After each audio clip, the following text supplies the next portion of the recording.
Hey, everybody, welcome back to Rates for Vets. Hey, how's everybody going there?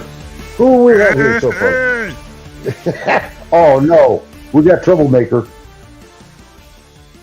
We got Joe Cool. Oh, shit. Yes, sir. The one and only Joe Cool. I think he might want a link. You want a link, Joe Cool? You know he wants a link. You know we're going to charge him big time for this. You know you're going to pay him big time for that. That's going to cost him one motor bowl for this one. That's right. We're going to give him a free set of headsets.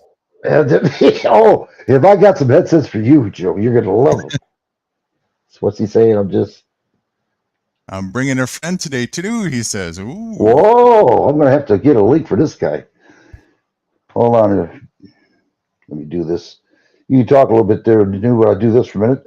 Oh, yeah, sure. Just, put it all on me, as usual. Oh, everybody, this is Nudie. And that's a wrap.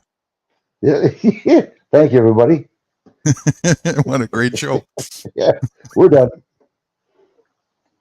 We're coming off of a late night, all night backstage StreamYard where we did a whole bunch of stuff, unimportant stuff. So I'm still fresh as a what? What's a good one? It's not coming. Daisy. Fresh as a day. I was gonna say virgin, but that might work. But you might be a little bit hot off the grill. Oh yeah, yeah. That's a good way of putting it. It's been a long day. This thing ain't working here. Why not? There we go. Finally. There we go. Coming your way there, Joe. This is like find your. Hold on here.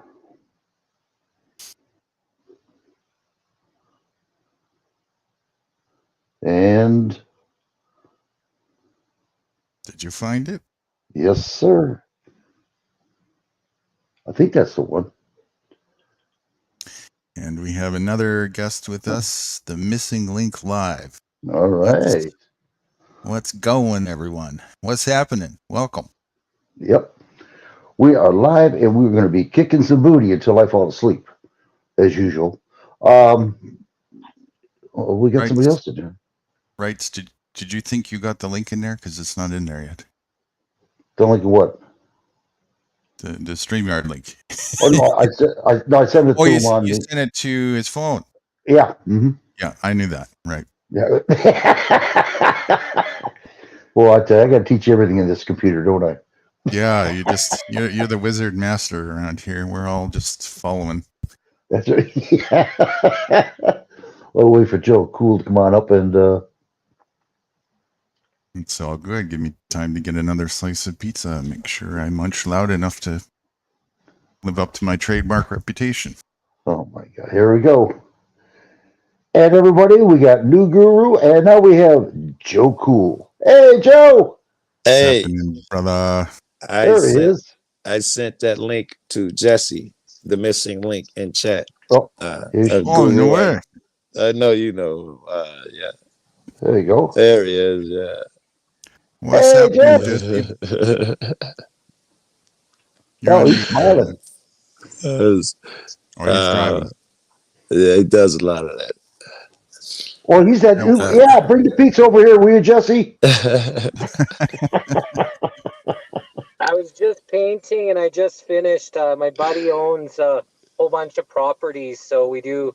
I help him out when he moves in. He helps a lot of the homeless people, so I train them how to paint and give them some skills and things. And whenever his places are vacant, they're sleeping in there as they're helping them work and stuff, right? So so we just try to give back a little bit with what we do. And so I just finished for the day, and now I'm going to my sister's for a Thanksgiving dinner in Canada. Here we have Thanksgiving. This is our Thanksgiving weekend, and I know you guys have it next month in USA. Yeah, we do. Bless your heart that you're helping people. That's all right, Jesse. Wish we had more people like you. Well, there's And a lot of welcome. people that don't, there's a lot of people that do a lot of things where a lot of people don't know, right? They don't Yeah. come online. So there's a lot of good people out there. And I just see this world. I always have to see it as it's getting better. And, there's more good people out there and people are learning more. And, I just always have to have that faith that we're working towards the right direction, even though sometimes, the little bit of political chaos around us, there's still goodness that is around. That's good. That is good. Yeah, we need more people like you. We really do, Jesse. Seriously. Great to have you with us, and nice to meet you. By the way, you might recognize me a little bit it's good. from Talcott. Yeah, man. Have a good day, brother. Oh yeah, Jesse, do you know Guru? No, I don't think so.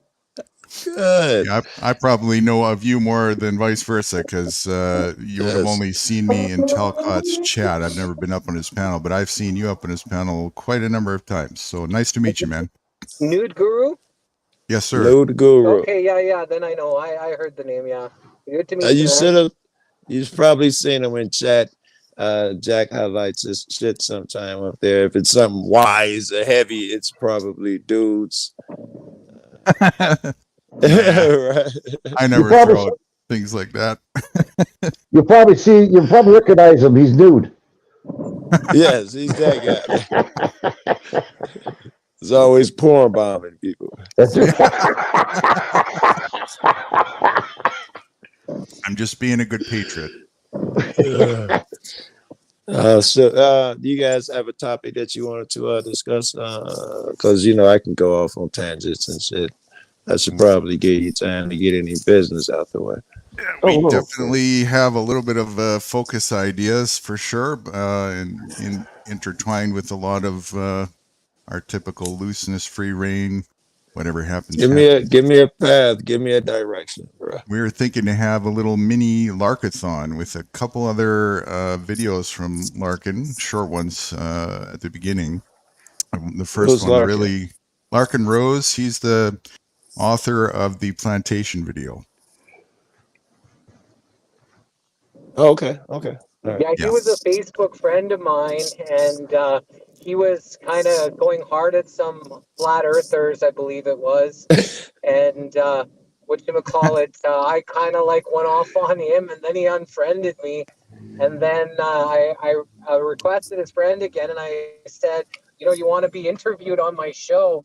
And he hasn't said anything. He hasn't accepted the friendship, but he accepted the friend request, but he hasn't accepted the invite to come on my show where I interview people from all around the world. I'm interviewing the Shaman Viking, the guy that came in on January 6th. I'm interviewing him this weekend. Oh, cool, man. Shoot me a text or something so I don't miss it.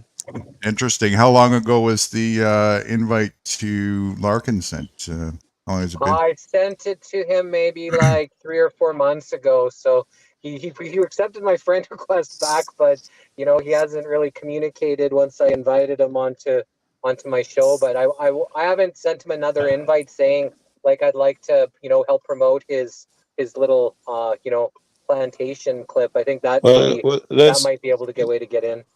Maybe. Let's discuss the 800-pound elephant in the room. He was giving a flat earther shit, and the flat earther probably deserved it, man. He was probably doing the right thing. Knowing Larkin like how I know him, I still like I've been researching this stuff for 30 years, and there's good sides to both sides. The biggest part is that there's deception even on the round earth part, and so just by that deception, I would agree with that. But that's yes, really certain unless you actually went and. I think that nobody can actually be certain unless you actually went there, and to actually to get kind of ignorant and on people just because they are believing a little bit different than you. When you come on my posts and and you start going off on people, I have to defend people's rights to believe. The truth, Jesse, the truth is there's no excuse for bad form. You cannot be disrespectful and going off on people. It was more of a joke. However, now if these guys will allow it, I think I could ask like 3 questions. Could you answer, give me a little leeway about the flat Earth shit? You say it's hard to prove. I thought it was extremely easy to prove. Where does the sun go every fucking night? I had a question too about the Larkin, but answer that one first Yeah. about Larkin's position on I that. only got 2 or 3, I think. They should follow quickly. Where does the sun go every night, Jesse? It kind of comes up in the east and sets in the west. Yeah, I thought flat earthers say it just stays in the sky and moves over a different flat place.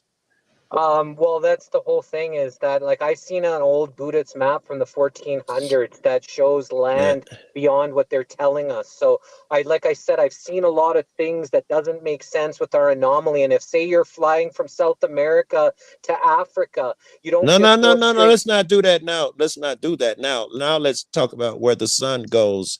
Does it go off into the distance? Is that what you're telling me, or does it drop around an I edge? don't know. All I see is it, kind of going rises in the east and goes out in the west. Whether it goes straight out and it's in the contained environment, I don't know. Sure you do.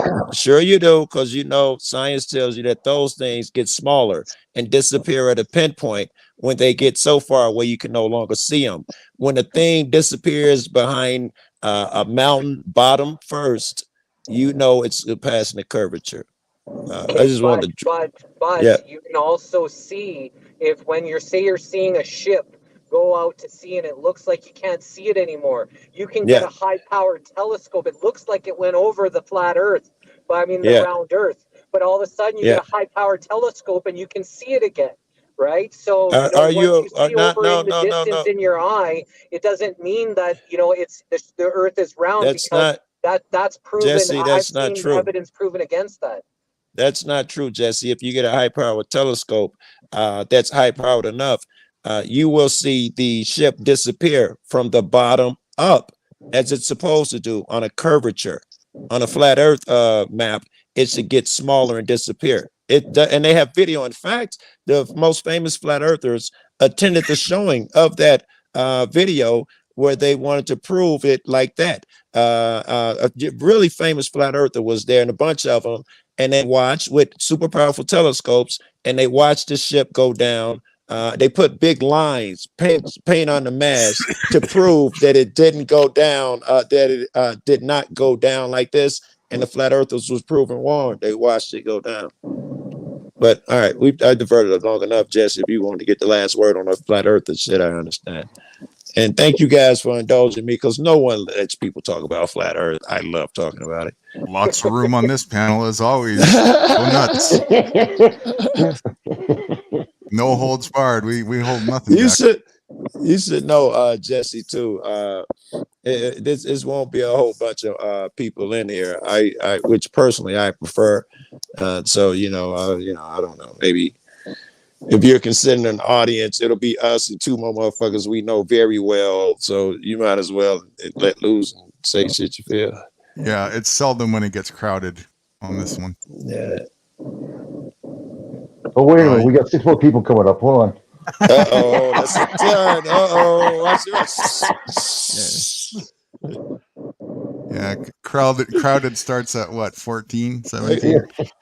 I got a feeling this place is gonna get more crowded, because there are a bunch of people who I would like to talk to with Guru in the room, but I can't talk to them in an environment where someone can come up distracting and shit like that. So It's for tricky. now, it's very, I don't even, I can't even invite certain motherfuckers that I would love to hear your opinion on, but not at the risk of distracting from shit being the way I like it, where a motherfucker throw around theories and shit. Right. I don't need your personal traumas and shit in here fucking up my day. Like that. You said you had 2 more questions about that for him. Do you want to do that? Those were the 2. Those were the 2. Where does it go? Does it disappear small? And blah, blah. Okay. But every night you can watch the sun disappear. It's a big disc, and it disappears bottom up. So it's going behind the fucking horizon. And I get a shot of it every day. It rises right here. the same way. It doesn't appear from a pinpoint and get bigger. It rises. This is full shape, and you see it come from behind the mountain. And on the other side of the house, you watch it go down every day. My guy, Irizarry versus Yahia, he stays here. The guy who did the case law, and he's a flat earther, and I don't know if he still is. He got to be. Flat earthers never change their opinion, but he keeps it a lot more to himself, because I'll be dropping bombs on that motherfucker every day. I could talk about it all the time. Yeah. Jesse, would I be correct to presume? I've never actually heard Larkin, and to be fair, I've only probably heard watched maybe 20-30% of his content or whatever in total. So I've never heard him talk about any position he had on Flat Earth. So am I to presume then correctly that his position is naysay on the idea of that? Yeah, he's totally it's a round ball. Opposed. Yeah. No, I don't believe in round or flat. I think they're deceptive in every single way. I'll take that better than flat. I think there's just deception, and until I actually can observe it myself, I can't, go for one way or the other, because I see so much deception when it comes to the round earth as well. So I just can't say that, even though we've been taught, even though it makes sense, even though I get into these discussions all the time with the mathematician, he's trying to show me all the math on how it's round, but I just can't get over all the deceptive parts. And so I just leave it open until one day that there is actual proof where I can actually see it. Let me clarify my question. My question was about Larkin's position. What is his position? He's a rounder. Yeah, he's a round baller. He's a rounder. Okay. Yeah. Interesting. So we were just having some really good discussions about it, and then kind of he went out, well, you guys are just stupid if, and just starting and I didn't like that, and I was, so I went off on him, and I didn't actually know who he was when I went off on him at the time, and then he unfriended me, and then then I ended up seeing how I interviewed a bunch of his friends, and he went to some of these truther conferences. So then I just sent him a friend request again, and he accepted it, but he hasn't answered me about coming on my show. Yeah, that's logical. Interesting. I could accept that, Jesse, that there's nonsense going on. I can't accept the logic behind it being flat, because I see too much against that one. As far as round, I always leave room for something I'm totally wrong. But round, I see massive evidence in the simple shit, because you can do simple math and look at the shadows of two poles at a known distance and get the circumference of the earth. People did it, many thousands of years ago. So, and not only that, you can look up everything else. It seems to be spherical. Everything I know about gravity says it pulls from a center, which means that what it would form under massive gravity is a sphere. If the things get big enough, it can only be a sphere. Mountains can only get so high if gravity exists. There's a lot of evidence for it being spherical. I'm with Jesse eye to eye on the open-mindedness of a multitude of possibilities, and the fact of the matter is none of us can have any actual proof of fact to say one way or another of any of it. If I were to have to guess and give an opinion, though, which would be a rarity, I would have to say it's most likely something so beyond a combination of many things, it would be hard for our imaginations to even fathom what it actually really is. Do you buy it if a person? Out there. I think there's more land than they're telling us, so. and whether or not so where we could still be round and spinning, but they're just hiding these other lands, and that's what's confusing people, because it's a lot more flatter than people think, even though it could still be round because of the hidden land. So I think that may be where some of this confusion comes in, and why people just can't accept the theory, that they're teaching everyone. It'd be hard to hide. It could be a combination nowadays. of round and flat in some senses, some slopisms. It could be a triangular aspect in there. It could be a petri dish. And I'm with you. Beyond those ice walls, there's got to be something else.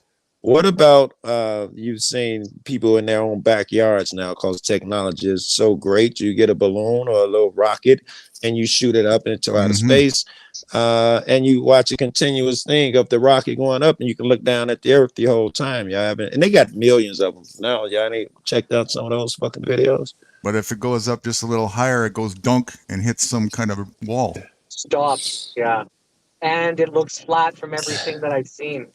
When I've I actually mean, seen real, actual, like what I perceive to be not fucked with footage, it all yeah, looks more flat than round to me. you'd agree it's round though, right? When you see the footage of before it goes dunk, you can see that it's obviously round.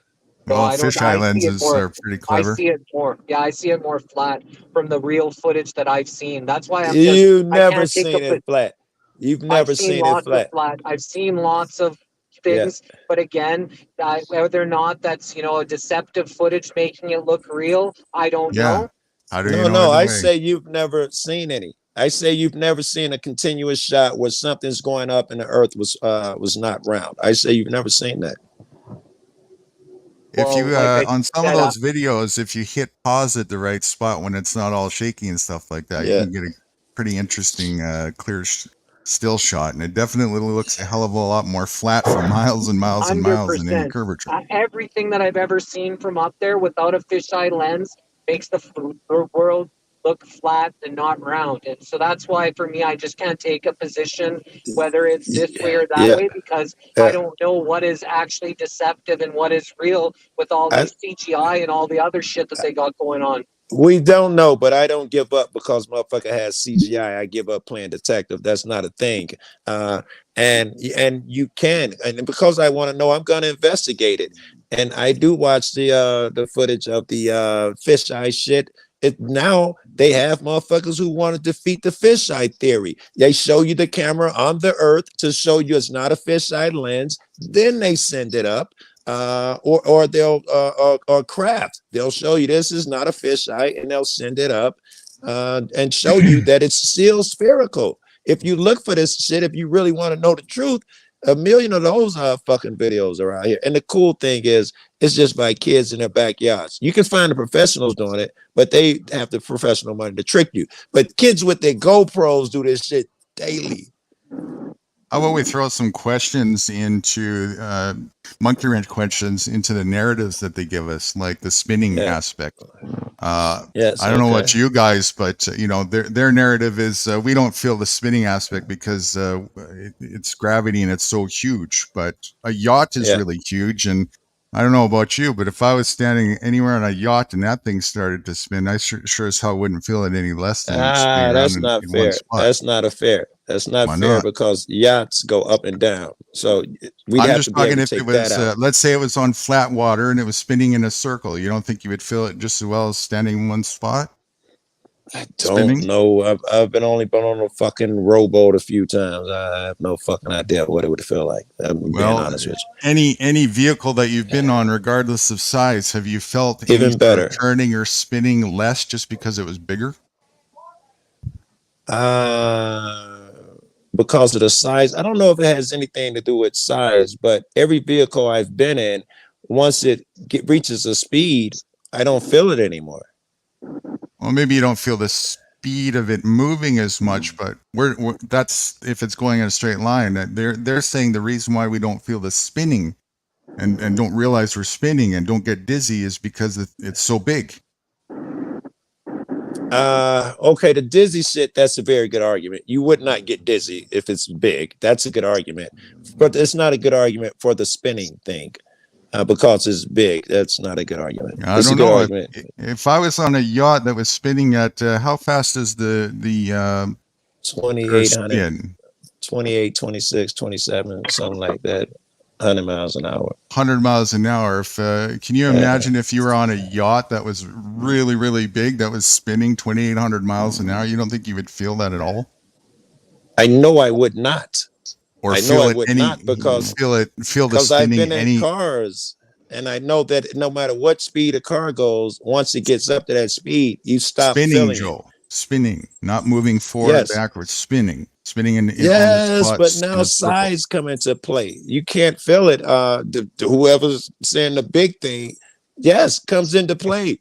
Okay. You're not going around fast enough where it would have an effect and get you dizzy. Like for instance, I can spin around all day slowly and not get dizzy. I don't feel it. If I spin Okay. around quickly, I get dizzy.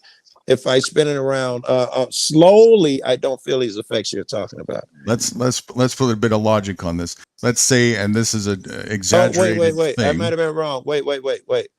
I think the Earth is flying through space at 2,800 miles an hour. It might be spinning at a different rate. Quite possibly, yeah. 66,600 miles per hour or some shit. It's That's like the spinning. That's that's the crazy. spinning. And we're not going to feel that at Uh, all, right? Yeah. So let's just put that into perspective. Let's say there's a yacht, Yeah. a really massive yacht that's the size of Can we like take it back reaches. to land? I told you it's hard for me to picture yacht shit. Okay, but- sure. Let's take something and put it on or land. airplane? Is airplane okay? Sure, I can go with airplane is airplane. fine. All right. Okay. No. You just took off. You just took off in an airplane, and the airplane is like 17 miles long, and you are standing on the nose of that airplane, and all of a sudden that airplane starts to spin, even if it's moving forward, Yeah. but it starts to spin on its own axis at 66,000 miles an hour. You're not going to feel that just as much because it's a little bigger. Good grief! As if. Wait. No, here's the clear answer to that. If you wanted to go fast, ice skater, you'd pull your arms in. You'd feel the effect. If you wanted to slow down, you'd make yourself big. If you make yourself really big, that Mhm. effect's gonna go away at some size. It's logical. Hey, I wanted to look up some. Oh, the speed that we're spinning. Hold on, I want to look that shit up. That Hold on. math don't hold up at 66,000 miles an hour. Hey, good. 'cause There is definitely some logic in what you're saying. That's correct, but it but definitely you- don't hold up at 66,000 miles an hour. I don't care But how big it is. remember, the outer circumference is what they're saying is going at 66,000. So as you get in, it's not spinning as fast or as much, right? what I What guess so because if, it's not as much space what if that we it has slowed to it down? circle. What if we slowed it down to a plane going 1,000 miles per hour across this Sure. massive There you globe? go. Do you still get the spinning effect and all of that shit then? Right. You're standing on the nose of the plane. It's spinning around at 1,000 miles an hour, and you're not going to feel that, or you're going to feel it less just because it's bigger. It makes no But- sense but the the- size what of it- it at all. Listen, when you say if you're spinning, moving and spinning at 1,000 miles an hour on whatever size thing you're on, you're going to feel something. at Of course you're 1,000, gonna you feel don't it. even feel it in the car. You wouldn't feel it in a car. You know, you don't feel it in the plane at Spinning. 500 miles an hour. Spinning. Man, when I'm doing donuts on the I've never. ice here in Canada, people are feeling it in my car, and we're probably only going like 30 kilometers an hour. I've You never. can- when you're I've never been bumping. on anything that's spun 1,000 miles an hour, but I've been on plenty of things that spun at maybe 30, 40, 50 miles an hour. And by the time it gets to there, it feels like my head is going to crush and implode. You know? I got it. Here's your analogy is wrong. When you say spinning, you're picture this as your definition of spinning. The circle that you're gonna spin in is so big that you can only go 1 inch per hour. Now the effect goes away. Yeah, 1 inch it's per not hour. so spinning is not inch per Show me hour. that on So you know paper, you're that- moving at this pace. You feel nothing.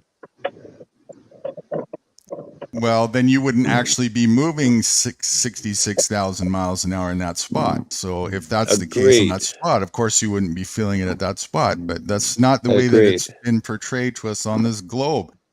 As Jesse was Exactly. saying a minute ago, and that would stand correct to think that the more higher up or lower up you go from the equator, it's probably going to be not as fast because there's not as much space that it's going through to get back to its primary spot. But okay, so let's say it's only half as much by the time you get to 3/4 of the top of the equator, and not too many of us have been any higher or lower than that. I'm sure we're still going to Yeah. feel something at 30,000 miles an hour spinning around. Now here's the thing. Can you mute? You have to. Can you mute? Right? Is that something you can do? Or yell and wake him up? Yeah, I know you do that sometimes. Yeah, hold on. Hold on Oh, a he's second. asleep? Yeah, He's all asleep all the he's time. I fell he's asleep. been up all man. night with me. So to be fair, let me see if I can wake him Yeah. up. If not, I'll just put him on mute. Hold on a second. Guru can outgo all of us. I gotta get the sound thing. You made a good point about the speed thing. As long as we're talking about these crazy numbers and stuff, then you guys have an argument. Truth is, I just Googled it. The Earth is only spinning at twice the speed of a plane, 1,000 miles per hour. These planes do 500. The Earth is only going twice as fast of a plane, which means you would not feel it.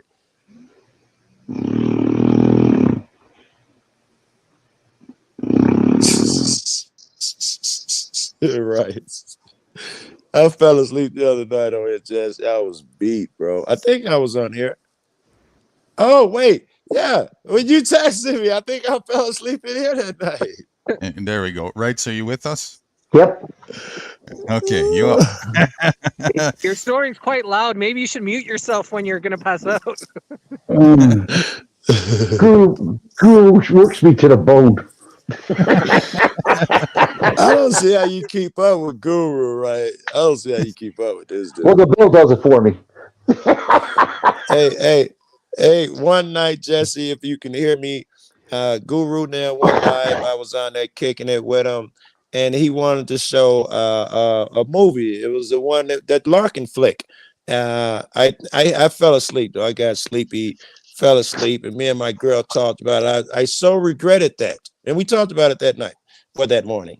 I get back, wake up. These niggas still on YouTube. We watched the movie together the next morning. They still going at it, bro.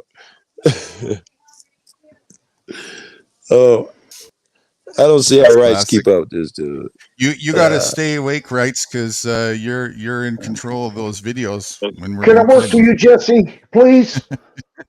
Can I work for you, man? Please? You know, I don't slave grind you too much. Oh, You said you worked for the military, after all. I mean, All he does is complain about how hard you work. yeah, I was in the wax. I told you that. Hope y'all I can't be get no right. respect. how about how about another part of the equation of the spinning aspect that they say, that we can test the waters with. I don't know anything that spins, as far as I can tell, that sucks things in when it spins. It tends to throw things outwards that's on it when it spins. So that don't really make much sense to me. Right. I If love we're it. not going to feel it, if we're not going to feel the spin, how Yeah. can the gravity and everything suck? If the Australia's upside down and they can't even feel the spin, how can it suck the ocean waters to the earth while they're upside down? Planes are flying upside down. Everything is sucked to the earth, and we're on the top side. Like, some of that doesn't make sense. And then, as well as the stars. If we're expanding universe, how is the stars every single year in the exact same place year after year after year?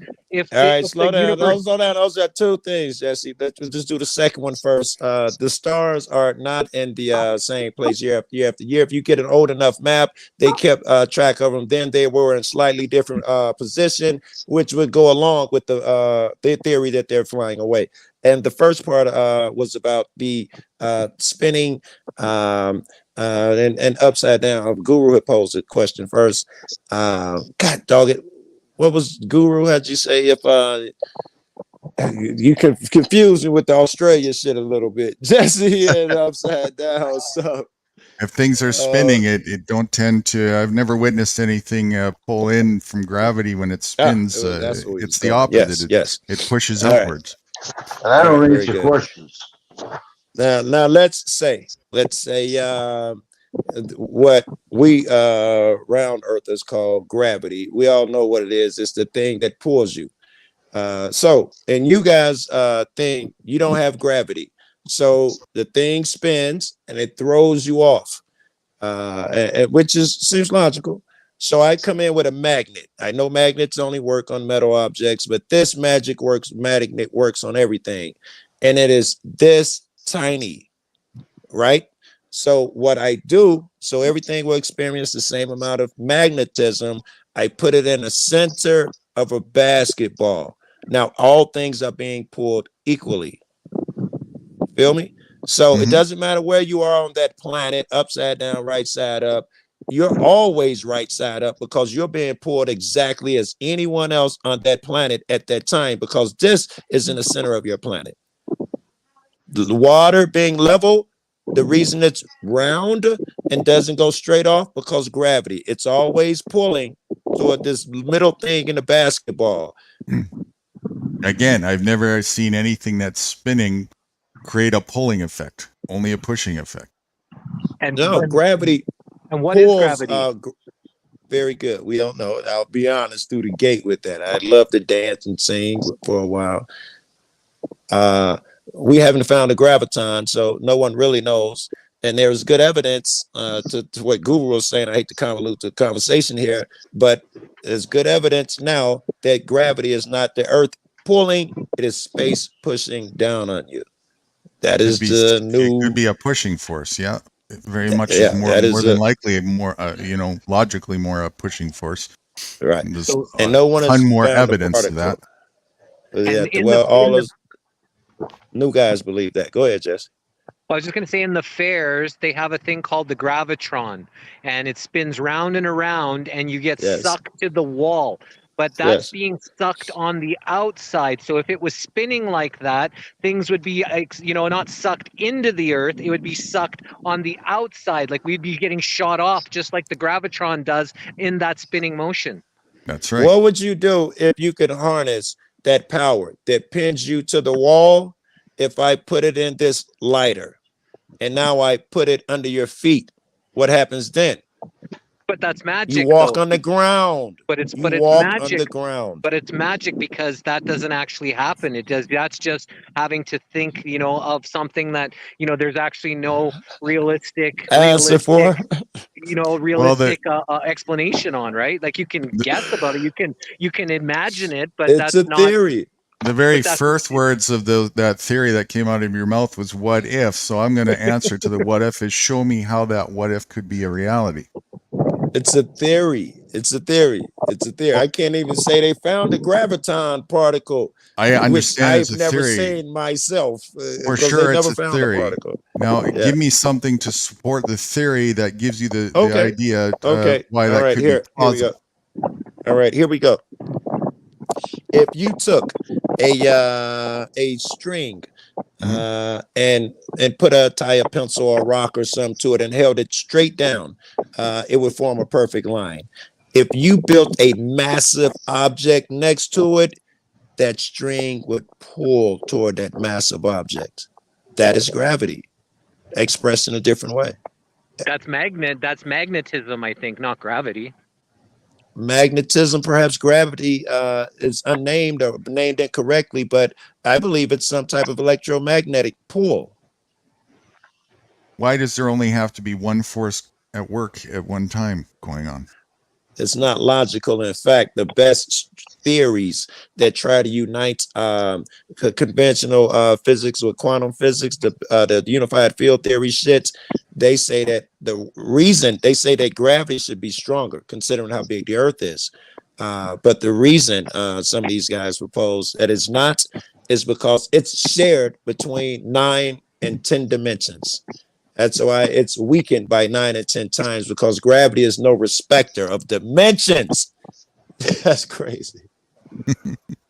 So dimensional logic is, some way to actually make kind of some sense is that we are a bunch of different dimensions, parallel universes, maybe can explain why it's so mystical and why it's so hard for people to actually, explain it, where everybody can actually. Let's go in that direction. That direction. Let's start with define dimension for us.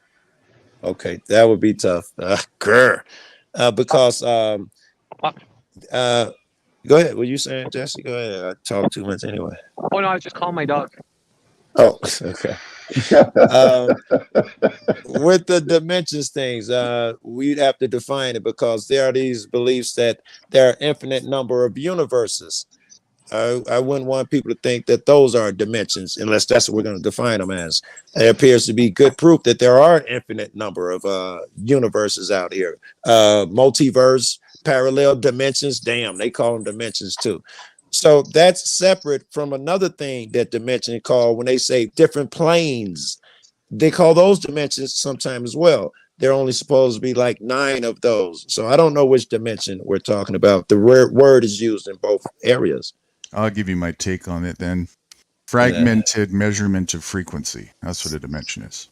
I dig it, baby. Infinite dimensions. It's logical that the infinite. There's only one Yeah, go ahead. infinite, but you can break it Yeah. up into fragments, and between Yes, the distance between one fragment and another is a measurement, and that would be a dimension.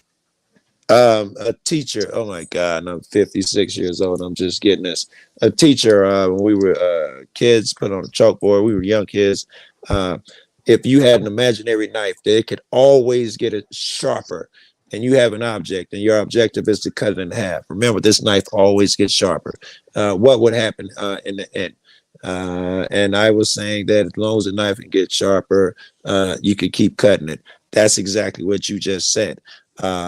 Because you're just taking measurements of this one thing, but you can take an infinitely smaller measurements, man. It would go on infinitely, lending credence to that fucking theory that there are infinite dimensions, if that's what you want to call them. It's very logical.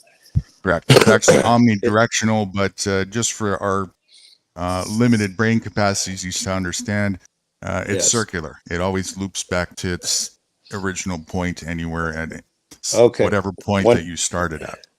When I imagine it, I picture it not just circular. I picture it on a different level each time as well. So when it loops back, it's meeting itself at a slight DNA. How it loops, I'm picturing tightly packed DNA. It's looping right next to itself all the fucking time. That's how I picture it. It's actually looping omnidirectionally, infinitely all the time. Of course it would, because there's only one moment happening. So and it's all an echo. You can look at it that way. So there's infinite echoes, and that would be a dimension. That would be a frequency, and you can even measure that if you want to. Well, if it's true that these are echoes, if we believe that time is not a real thing, there's no reason that we can't pick up an echo from our dimension or one of those others before it even fucking happens. In the present moment, yes. We might call it deja vu. We're seeing an echo from a whole different thing. We might label it as something else, but it could be an echo from an actual event. Absolutely. A future event, a past event. I don't know. Echoes are Was infinite. that a pig? Oh, that's the dog. I thought that was a pig. Echoes are infinite, even if you can't see them. You put your finger in a flat surface of water and you see the ripples. It goes on forever. It just gets smaller and smaller and smaller, and eventually back in on itself and then into something else that you can see again at some point. I agree with that shit. I want to throw around some what if, because some people believe this is going now. All the things that we see and now in our universe, blah, blah, are made up of the particles and stuff that we know of. Hydrogen atoms, or whatever the fuck it is, a Higgs boson, blah, blah. What if something that didn't belong in our universe was introduced into our universe? What would happen? Like they some say people think came from, like they say cannabis came from some other place. As opposed to what? Apparently, some theories is that cannabis isn't inherent to the earth, that it's come from some other place or something. I've never heard that. Yeah, no, I've never heard that. That's a theory.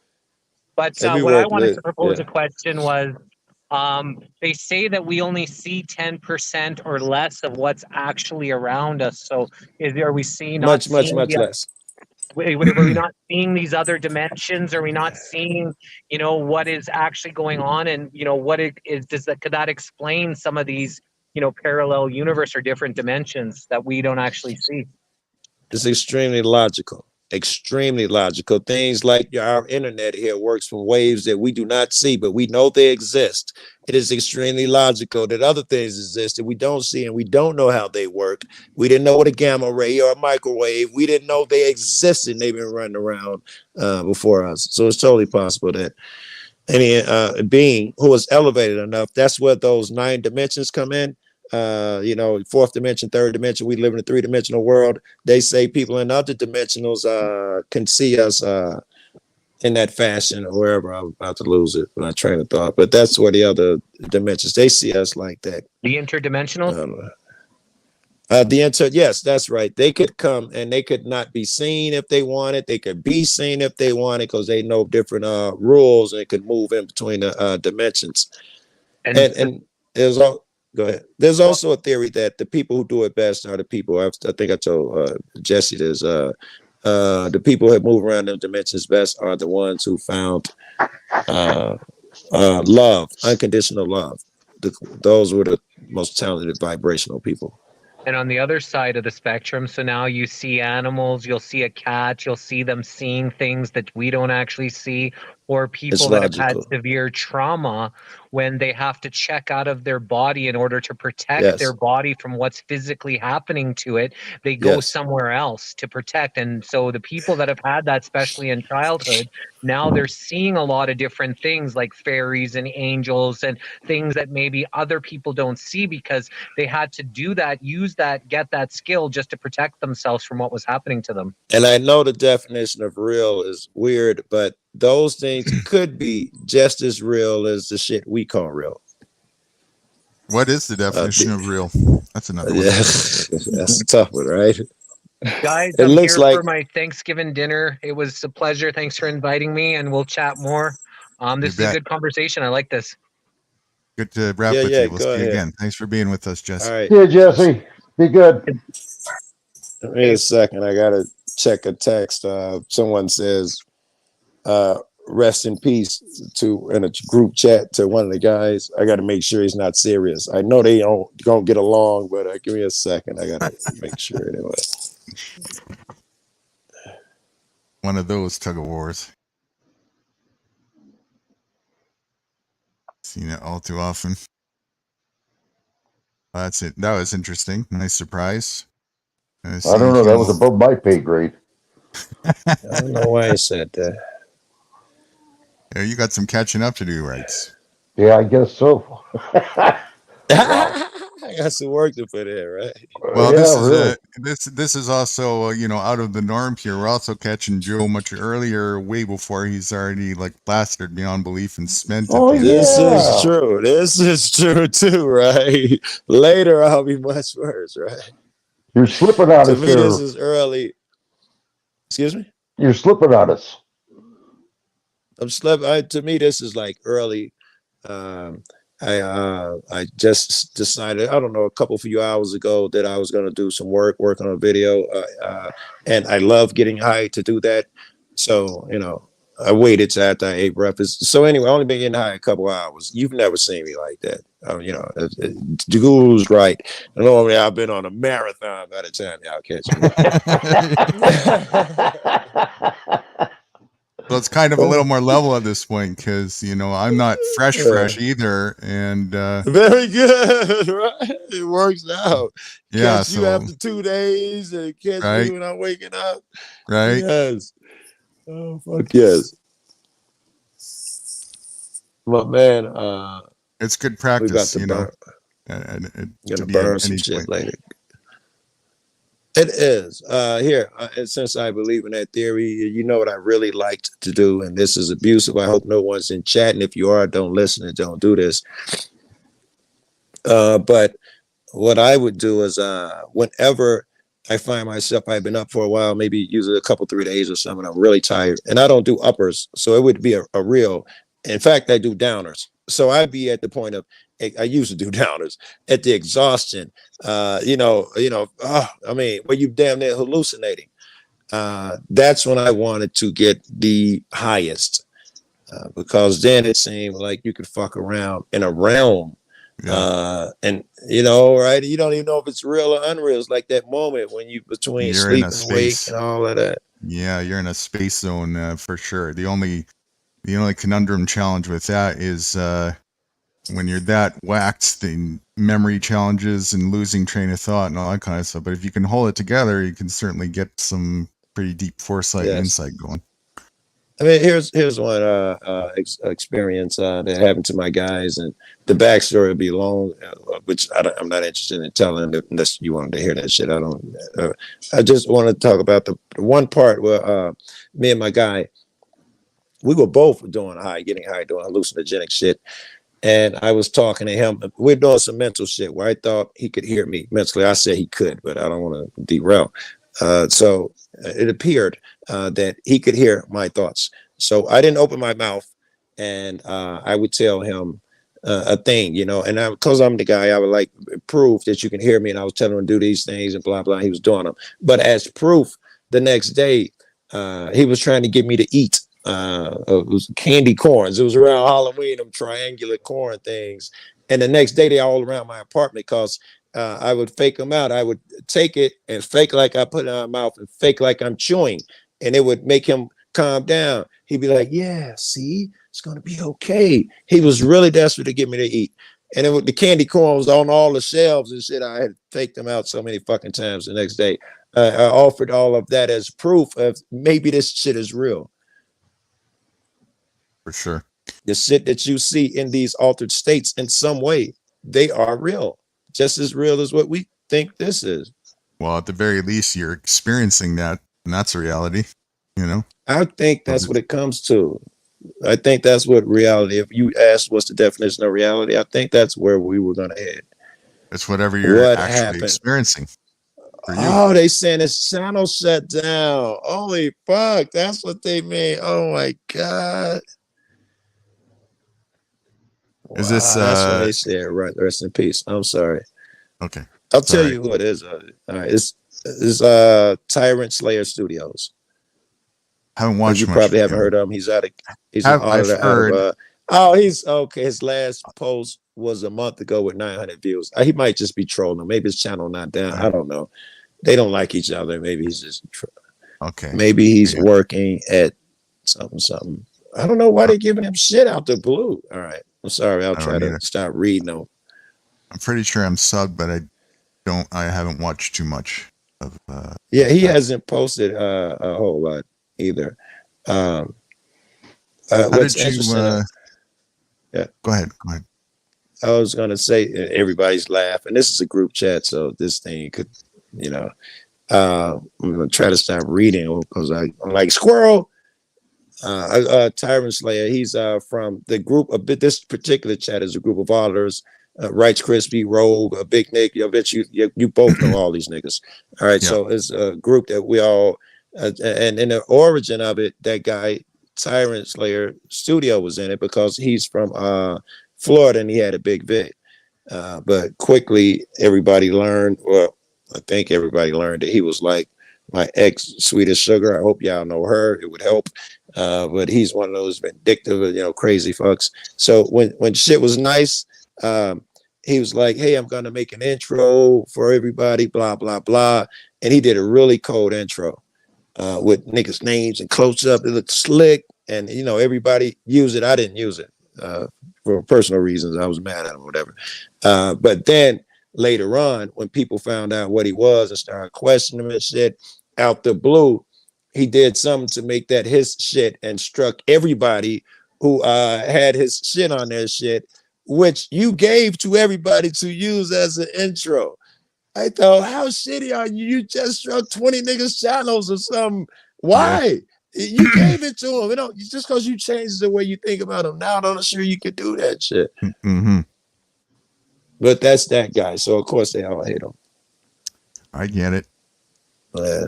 How'd you pull Jesse on a whim like that? Were you guys already somewhere previously, or? I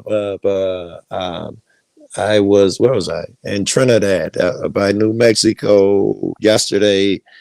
And Jesse, I gave him my number. We were emailing. Well, he was emailing me. I wasn't responding. I gave him my number a couple of days ago, and then when I went to Trinidad, he was just calling me back. he was like, "Hey man, where you been? I ain't seen you in a while." Blah blah blah. And I was like, you know, I'm not where I normally am. I'll be there later and all of that shit. Uh, you know, we'll meet up. So what it was that was yesterday, and today he saw me on pause, and he said he was just about to jump up there because he like rapping with the way we rap on panels and shit, like, you know, that type of conversation. He went to hop up there. He's saying I disappeared, but he heard me say, "Oh shit, my man Guru went live. I'm gonna cut out on y'all." And he was like, "Who's your friend Guru?" And that's how, you know, I was like, "No Guru, blah blah blah." I figured you cats you should know each other. I knew you'd know him. Yeah. Yeah. Interesting. Awesome. Well, that was, it's getting to this point where, you know, one thing you can never forget on these panels is always expect the unexpected out of nowhere. Yeah, Jesse is the best at that. Don't never get comfortable around him. He's gonna, you know, surprise you. Yes. Yeah. And He's a good representative of that. interesting how things are progressing in timing. You know, as you know, I've got sort of contemplations of, I'd really like to get up there on Jax and, I keep that in mind. Yeah. and probably, what's his name? Flow. Flows. Yeah, definitely want to rap with him. Just got to have the right stage set first so that it goes the way it needs to go, you know? Here's the deal with Flow, and you're a bright guy, you probably noticed. Flow shit it could go either way. Flow's very good at controlling his shit and all of that shit. But it could easily turn into, you know, attack shit, which you don't like. Flow has a lot of niggas he don't like, and sometimes he feel like attacking them. So it might not be I don't necessarily have an appetite for that shit. Flow state is usually the perfect fucking room. Because I was thinking, if he won't rap at Jax, he'll come to Flows. But right, you know that every now and then. I think Jack would be a little bit smoother because Jack seems to be taking, you know, eye to eye a lot when I put something in the chat, and that's a testimony to Jack's progress for sure. He's made a lot. But you need Jack out of that room, right? Because he's too easily distracted there. Oh yeah, that wouldn't be a great environment to go deep and stuff like that. You know, that's the thing, right? Especially with, you know, the Tommies and the exactly, and the Pauls. and I think half of these guys are paid to do that, to keep you off of having a true conversation, off track, becoming your true self. So if they saw you having a moment with Jack, personally, I think half a dozen niggas gonna hop on panel and do everything they can to stop that shit from happening, bro. Absolutely. There'd be a lot of mixed emotions flying from different people for different reasons. Yes. He'd catch a lot of hate. So if you're ever kind to that dude, man, someone's gonna jump up and accuse you of something. He's got some haters. For sure. I know for me, it would be nothing out of the ordinary and it would be easy to just maintain and keep going forward. But, you know, Jack is still wobbly in some senses, but getting better. Getting better. Yes. Which, if you can get that much better, it gives you hope for that guy, right? If you saw these leaps and bounds he's been making, he's still on the right path. He'll be fine.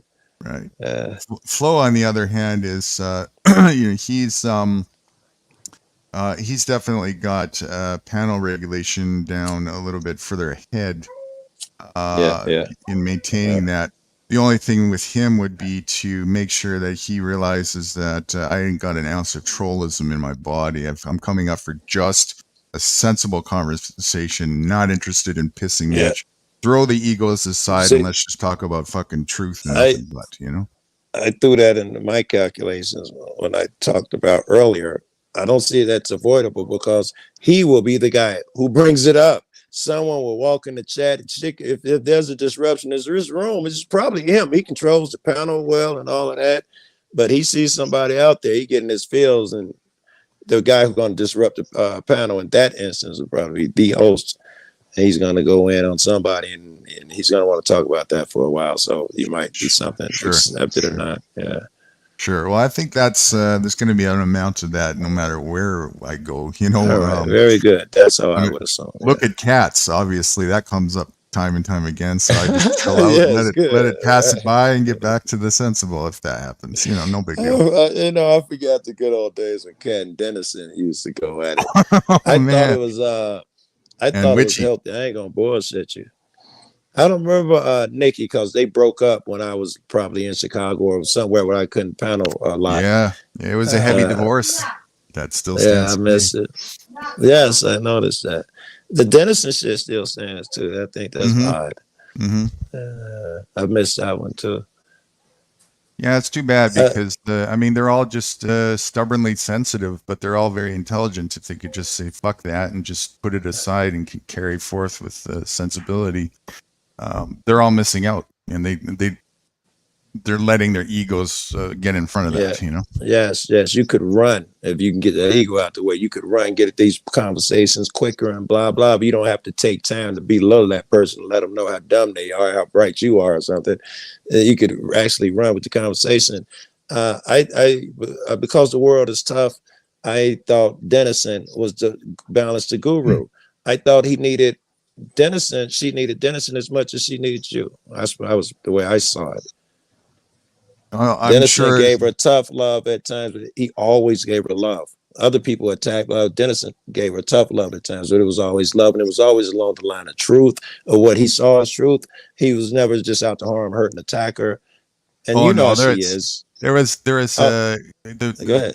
there was a bit of Paul of Charlie Brown and Lucy football going on with him too. That's part of Dennis's thing. You know what I'm saying? And he does that for a combination of reasons, and he'll be very forthcoming with what those reasons are. So, you know, he doesn't deny that he likes to piss in somebody's mouth before they can piss on his territory. You know, his words. I'm quoting.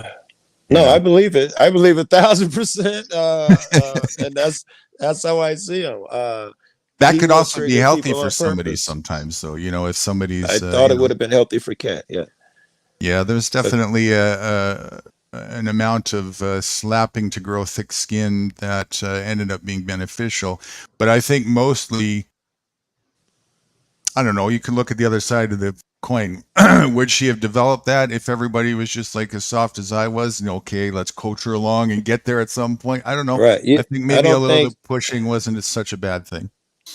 I think if that were the case, if everybody had just soft approach, she would be more beneficial in some places and less beneficial in others. She would not have the tough skin that she developed, but she'd be progressed as a human being a whole lot fucking further. I mean, if we cut out the nonsense, if this was a world, if I'm Magic, whatever the guy Thanos, and I could take away that people desire to trigger you and fuck you over, suddenly Cat is a god. You know, some people are just so easily triggered; they are worthless. You know, I've seen the greatest cop watchers, man. They see one troll, it's done. You know, they lost it. They can't even cop watch no more because they so busy responding to this motherfucker, dedicating videos. I had to tell Ninja one day. Well, I didn't tell him. I suggested. He got into it on a panel in one of the troll rooms with, you know, I hang, but you probably don't even fuck with. One of them nasty rooms.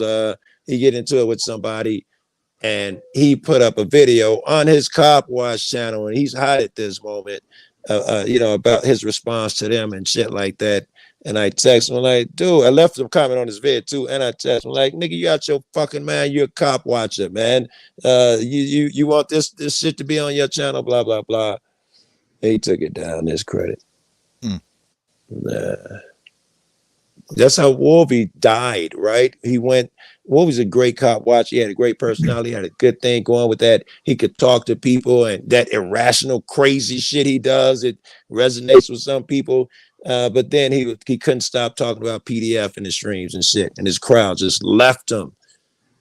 Oh, interesting. I wasn't there for the beforehand. I only I saw when he was deep into that, and then I was there for the turnaround as well, which I commend him for, and he seems to have maintained it ever since. Yeah. You know, it's great. He's a legitimate activist again, you know. Yes, which he was before. He was a cop watcher, which is what he got his name for, and how he moved around. and he was talking about it, getting the 3 channels and shit and doing different things, and suddenly somebody offended him, and he's on his Cop Watch channel talking about, I didn't call her a nigger. She said, hey, what are you doing? Yeah. Oh, are you crazy? Yeah. Oh, for weeks I saw it was on, and I kept going back every once in a while to see is he finished yet?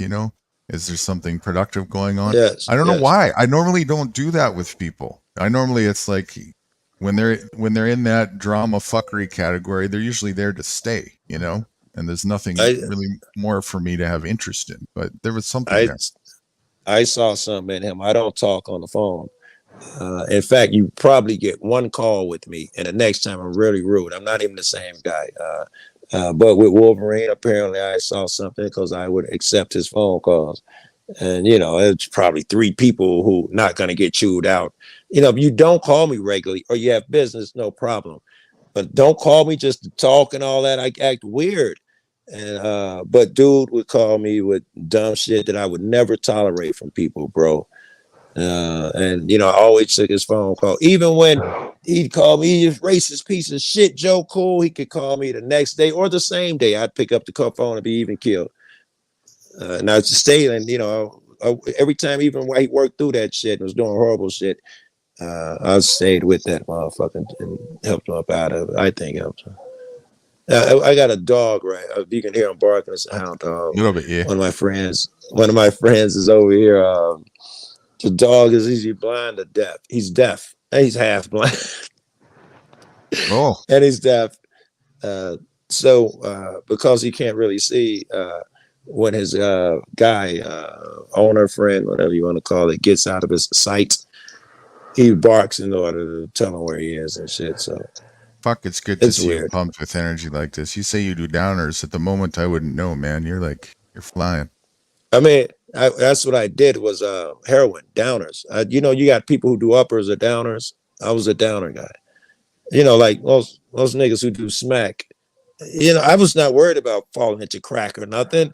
I hated that shit. I hate uppers. It just wasn't I yours, hated it. right? It was not. And then you have those people who no way do they want this shit. Now they show themselves an indica and sativa smokers. Some motherfuckers want that up, and some motherfuckers like, I'm all indica, bro. I'm all down, and I like downers. I got some. This girl's alarm is going off. All right, let me cut this alarm off because I don't know what this chick is. Give me a second. Sure.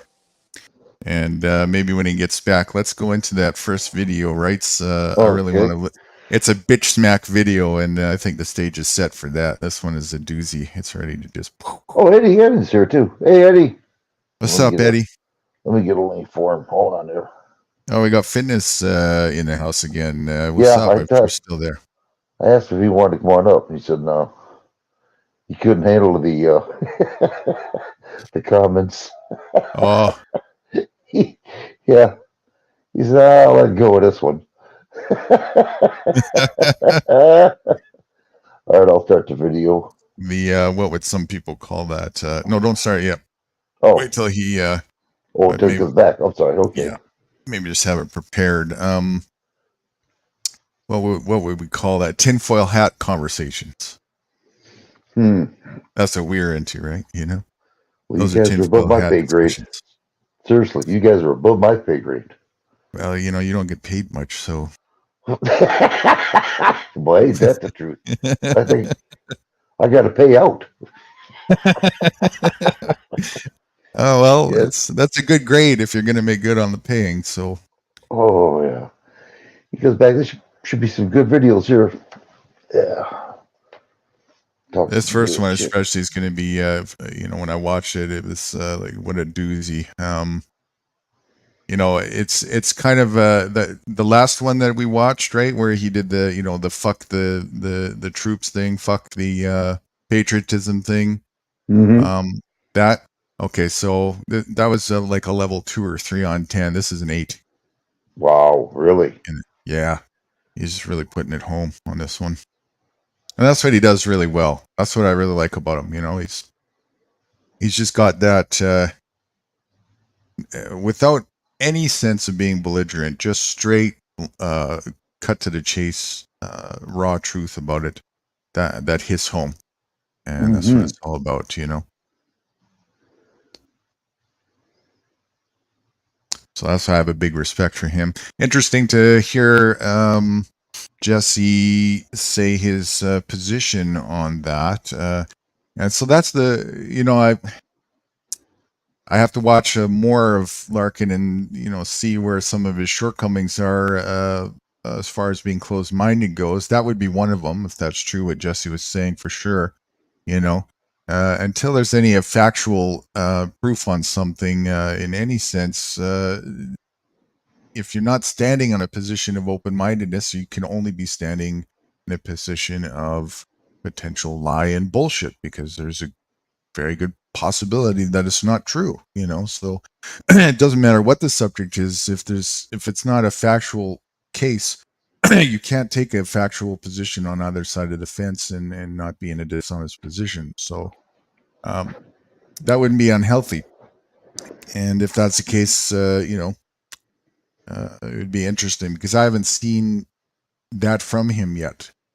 But I have also heard two things so far, and as I stated, I've only watched maybe about 40%, if that, of all of his content so far that I found. So that's a lot. It's a lot, but there's still a lot more to go through, you know. Yeah. And there's only two things so far out of what he says that I'm not eye to eye with. He's still, as I said before, I don't think he's totally opposed to capitalism, even though that's the blood life of statism. It's a little bit of a hypocrisy there. And also intellectual property and copyright type stuff. I think he still thinks that there's some truthism behind that. Although on the flip-flop side, he'll definitely advocate that ownership is a fallacy like I do. So it's a bit of a hypocrisy there too. If you're going to talk about ownership, then that would be a basis for having such thing as a copyright or intellectual property right, you know. Oh, by the way, since the word right, since it before it leaves my head, because we've been talking about rights a lot lately. Yeah, I noticed that. Yeah. You know, one of the things that I wanted to elaborate on that I never got to in the previous discussions, and I'll mention it again when Joe is here, because he was heavily involved in it, is, you know, we one of the questions we threw around was, where do rights come from? And it was automatically leaned towards rights come from, you know, basically God or whatnot. And if you look at it, no. All of your rights are definitely staged in constitutional corporate rhetoric, such as the Bill of Rights in the United States. Canada has a Bill of Rights. And of course, they're drastically different from one nation to another. Now, that being said, if they were divine rights that came from God, then my question would be, well, why isn't God the one that's coming in and enforcing those rights and making sure that your entitlement is set in stone? You want to say that one more time? If they were God-given rights, then why wouldn't wouldn't God be the one who made sure that the enforcement of those rights were set in stone, and there would be no chance of possibly resisting what you were entitled to by divine right? Yeah, I agree. So they couldn't come from God. Then it wouldn't make any sense. No, it didn't. I don't see how. You know what I mean? What I'm seeing right now is just totally opposite. Definitely man-made fallacy and fiction. And I didn't have that at the top of my head, and I wish I did during those conversations. But I'll bring it in for contemplation again when Joe comes back. We can always continue conversations at any time. So that's one thing I wanted to throw. I wanted to throw that on there. And even your daughter too, because she was involved in that discussion that day. I'd like to hear her respond to that, because her position is also heavy. You know, they come from God, but there's also that tie into the morality aspect, which people tend to easily do with the commandments and all that kind of stuff, you know. The only thing that bothers me, Guru, and I've told you this before, the only thing that bothers me is that when I used to go ghost hunting, you know, spirit hunting, And, and I told you what I see, what I felt, what I touched. That's the only thing that throws me off. Because in the Bible says there is demons and spirits, and I didn't believe it. Well, I believe it now. But I don't understand that. If there's, I don't know. I just don't know. But I do know that there are spirits. Bad spirits, good spirits, whatever. But they are here. They do roam. I can give testimony to that. That's factual. I just don't know where they're coming from. Then it's weird. Dimensional. It's very simple. We were talking about that earlier. It's just different cut levels of frequency measurements. So look at it from that energetical perspective, and maybe it'll start to make sense. As we were talking earlier, we are energy in motion that's transforming infinitely. So as this is happening, look at the parameters of infinite possible frequency dimensions that we could resonate on at any given time. Then it starts to make perfect sense that, of course, there's different resonations of frequencies going on that are out of the realm, for the most part, of our senses to pick up on, because we're not designed to pick up on those frequencies. But sometimes anomalies happen and we get sensitive, or we are meant to pick up on more frequencies. We've just been atrophied and haven't developed that very much. And some of us end up figuring that out and figuring out to even inadvertently do develop that at some point. And we end up touching into those frequencies, and we start to become aware of that. I don't know, I get a lot of it sometimes. Not all the time, but when I do get it, it comes in spurts. It's weird. Of course, it's my fault. I asked for it. Trying to prove it, and I found out my proof. It just gets, throws me off. It does sometimes. Probably because of that CERN that we're talking about. Oh, yeah. Wow. And there's lots of frequency variables as well. We got a Dustin the Turkey in the house. Hello, Dustin. Welcome. Dustin the Turkey knows. Dustin the Turkey says, thanks for the support. I now have free healthcare. Who's this? I don't know. Maybe Eddie's still conversing. Maybe they're talking to each other. I'm not sure. Is that Eddie? Okay. Eddie said, I can't tell. Is that the real Eddie, or is that? I don't think Eddie could say something like that. Want to come and sell hash for me, right? No. That must be the fake one. You know what to do, don't you? You would, please. I don't have my clips in front of me. Actually, I don't. Oh yeah, I could if I was on YouTube. But I can do it after then. No, that's right. You can wait a bit. No. Make sure, for sure. Let's just. We don't want to accidentally do it. I can always get him back, can't I? I'm not worried about it. I can always get him back. Besides that, he's got my phone number. Or you know what? Actually, hold on. It's easy for me to confirm. I'll just see if it takes me to his real channel. Give me a second here. I'm not used to actually officially modding. I usually just ignore all that bullshit, you know. Mm-hmm. Second channel here. Oh, wild start we had so far. Nope. It's not him. Nope. All right. I know, walk the dog and talk to my girl and all that shit. So, yeah. So we got a dual fold focus here to go from here. One is rehash what I was just saying to Rights a minute ago, doing some more reflecting on the whole rights as a fallacy thing. And then after that, going into the videos of Larkin. Okay, a couple more points I wanted to bring to light from previous discussions. Rights is a fallacy. Rights being a fallacy, yes. Yeah. Okay, so I talked to some people about that, but yeah. Okay, I'm curious about that. Let's get into that too. Okay, so the common denominator that I'll hear a lot, right, is that rights. When the question is asked where do rights come from, is DJ's here. Okay, that's the real Eddie. He's just joking. How are you, rights? DJ's saying that's the real Eddie. Well, guess what? He just got kicked out. He got kicked out. Rights for tyrants. Speaking of rights, yes. Now I got to figure out how to get him back. Son of a bee.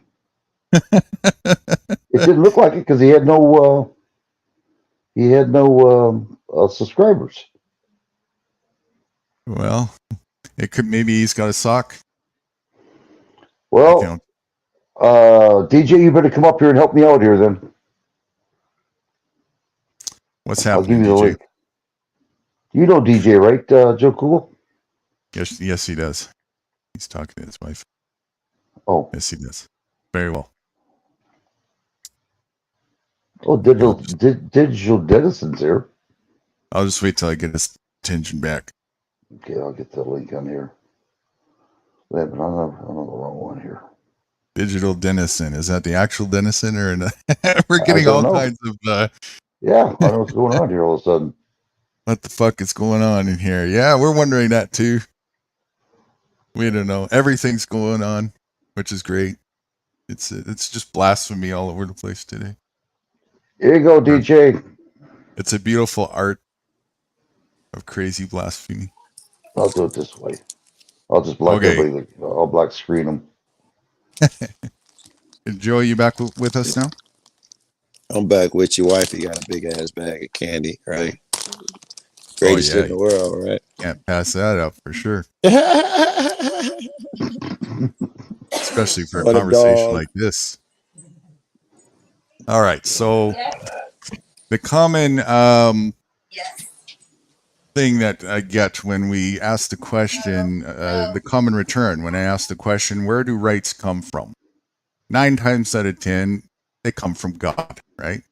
But if you look at it, as we talked previously, I can give so many different evidences contrary to the fact, and more evidences now. If you look at all your constitutional documents and couple them with other documents like Bill of Rights, which is something you get in Canada, you get in the United States and various other countries. Sometimes they're called a little bit different. You'll see that 99% of the time they actually really are just foundationally principled in corporatism. And of course, subject to variables, which there'd be nothing divine about that But whatsoever. are they all? I know America's. I don't know about the other ones. I think they are all supposed to be inherent in recognizing the God-given stuff. At least that's how it works here. Well, sure, but my question would be, who told you that? You know, is it the same rulers that want to own you? You know, But I'm just trying to say that I hope the founders at least are aware of the distinction that they're not creating rights. I know people think that now that they create and give rights, but I think they were saying that agreeing with the first, who they're from God, like the first people you open up talking about. God gives you right. They believe that. They would have believed that. Right. Okay. So I wanted to bring that in addition to the forefront in the discussion, and the other one is if they really did come from God, then wouldn't God be the one who enforced and made sure that your rights were protected and enforced, and there wouldn't be any chance of a resistance to those rights whatsoever? Right. Let me think of that. If they were rights by God, by our understanding of rights, they would have to be inalienable and blah blah. And the person who, if the guy who takes care of that, if God, then if they came from God, then you know it's a divine thing, right? And you know, unless if God is incompetent, it's a divine incompetency. I don't know. Where would be the excuse for this?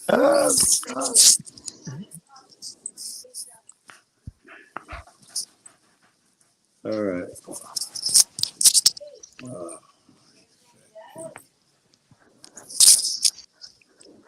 So those are dogs snatch my headphones out. All right. So those are the 2 additional food for thoughts I wanted to bring on the table for contemplation, and your thoughts about them, rebuttals, and also I'm definitely interested on the feedback from the other conversations you said you had with others. All right, hold on. I got to get rid of the dog. He opened the door. I'm way too distracted. Hold on. He wants the candy. Fine, you got the. He wants the candy. Come on, you gotta go. Stop. Get out. Beat it. He's on. All right. I gotta kick him out. He's not listening. Come on, stupid. Come on. Come on. Come on. Let's go. That wasn't Eddie. All right. All right. Yeah, because I dig this. All right. So we were at the if there are rights.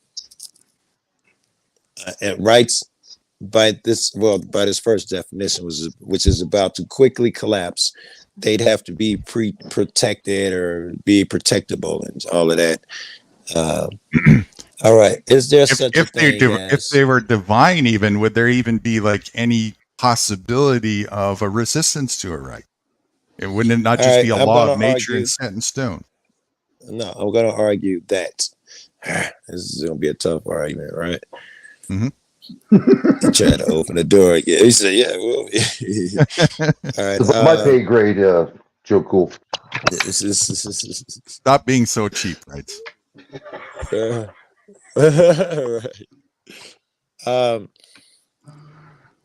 Is there such a thing as? Here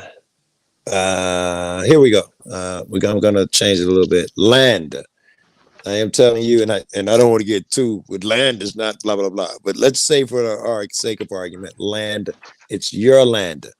You're my kid, and I leave, go somewhere, and and you come back to the crib. I left before you got back, and someone else is on that property, and I tell you, hey, that's your shit. You go kick him off. And isn't there an instance where it's his, he has the right to it, and his father is not gonna or supposed to defend it for him? I would say if that right came from God, you would have to ask God to tell us and enforce that right now. Ask God to enforce it. If someone else is on our land, we go get dad to handle our business. Right. Show us that that's the case and enforce that. Make that the law right now. No. I'm a fan of if it's yours. I like sending my little rat bastard kids out there saying that's your shit. Go take it. Yeah, but that's a human idea. Where's the backup that is coming from the divinity? Let's see the backup. All right. Let's see the backup of that. All right. Yeah, you're in a pickle here, but you have like pickles. I'm okay with pickles. I'm a pro sometimes. I'm not in a hurry. I got plenty weed. We can pickle for a while. All right.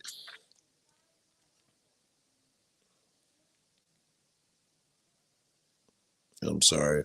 Distracted again. God's supposed to enforce it if it came from God. That's where we're at. Right. Should God, are they still rights if he has no duty or obligation to enforce them? All right, that's why I'm headed in my trying to go in my head. Is there even such a thing then? Is that not the answer to show that there is? Yeah, isn't it hand in hand with if there was a divine right, an entitlement? Then there would be something in place fundamentally in nature that it would ensure that entitlement without the possibility of resistance to that entitlement. I'm not so sure, because if I say, you are my son, I am the king, by divine right, this land is yours. And for some reason, I can't help you defend it. I'm not so sure it doesn't mean that it still isn't rightfully yours, whatever rightfully is.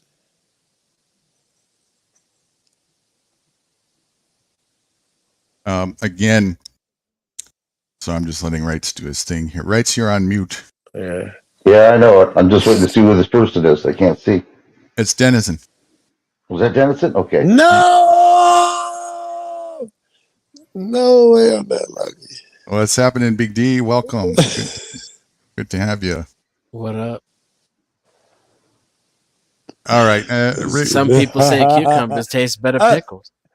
What's that? Yeah, did I get better or worse? As Dennis said, did it get worse or better for me? All right, I want to. I think it got worse as Dennis hopped up here. Let's recap this rebuttal again. State it again, Joe. I want to see how this pickle tries to weave out of the condom here. All right, so I wanted to hear him we're get talking out about of a rights. pickle jar.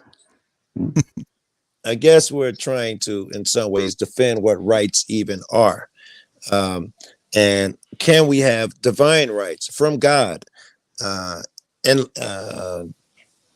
let's leave it there for now. So can we have divine rights from God? What I'm proposing right now is that, yes, the same way a king gives his kid divine right, it ain't divine, rights to his land. And the king, for some reason, can't help the kid protect the land or something. But hey, kid, that's your land by right. You have a right to that land. So that's where I am now. Is there such a thing as a right? Just because the king can't come back and kill everybody and keep them off of your land, you still have a right to it. It's yours. Does Or God am I off concur base? that? Does God concur that there's such thing as a king, or is that just a fallacy in the imagination of mine? That's No, not- no, that was in this one. God would be that's king. I'm the son. oh, God the would earth- be king. Yeah, I'm the son. Oh well, and you got to the earth state that is because my I was land. thinking the king was like some landowner king of some nation or something, telling to his son. Well, it was That's a just an different take. analogy. That was just an analogy to Very different narratives, God though. giving me rights. God giving you me rights. down here just because he's not protecting them for me. Don't believe that he's given them. Doesn't disprove he's given them to me. That's what I was trying to go with that. I'm not even saying that. Never mind that he's given them to you. That there even is such a thing. Wouldn't it go I know it's not. Wouldn't it go hand in hand? Like why? Let's just entertain that for a second, because you know my real position on it. But let's say there was such a thing. Why would God say, okay, I bestow upon you your rights and your entitlements, but and now leave you on the hook in your feeble little weak meat bag shell to enforce that for yourself against any resistance? That don't make any sense. I don't necessarily have a hang up with the fact that he has to enforce it for me. With that part of it, I don't really, not sure that's a thing yet. That would make it a lie. You got the right to this land, but somebody could come and kill you over it. Don't you have the right to defend yourself? Is that a true statement? Yeah, but that's a separate narrative. Okay, well, I'm going with the first narrative that you said a moment ago. If God were to say, the king, as you said, the king God were to say, okay, you have the right to this land over here, but somebody can come and kill you over it if they want, and if they defeat you, then it's theirs. Yeah, sure. So do you have the right to defend yourself? Does that thing exist? Because someone could come along, beat you up, and you lose.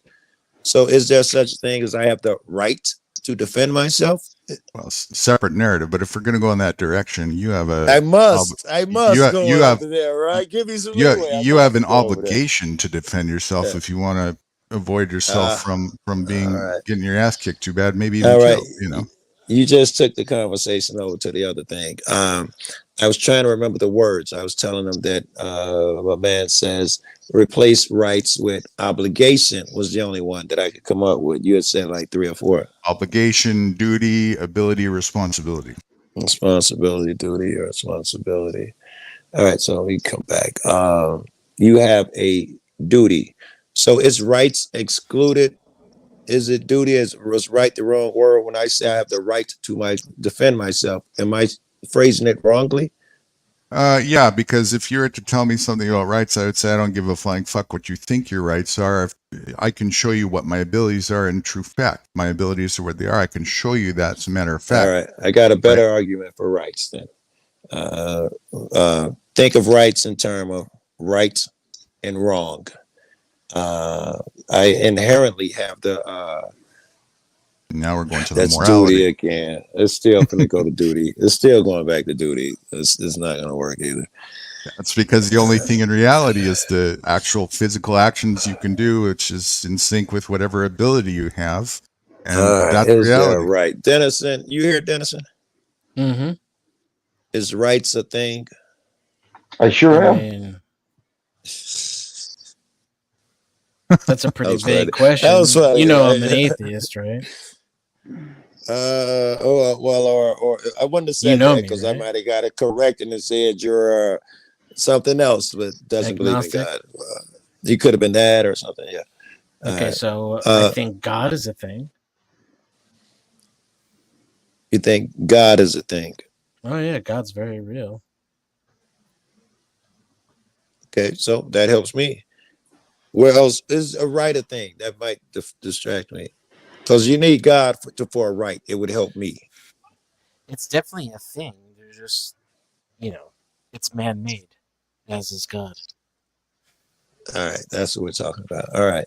Here's the thing. If God is a matter of that Yeah. and subject to the opinion and voices in your head, then I can easily say, well, my God told me I have the right to kill anybody when I decided. What we refer But I to think as there's rights are something- actually permissions. Temporary, arbitrary permissions. 100%. Which are granted by government. Rights Yeah. actually come from government, the opposite of what people say. Right. It's a let's talk corporate about thing, duties then. Let's synonymous talk with about privilege. duties. Let's talk about duties then. You have duties. It's one of those duties to protect the innocent. I don't have any duties. That's a self-decided thing. Yeah. All right. No, we're talking about no offense. duties. I mean, I kind of like you, so like there would be some duties I would take on willingly for you that I might not with some other people. But that being said, I was summing up like I don't owe you a goddamn thing. I still don't owe you, motherfucker. All right. If So, anything, that's what we're talking about. Duty. if anything, to give any testimony to the rights in a divine sense, you have the right to discernment then. But I would even say that the right to discernment, because you're going to discern if you're going to stand by somebody or not. Yeah, obligation is whatever you decide to put on yourself. Guru with the clutch when Joe was unable. Guru with the clutch. There you go. All right. But again, you have a right. It's not even a Is right. that a It's right? Is that even it's a an right? ability. It's an ability. That's all it really is, right? I was It's going to just, say, and if the last two things that you both were describing as duties were responsibilities, literally responsibilities. even Oh my responsibility God. is a self-discernment. It's in your name. In that You have no aspect. help here, rights. It's above my pay grade. Oh, you don't believe in the Constitution still, do you, buddy? What's with the flag there? Reminiscence of the past. Look We're at way it, really past all heavy. that, aren't we? It's Yeah, no, it's upside down. Yeah, but it has to exist to be upside down. Well, yeah, well, it just shows you I how. won't even acknowledge its legitimacy. Well, thank you. Bless your heart. I'm just saying, America. Oh, it doesn't hurt me. Yeah, that sounds good to me. I love it. I wasn't intended to hurt you. Well, you didn't hurt me. You didn't hurt me. I thought you were way past that point. I'm jumping out the basement window. Are you hurt? I can't take it. I think you might be hurt. I wasn't. I am a little bit. Do I sound hurt? Good. Yeah, you do. You kind of got defensive out of nowhere. No, that's the way I am. Mm-hmm. I was gonna call for backup on what are rights. I was about to call for backup, but I'm thinking I was gonna just text motherfuckers or something. But no, it sounds like he might be able to give you some backup there. It sounds like he believes in rights. Oh, rights. I was thinking, some auditors, right? They gotta believe in rights. I was thinking some of these cats would argue rights. Well, let's ask Rice's current stance today on where he stands with rights at this point after everything up to this point. That you've heard, what you think, rights? Do they even exist? Fuck no. How's that? All right. Government. Fuck government. All right. I will say that, girl. We find these truths to be self-evident. I mean, they don't even bother trying to make the argument as to why it makes sense. They're just like, because we said so. It's self-evident. Y'all know what it is. That's so insulting right there in the first fucking sentence. And then all the things they list, they're inalienable, life, the pursuit of happiness, like all of that is objectively untrue. Right. I don't inalienable, but we can do like thought experiments and have interesting conversations, but this shit objectively does not exist outside of the fucking fictional. It's inalienably completely ununanimous across the board, as if that's from fucking divinity. Give me a break. Let me ask Guru. Don't you answer first, Dennis? Guru, Do you have a right, duty, obligation to do good? Not a right. Take right out of there. Duty or an obligation to do good. Only if I decide that for myself. It's not a duty, then, is it? If you decide it for yourself, If a duty you're must be asking compelled. if you're saying duty from some kind of external force that's putting an obligation on me, no, other than whatever I might sense as a consequence in nature, but I can still So defy you're that saying you do consequence have a if I want. duty. You're saying you do have a duty, but it's self-imposed. Right. All right, duty to do good. Right. All right. Do you have a okay? That's Dennis. I already know the answer. This is the most What's the dismal fuck question? on the planet. Dennis It's said, not "Do dismal, you have brother. It's just the truth. It'll set you free. reality?" That's true. Listen, if anybody's standing on a ledge, turn off this broadcast right now. All right. So when That's say, right. Every ounce of belief a person holds on to is a shackle. freedom is a scary motherfucker. That's why most people don't want it. I love It's a my what freedom. motherfucker? Scary. It's a Scary motherfucker. Absolutely, Yeah. because now all of a it's sudden you got to terrifying. take some responsibility for yourself. Oh no, we don't want to do that. We don't want to do that. It No. goes- Dennis, and I gotta ask, goes do deeper you down have an that hole. obligation? Do you have an obligation to do good? Man, I don't even know what you mean by good. What the fuck? What? Let's go there. Define good. What Are is you that? kidding me? Good doesn't even exist unless it's just. This is even better conversation. Good, Again, good would be if you're thinking about tying a self-determined- rope around your neck determined and things, jumping right? off a bridge, Yeah, turn it's all off an this individual broadcast decision now. too. What's good? If we want, right? You know, in my opinion, I'm all for natural selection. I think that's wonderful.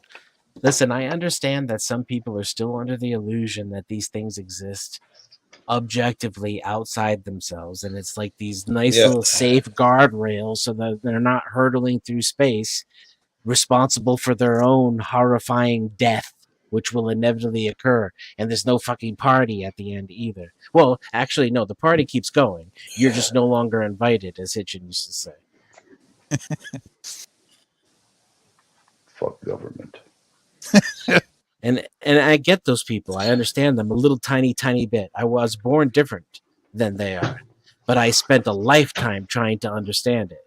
But I mean, that's a hell of a safety net to take that jump across that gap and to not know what's on the other side, because it's not written in a book somewhere or on a tablet. Sorry, go ahead. No. I was gonna say, a lot of this shit is about to sound like pseudoscience babble and shit.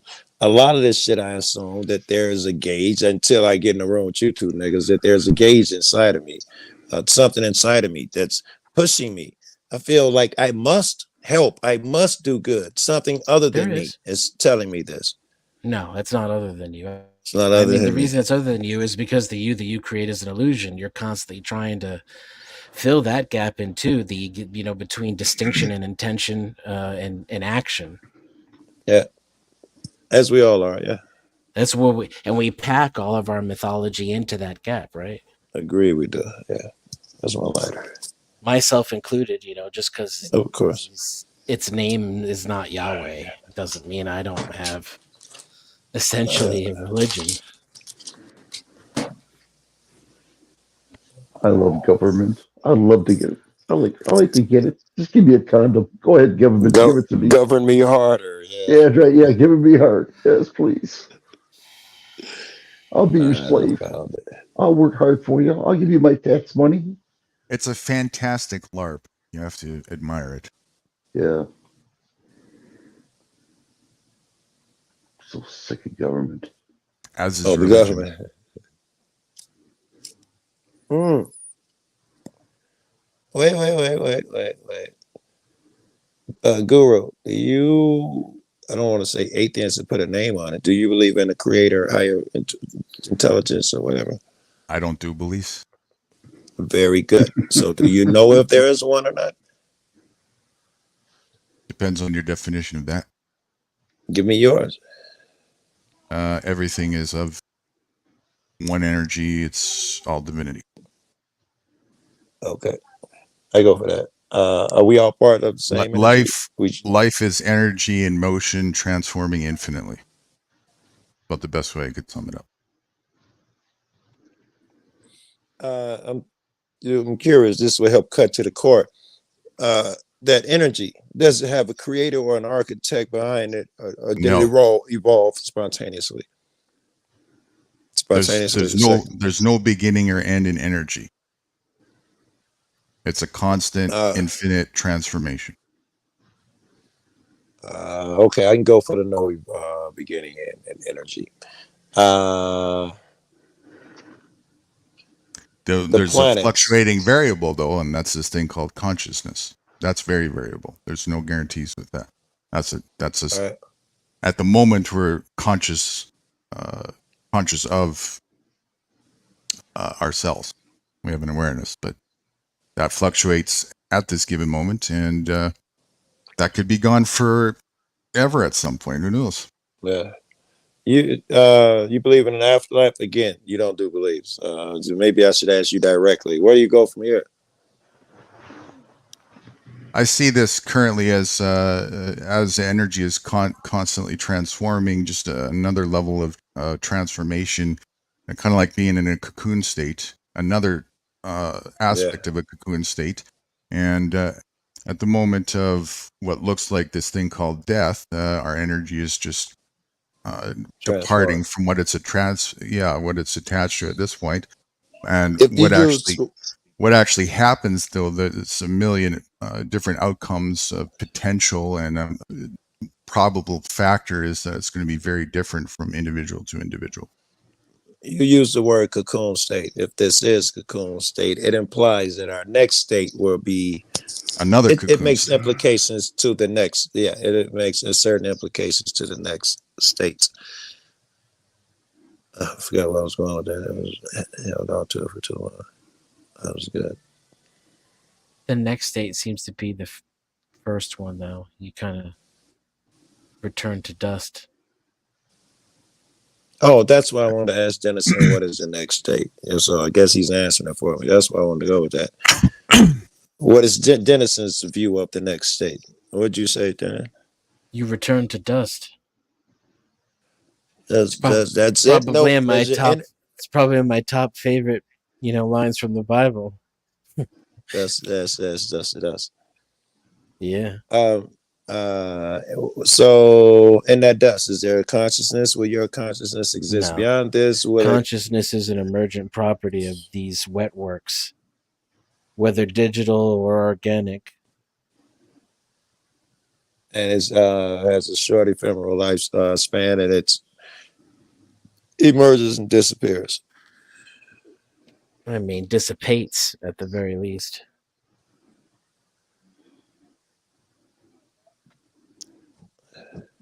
I could give further to that. If it happened once, there's argument to say that it was possible to happen again.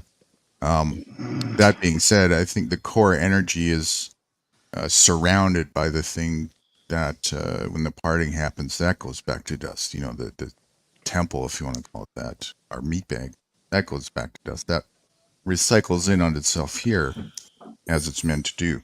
The core energy, though, however, not the case.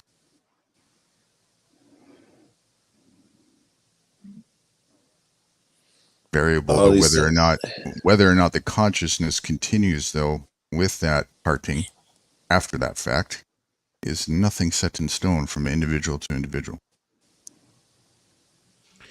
I would agree that we don't know. I think the available evidence demonstrates that consciousness is reliant upon your brain. And I can,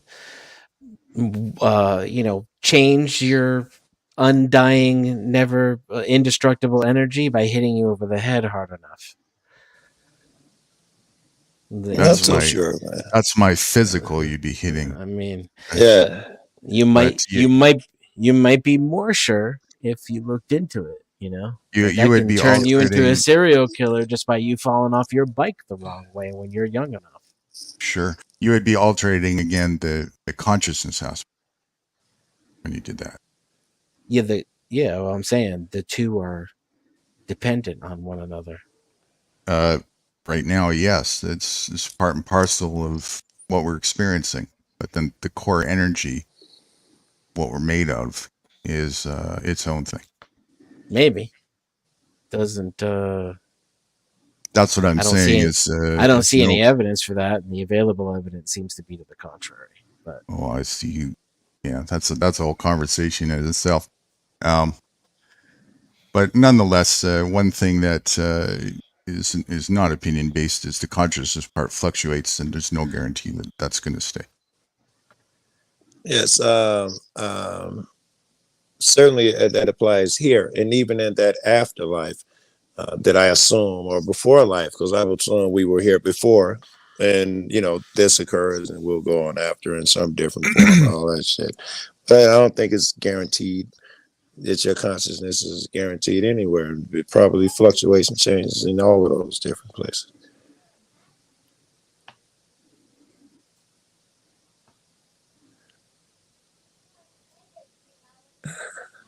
That root energy would be electrical, by the way. That's another Really? tangent.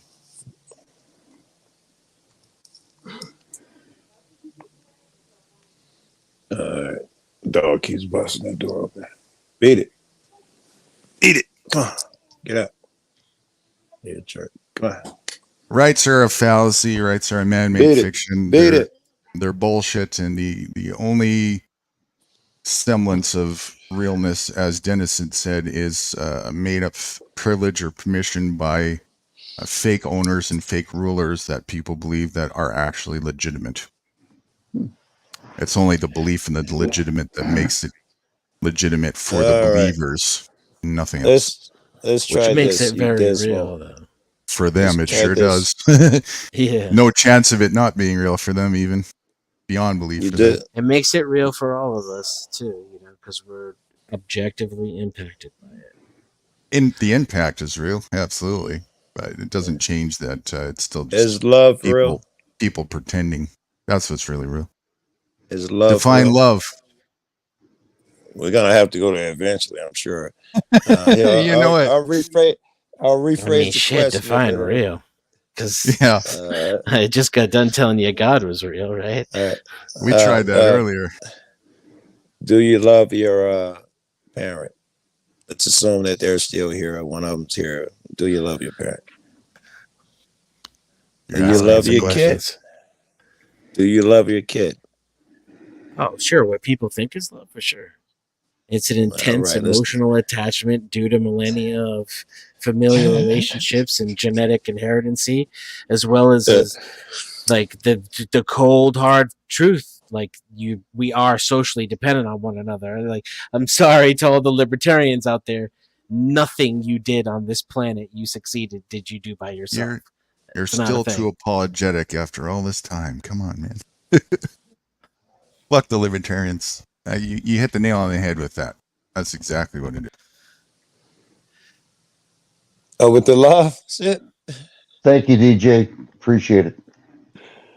All right, so love. Guru, you would agree that love is just a combination of chemicals and circumstance and advantages and shit? It's an emotion.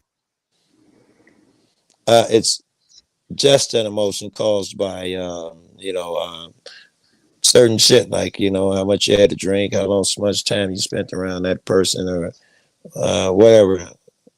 The variables are almost endless. Yes, but that's where it comes from. No divine love. I think you understand what I'm saying.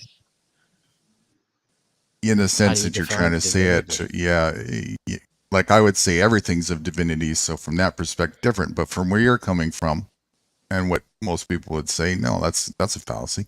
Right. Otherwise, that would be a divine dictatorship, right? Because now you have some sort of like obligatory soulmate situation here. What the fuck's that then? Then there's no free will, which I would argue that there isn't that either, but religious people would definitely stand on the that principle. I'm not sure it would make it obligatory. Obligatory. I'm not sure it would make it obligatory. Well, there'd be like a magnetic thing there, right? That you couldn't even get away from. I would agree with that. There would be some magnetic shit that you can't get away from. Yeah. I just fell out of the argue truck. this. Argue this. I don't know what that. Or you fell out of the truck. Hey, Yeah, Joe you Cool. guys turned the corner without me. Excuse me, Joe, yeah, Joe Cool. yeah. Dennison, DJ said hi to you guys. Oh, DK. What's up, DJ? Hey, D. Yeah, there's a Darren in the chat too. Hello to you. DJ. Mm-hmm. Yeah. Got a full house. Just when you said earlier, right? So you know, You guys both agreed on what the magnet was, and I was like, "Wait, what?" I'm shocked. Well, mine was theoretical. My position is there isn't that, but that's what. Oh, there's no such thing as obligations. Right, but if there was, then that would be the basis for it. So it would have to be some kind of a defined dictatorship, and I don't see that. You know. So what are people confusing for obligations? Jealousy, imagination. Why do you eat every day? Requirements for sustenance. Yeah, but why not just not eat and just lay there and die? I enjoy life. Oh, well, that's a deep question that's going to go in a lot of different directions. But fundamentally, I enjoy the direction that I'm going in. Do you think you enjoyed it when you were 18 months old? Didn't have much capacity to know at that So point. why did you eat then? Instinct. So what is that? That's it? It's instinct? That's the only thing we're confusing for obligation? When it comes to love? When it comes to obligations. Excuse me. Well, the question was about love. Yeah, I asked a question about obligations. Oh, okay. So now we're turning another corner. Well, I'm going to get back on the truck myself now. Let's get on the same page. Okay. Can you ask the question again? Because I'm sorry. Have question. It was. What are we confusing for obligations? When it comes to what? Obligations. When people Obligations think itself? they have an obligation to do something, yes. What is that? Where does that come from? What are people confusing as an obligation? Like when we say rights, what are they really? They're permissions granted to you by the government. Right. So what is an obligation in actuality? An actual obligation? Yeah. What are we confusing for obligations?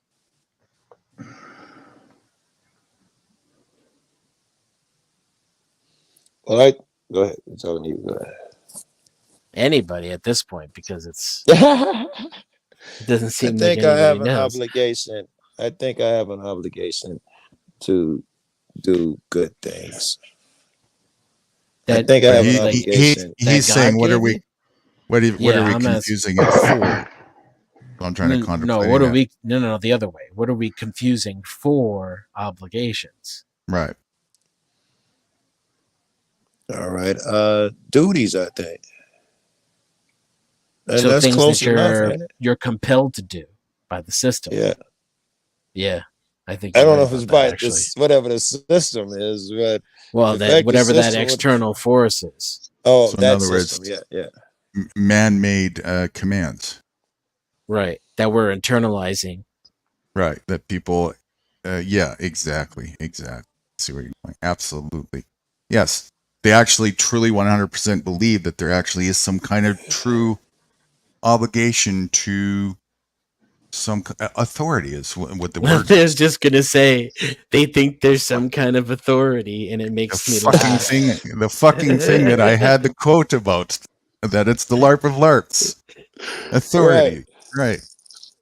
All right. So there is no authority, and I think I understand in the sense that you guys are are speaking in. So I think the only separation you have, Guru, Guru may have us as one unit more than you, Dennison. Guru, do you believe that we are all joined in this energy, that type of shit? We all make up one being entity or some shit like that. We are interconnected. You believe that? And Dennison, I'm assuming you believe the opposite. Again, I don't do beliefs, but there is one source energy, and there's an illusion of fractionalization going on to create a perception of self. So me, you, Dennison, we perhaps share an energy. Source-wise, yes. Yeah, I mean, We share a lot of things. At some point, there's the singular origin. There is a common denominator energy-wise. Right. I would say the presumption of one or the other is like it's not mutually exclusive. I got you. All right. So I'm trying to find a better way to phrase it. How are we joined by those energies? How are we joined? I think you make an overestimation about the collective source. It neglects the subjectivity of the individual experience. So whereas if you too much consider right, and if you turn up the individualism dial, you don't lose focus or resolution with the collective dial. I find that you can turn that motherfucker all the way up. Right. And it's so long as it's not theoretically on 10, it's on 9.999 to infinity. The collective dial exists. This is why know thyself is so important. But if you do it the other way around. Yeah, I want it the other way around. What about that? Can you turn up the collective dial all the way? Physically, not right now. We're not capable of it now. I think you got Mike a little soft, but I heard you. Physically, right now, we're not capable of it.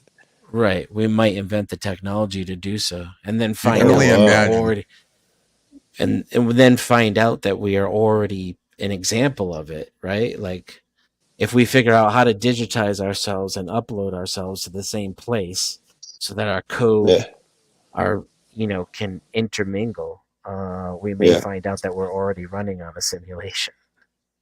I assume we are. Yeah. Circle. Absolutely. But firewalls, on a computer are real. Hard drives, physical hard drives are real. They're an actual barrier. So I think that exists in the human experience too. We are subjective things, and because we're so similar. The closer we are in experience and proximity, perhaps, the more of a shared experience we can have. What about with that? Yeah, I was wondering, with distance, decrease the experience, the shared experience but it's something better. So do you believe this is a what you call it, a simulation? I don't believe one way or the other. All right. You put a likelihood on whether it's I think it's likely a simulation. You're gonna have to do this again. Define simulation. I don't know. Dennison used the word. Mathematically, video game. Mathematically, it's more likely than not. Once the idea is postulated, but let's say it was. What would the non-simulation be? What would mathematically it would be another simulation. I think so. So isn't it all a simulation? How do we even have the capacity to understand what the base reality would actually be? What would that be other than a simulation? Say that again. How would we describe or define an actual base reality if that would be the opposite to a simulation? Wouldn't that just be a simulation too? What is a simulation? No. A simulation of what then? I don't understand the question. This would be a simulation of the experience we're having. Well, then what would be the actual experience if this is For just us? a simulation? If this is a For- simulation, that would suggest that there's an actual that's the opposite to the simulation, something that would be an actual, not a Well, it didn't simulation. have to be opposite. No. Well, I mean, something that would not be the simulation. So what would the not simulation actually be? I don't know.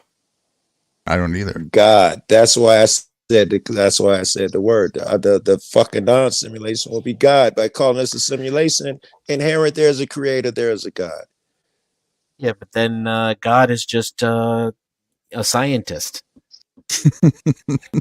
Whatever it is, man. If there's an intelligence Yeah, over but us, it's a dude, a computer engineer, a software engineer who Why works would for Elon Musk in the real world. That's it's God. feasible. It's Let feasible. Okay, I'm me- not saying it's not feasible. I'm just saying how relevant is that? Where Let me see where if does that I- get me? If I take that one hand and hold an empty sack in the other, I'm still left with just an empty sack. Let I'm me not see so if I sure. can put. Let me see if Go I ahead. can put that to rest real quick. Let me ask you a question, Joe. Does God know everything in His divine wisdom? Yeah. Then what the hell would He Yeah. need to be a scientist for? Oh, I didn't consider if he was a scientist. I thought he was joking. I'm sorry. I thought it was a joke. So I have to answer: is God a scientist? He would have invented science, so he would have some science of nature. What is your question, Guru? What does he need? If God already knows everything in its His all infinite wisdom, what would He have any interest in being a scientist for? I would assume that if you know everything, you'd invent motherfuckers who don't know everything and be a god.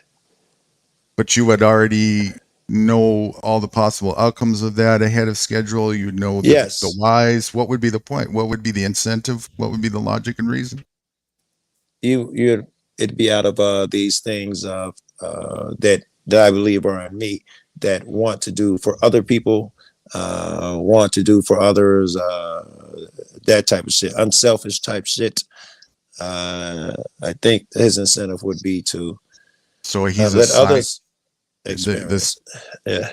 the objective of a scientist, though, is to do experiments to learn something factually, as if they don't, because they don't already know. They want to discover and find out. I'm not sure he's learning anything though. He's giving us opportunities. That's the point. So how could God be a scientist if he already knows everything? I'm not sure he is a scientist. He invented science. I'm not sure he is a scientist. He invented science. Well, Yeah, he would have. a moment ago, it was put on the table. If I didn't hear correctly, that God was a scientist. Dennison said that. I was arguing quipping the about the opposite. fact that it would be like a computer programmer working for Tesla on the other side. Right. So why would he even be that then? What'd you say? Why would he even be that then? I don't understand the question. Why? What would be his motivation or his incentive to be any of that? To find out what happens. But so then your position would be that Or God for fun.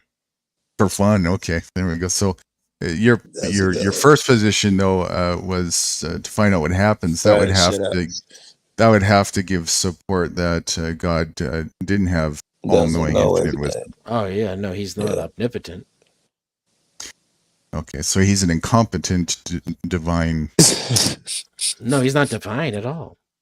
He's not divine. Okay, so I guess we have to define God really clearly if we're going to even go. That's what I was thread. saying. That's what I'm saying. If this is a simulation, Let's do it. then there's no point to God. God is some random nerd fucking writing code right now, and the whole conversation is moot. That was the point I was making. Like, there's, and sure, that exists. Is there a higher intelligence than human beings? What you're saying is the closest. Is there a higher intelligence than me? Right. There's probably a guy on this block that's smarter than I am. You're saying the closest thing to God would be whatever the highest level of intelligence would be, which would be somebody sitting at a computer writing the most sophisticated software of some sort. Right. Which, we're getting there already. I mean, shit. Fucking Baudrillard was right. Symbolism has already become more real than reality. We live in a fucking simulation already. We're already plugged into Meta at Facebook. These Is it people don't know their impossible? ass from their elbows. Here's the AI question. is the singularity's probably already occurred.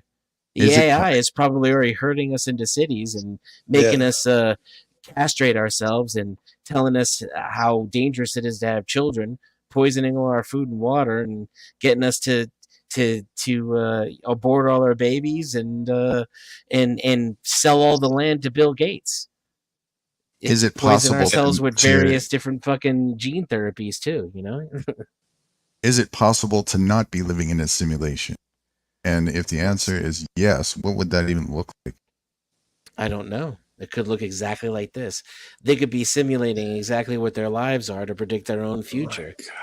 That's- How would we even Yeah. be able to recognize it as not a simulation? Us, as the simulation? Probably not. So we would never know either way. So Right. We would just ultimately, think we were intelligent, similar to what we have as our artificial intelligence already. It thinks it knows when really it's just a very advanced database querying system. next question of relevance: would it even matter and make any difference anyway? No. I don't think it would it? I think I if mean- it would, we would have some instinct to more kick and scream to get to the wherever it was that we should be, where it mattered. So I I would- completely concur. It wouldn't matter. I have a Wait, friend in your with sense, a really it high would IQ matter. who took some neurotropic drugs who claims he found the way out. He found the gate. No, Joe, I concur. It wouldn't matter. It wouldn't make a difference. I think in a way that you're saying it. God dog it. I can't hold on. It wouldn't matter because no one, if someone knew there was a God or whatever, I say it wouldn't matter because everyone is so stubborn they would hold to for whatever belief. If someone said there was not one, or you found out there was not or was, it wouldn't matter because no one would change a thing. However, I believe it would matter, at least in the sense that if there was a God, it would matter. I think there are reasons where it would matter if there was a God. If that's what we've been talking, You would think that there would be reasons that there is a God? that it wouldn't matter. We would say it wouldn't matter either way. If there is a God, suddenly shit starts to matter. If there is a Right. God, yeah, it matters whether you fucking did this and that. That's true. how powerful the imagination is. In fact, it could be so powerful, it could give an external simulation that's so real you actually believe it. Isn't this what's going on? Well, you believe in karma, either one of you. What goes around, come around. No. Karma is a synonym for consequence. That's the only actual karma there is. I go for that. Is there a consequence for doing a bunch of evil shit? Do you pay some type of karmatic consequence? No, What not in goes form of around? punishment. There's only a consequence to every action that you make by default. And what goes around comes around, but not because of some default force of Not nature. Why no, does I mean it? like some kind of measuring. Yeah. You know, like nobody's taking a tally. You know, bad does not beget bad, etc. As nature Well, is an example of how karmic forces are not the way right. of this universe. Like what devours survives. You know, nature is isn't like a friendly handshake. We This agree. is a harsh universe. And even now, as human beings, it's the psychopaths and narcissists that are given everything. Are the stronger ones. Yep. For sure. So, the weak and just the for meek the- are the ones that For the record, try and stand Is- a moral compass more. is there a benefit to helping someone outside of how it benefits you and financially or some shit? Is there a benefit to doing a good deed for some homeless dude outside of a dopamine rush or something? Fuck no. Got to do it again. Define benefit. You know how I know that? I know that because I took the time to try to feed homeless people. That's how I learned that it was fucking meaningless. I still do it. Probably did it last weekend, and I think it's the greatest shit in the world. Well, because it makes you feel good. Because it made me feel good too, and I like doing it. Okay, I got outside of other shit I dopamine- got to pay attention to right now. My cup does not Yeah. runneth over, but it still That's feels why- good for me to help my fellow man because That's I'm a why, social human being. Only Right. That's why because defining benefit is important, because yes, if feeling good is important, that would be a benefit for doing so. I said, But it would outside also of be it's a good very for you, too. narcissistic. That's right. It would also be a very narcissistic thing to do, and I pledge that we're narcissistic to the core. We can't even get away from that fundamentally. Oh. You know, Old school Greek narcissistic, not outside NPT. of the dopamine rush, is there a reason to do good? Is what I Yeah, started at. serotonin. Outside of the serotonin, dopamine, whatever, is there? Those are the only two things you really enjoy, Joe, is dopamine and serotonin. So you made. So is there other reason other than enjoyment? I think that's why I'm going with this shit. I'm going to throw another contemplation in there that would come from so many other people. This wouldn't be mine, but I'm just going to put it in there because I'm going to speak for all the other people that would put it in there. What about compassion? What about Yeah. compassion? It's a dopamine Devouring. rush. Same thing. Dopamine rush. Devouring force that makes you feel good about yourself. What I would say is, you say any other reason other than the dopamine or serotonin. Yeah. So Yeah. whatever reason you want, but not without the dopamine and the serotonin, not without that primary reason. So you can assign all the meaning you want to it. That's your choice. And you can do it collectively, and it will have the force of God, literally. But ultimately, stimuli response. I was wondering, is there other reasons? I could think of probably some reasons why you can do it outside of the dopamine serotonin rush, right? Because it might help you get fed that night. So you got to do some shit outside of you're not doing it for the dopamine rush. Well, I was know thinking we, of- we were already assuming the selfish reasons. Wouldn't that all be what love is as well? Yes, and eating potato salad is still, that's dopamine and serotonin. It's I not think the that's gross definitely feeling of dopamine. it going down your throat and then this, as it plops into your stomach, or the shit you have to take afterward that you like. It's that when you eat it, your brain goes, ooh. That's And definitely it hits your dopamine. stomach and your brain goes, again. That's, so. Yeah. Logically, it's logical. You do good for other motherfuckers. The world goes easier for you. You train monkeys to be monkeys doing good. There's logic behind it without the dopamine rush. If there is any legitimate authority, that would be the closest. What's that? One would argue that's where the rush comes from, though, right? So What we're talking about right now, what you're actually controlled by, ruled by, or owned by. you have preferred outcomes from certain behavior, and then so you develop Ways of achieving those things. right, incentivizing. Your body incentivizes itself to regain that experience. That starts all the way at you're hungry and you need to eat something, even if you pick a bug up off the ground and eat it, all the way to sex man. Yeah. Well, why would because again, dopamine. Fuck, everything's gonna come back to dopamine and serotonin.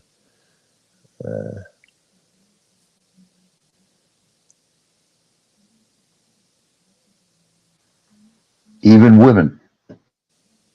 Especially women. Even. Yeah.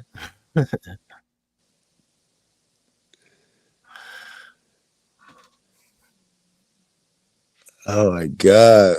Ejaculation. That's what I call my ex-wives: dopamine and serotonin. Ejaculation. Dopamine. Ejaculation also pure dopamine and serotonin. It's got. It's this. The brain Not looks to hit 'em almost hard. exactly the same as it does when you do a line of blow. Steel toe boots, right? That's, I mean, we're not even talking like smoking weed or nothing. We're talking about it's your brain on crank. There's cocaine, there's sex with a woman, and then there's crack cocaine. And the last two might, I'm not really sure about which one's worse. I'd have to go back and look at the studies. I'm still not done with you, cats. I still don't believe you believe these philosophies that you say. I don't do philosophies. All right. Believe in what, man? The philosophy of it's just you're just a victim of blah blah blah blah blah because Victim. This is you always try to paint this shit so negative. And it's like cannot escape it. Because I'm trying to take away. victim was the wrong You're like, choice of words. this is my box of everything that makes me happy in here. And fucking Denizen comes along and is like, Joe, there's nothing in that box. Let's go I get don't pizza. hear him saying that I'm in a punishment, bad choice of state words. of punishment. Yes, bad choice of words. You are subject to some, the food you ate, the so and so, and all the things. You know what kind of freedom and peace of mind comes along with that acceptance, man? When I don't try to fight the reality of it anymore and live up to this fucking standard that some fucking person who's like, shit still stinks just like mine invented for what? To hurt me. It's all, the whole thing is based on punishment and I think adulation is the word, right? It could be used two different ways. And that in itself tells you exactly what it means. Our Judeo-Christian philosophy. You like it's some kind of privilege in order to be tortured to death. Well, that's what those idiots believe. But I think you still believe that. I shouldn't say so. Why don't you go out and rob more niggas, man, and get you more money? It would benefit you. You'd have a better crib, better house, better car. That would not benefit me if I did that. It could if you did it right? Well, I mean the type if of you risk, did it where I we might as well just caught. play slots. No. I mean, we know the old those man things down don't the motivate street. me too, right? Like I don't Money I'm not motivates really everyone. interested. No, it doesn't motivate everyone. Like Sure me, does. a place, a roof over my head, food in my belly, the company of friends. I live a very minimalistic life. So money can buy most of that shit. Yeah, those things cost money in a capitalistic society. So I'm forced to do the minimum amount, otherwise I will not survive. And I'm constantly trying to increase the ways in which I do not have to participate in their system in order to survive. I've been working on it for quite some time. Starting to lose your audio Is bit. he going in and out? Yeah, he is. Yeah. Everybody could use a little extra bread, man. If you found 10 grand, you wouldn't throw it in the trash. You take it because it could benefit you. Yeah, but that's not what you said. I know. I'm trying to get back to where I said, but just getting you to say that, I do like money. No. All right, so. No, I hate money. Or money is useful. All right, maybe I like the word. Yeah, money is useful. And we're talking about motivations and risk versus reward. Yes, it's the essence of the situation. Money is useful. Here's the situation. I haven't really given it yet. Here's the situation. The guy that I work for, me, is a really rich dude, and he keeps a lot of cash on hand. A couple million. You come in there, you knock them off. I'll give you $1 million. You go your way, I go mine. Or you can do it on your own. You see $1 million in that crib. No one knows you're in there with the old man. It'd be advantageous to knock him off and take that $1 million. Would you consider it? Would you do it? Is this a fake thought experiment where you're just trying to make up something where I can definitely get away? Yes. Oh, yeah, of course. Of course, kill the guy. Guru, kill the guy. No, you said rob him. No, no. Take the I $1 meant million. kill him. I say kill him and take the million. I meant kill him if I didn't say it. Kill him, take the $1 million. I don't I'm know if I trying want the to- $1 million that much. You I got lost a bit at the end of the narrative. Can you recap the narrative?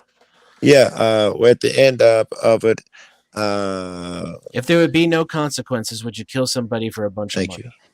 Yeah. If there would be no consequences? Yes, it's a thought experiment. Like, it's fake. You have to. Yes. The point is to get the answer to the source of your principles, not because my whole point originally was it wouldn't be worth the risk. You're going to get caught. You're going to get killed. It's not worth it. But you're going to live that whole way, the rest of your life looking over your shoulder. That's not his point. His Right, point is assuming if all you that's could up. get away with it. Yeah. Well, if there's no consequences, then it wouldn't matter either way. Let's not say no consequences. Let's say you definitely can get away with it. No cop, no one's gonna know that you killed that old man, took that $1 million. I can guarantee Except you for that. you. Except for Okay, you. get away with it and no consequences are two different things. So if we're only Okay, I talking, changed it to get away with it, and no one will know except you. You kill old man, take the $1 million. no, Why not? It's to your advantage, bruh. You need that $1 million. Yeah, at least it would help. I don't need that million. It would help, yeah. No. Ugh, It would you're help me. insincere. Right. Dennison said he'd kill the old man and take the. No, I wouldn't kill him. I said it. Oh, may may help help. money that bad. It My may help. man, I would other steal people. it. Why I would not steal kill the fucking him? money. No, Because killing wasn't an option. Why not kill him? Because I don't want the money that badly. Because it's the wrong thing, and you would you do it for you beat him up, but you wouldn't kill him because you know it's wrong. And that yes, No, why I not ain't got kill nothing him? to What do you wrong. care? What do you What's mean? the What do I difference from care? It's beating him 'cause- up and killing him? I mean, there is a thin line between the point where you beat somebody and kill them, but I wouldn't beat somebody either. Steal from somebody with no consequences and never getting caught from a rich man, and it's just the cash he has on hand. Fuck Right. yeah, take his So money. you wouldn't even beat him for the $1 million? Nah, Why not? it's not worth it. It's $1 million. How much worth it would it be? What price do you pay so that it's not worth it? Worth it. You don't want to do wrong. You're You don't- It's you're got nothing to trading do with. you're trading the expense of a LARP over something that's not. Why would you do that? The expense of Like, it. I'm going to cause pain and suffering to another being for what? For Promissory notes? superficiality. Why not cause pain and suffering to another being? Because I hate Self- pain and suffering. Self-determined, yeah. So that's self back to the original stuff we're talking about. It's he's discerned. I've done the same thing. I stand in the same principle. I wouldn't harm no other person unless if it was in self-defense. Not even for No a exception. fucking. Exception. All right. I'm trying to see where these two collide. Because I don't know, man. If I don't have morals, if I don't believe in God or what's right and wrong, I'm not even gonna call it God. If I don't believe in good and evil, you can't believe in good and evil. I don't need to do belief in that. I can see consequence based on certain actions that I do and have discernment. What's a healthy outcome and what's not a healthy outcome. Right on. Is it evil for me to kill that old man and take that $1 million? Is it healthy for you to do that? Yeah, I guess I'm asking, is it healthy? Yeah. Well, I'm reversing the question on you to put the perspectives. Like for me, the answer would be definitely not. Hey, dog, stop it. All right, hold on. I'm sorry, but Not healthy. I'm sorry. Hold on. I'm gonna need it. That's just his little alert shit. Hold on.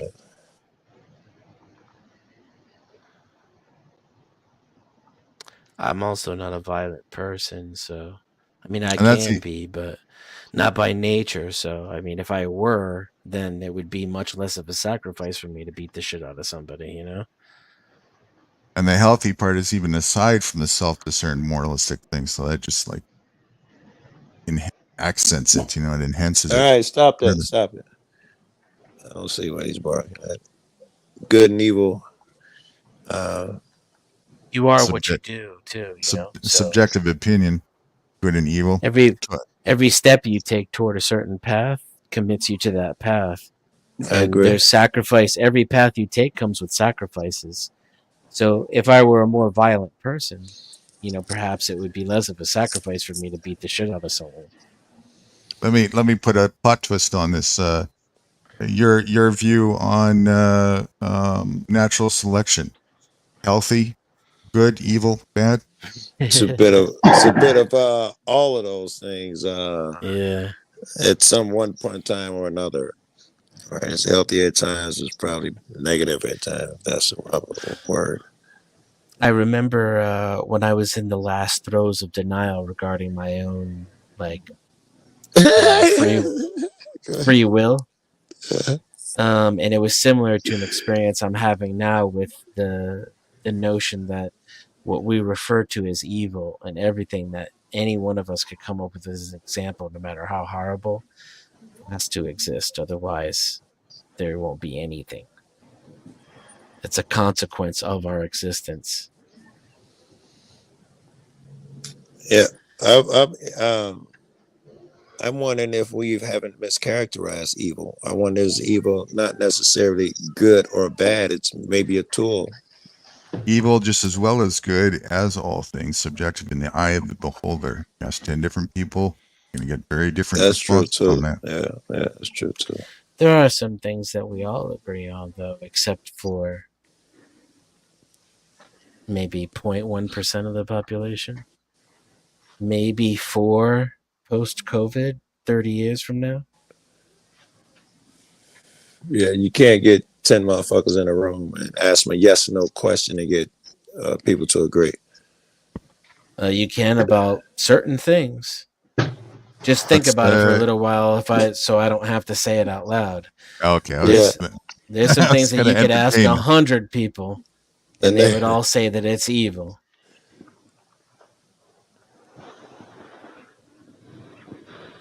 Even the evil doers, I don't think, would deny that it's evil. A lot of them take pride in the fact that it's evil.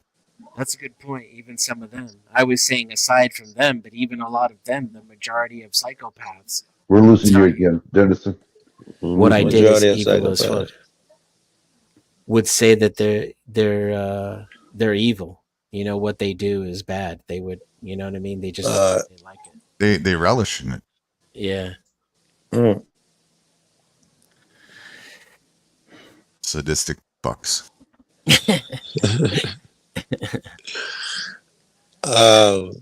So we need them.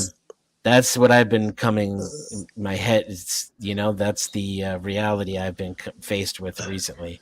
I think there's a little bit of I would say most need them. If we didn't have it, we wouldn't have existence. So the people who claim not to need them, like our friend Guru here, he wouldn't exist. And that's what I mean by he's dependent upon them. If you're just saying that, it's just part of the overall balance of existence itself, then I don't think it's a balance. I think it's just elaborate then. a requirement. I want to see where you're at with that. I don't believe these things are balanced. I just think that. I mean, your position. Elaborate what you're saying. The only thing that's real is entropy. And Elaborate. So the only reason we don't cease to exist is because of the diversity of every single particle in existence. Yeah, so that would be the only reason humans are alive, for example, is because we don't inbreed. Like we do, but not for long. People start to get really weird looking and stupid and violent, and then they spread out, and Sure, so agreed. Since you brought that onto the table, though, directed towards Mr. Religious Man, given the doctrine philosophy of the way that man was quote unquote created, are we all not products of incest? From the Bible, dude, in some form or fashion, yeah. Couldn't even get away from that then. But isn't that one of the greatest sins against commandments? Is it? I don't know if I think so, isn't it? There. I don't know if it's one of the commandments, but it's in there somewhere. Yeah. I wouldn't be too sure. That incest is not even. It said you should not go towards your family members in a sexual so and so, probably in Leviticus or some shit. Right? I definitely recall it being a sin of some sort, whether it was a commandment or not. I'm not sure, but yeah, I don't think it's a commandment. I don't think. But either way, divinity would have to approve if that's how we were, if that narrative is true. I think science or whatever, if you fuck with someone too close to you, they turn into retards. That's even nature tells you don't do that shit.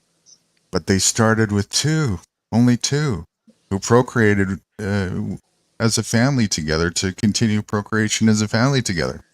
Yeah, That's Genesis. the only way it could happen. Besides, she is my sister, daughter of my father, no, though not daughter of my mother, and she became my wife. Oh, where was that at? What? That's was Genesis. That's interesting. So, in there, they're explicitly saying he took his daughter as a wife or someone's daughter as a wife. You're right about Leviticus, though. That's when they finally getting around to saying you can't do incest anymore. I guess, yeah, we do it. Yeah, okay. Yeah. But I remember I was recently looking for proof of that shit, and I was unable to find that exact phrasing, and wish I had it a couple days ago. None of you shall approach any one of his close relatives to uncover nakedness. I am the Lord. Impossible not to. Holy fuck! What a divine. That's a good point too. Hmm. That's a really good point too. What's that? Well, when you grow up in a family, you see your family naked. It happens. So I gotta always be At some close point. wherever I go. Suddenly the Muslim way of life is starting to have legitimacy.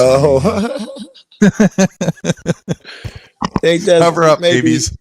You think maybe that's why that's the original sin of putting on clothes, covering yourself up. That's what maybe there's something to that. To control breeding. But you wouldn't. You still wouldn't be able to get away from the incestuous part, so it wouldn't matter what. At any point, you would never be able to declothe yourself in front of anybody, and partake in procreation lawfully. Because we're filthy now.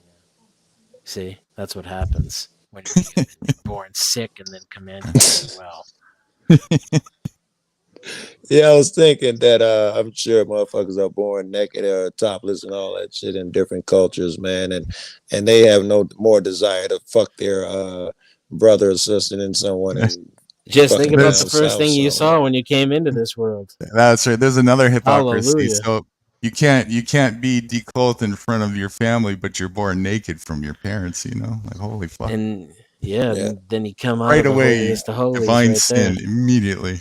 Yep, on both. Already the baby is committing a sin. It's like, damn, I just saw my own mom naked. I would assume that I don't know. I would assume that it was meaning don't fuck her, not see naked. I assume some caveman gave me that interpretation. I wouldn't. Yeah, but think about the reason why they use the words that they do, though, because they're basically saying, cover up the fun parts. Yeah. Control yourself. Yeah. Can't just be out here fucking. Y'all just can't be out here fucking. Yes, that's the control aspect of the Bible, right? I would assume that's just like rights being a bait scam. Same thing. Religion is a bait scam as well. As I stated in that quote that I showed you, it's for the sole purpose of getting people to be obedient under the guise of morality. That's all. Yeah. That's why I always say monogamy is my kink.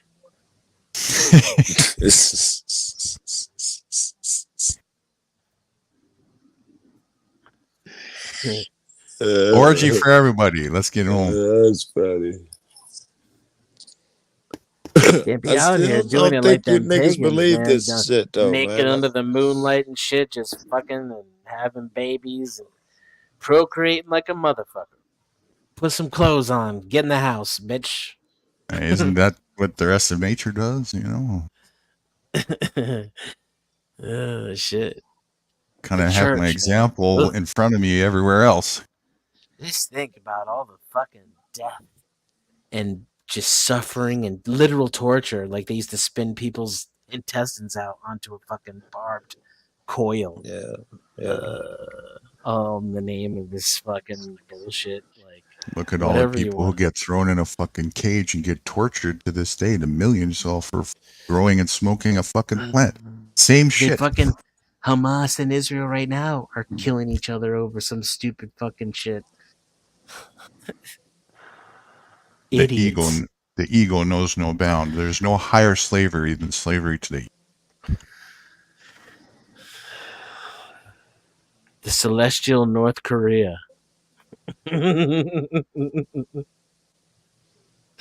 like to go there. North Korea. Mm-hmm. I'd like to see it too. Just for a day. Yeah, but you know the circumstances. You got to view it under would just suck, right? You got to have people with you. No one can talk to you freely. You can only see what they want you to see. It seems like going there might not be the experience. There'll still be some benefit in that, even. Yeah. That's why I want to go there, because most likely than that, it's a crock of shit being the source that says that narrative. And that I've divulged from personal experience and expedition around the world that Mexico is such a terrorist place to go. Oh my God, there's this, ring of fucking drugs going on in a cartel there. It's so crazy. And yeah, the United States is way more than that than Mexico. When was the last time you were in Mexico? 3 years. How many years? 3.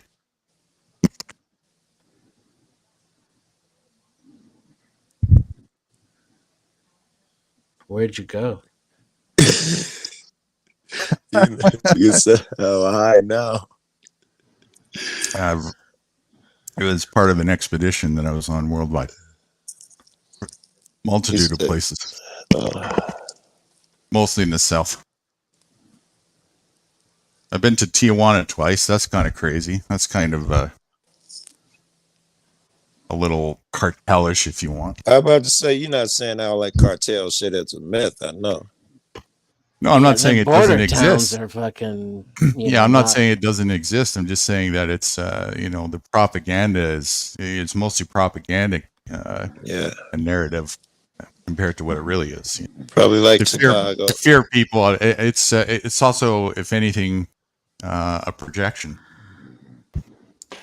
If you go to like Sinaloa controlled territory and you have nothing, I don't think you're probably going to have a problem. But if you're if you're a middle class tourist, you're going to end up getting your phone taken, cloned, identity stolen.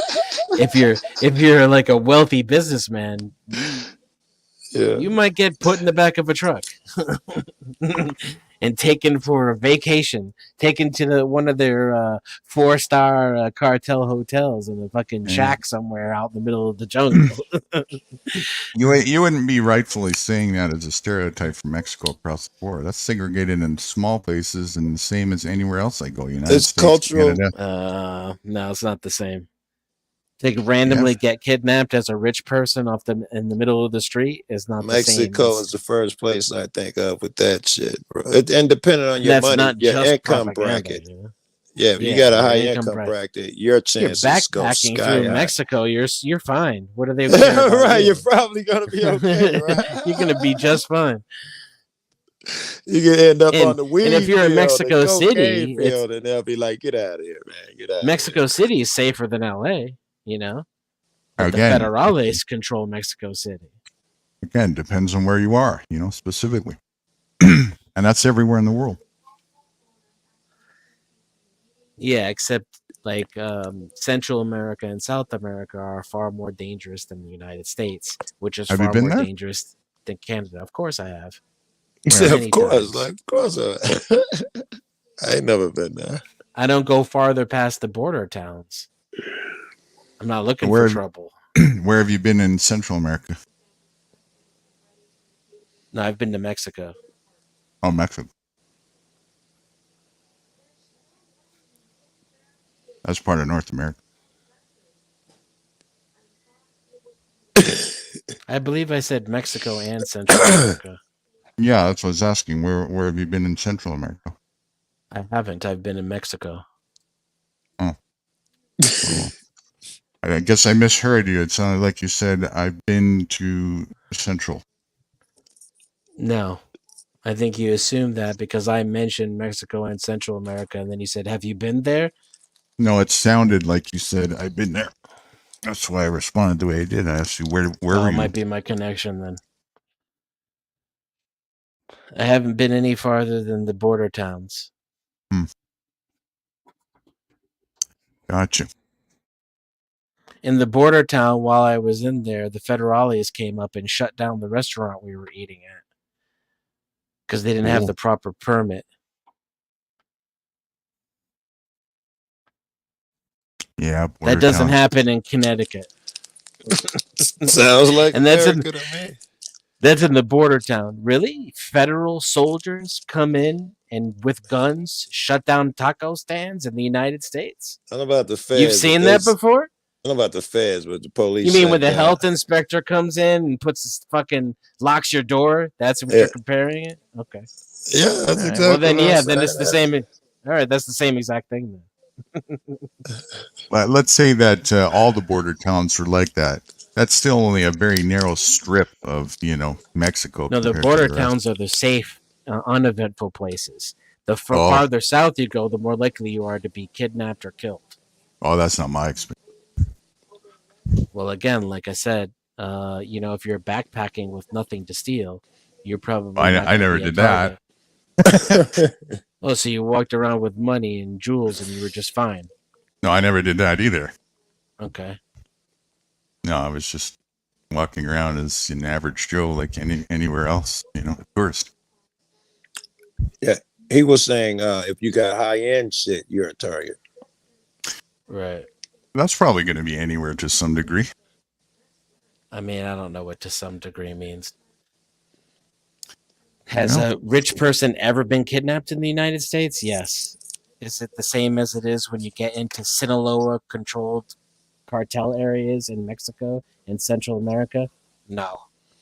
And that's armoring your propaganda. car is armored car is a real thing just when you hit a certain income tax bracket, because odds of you being kidnapped are so fucking high. Yeah, it goes up.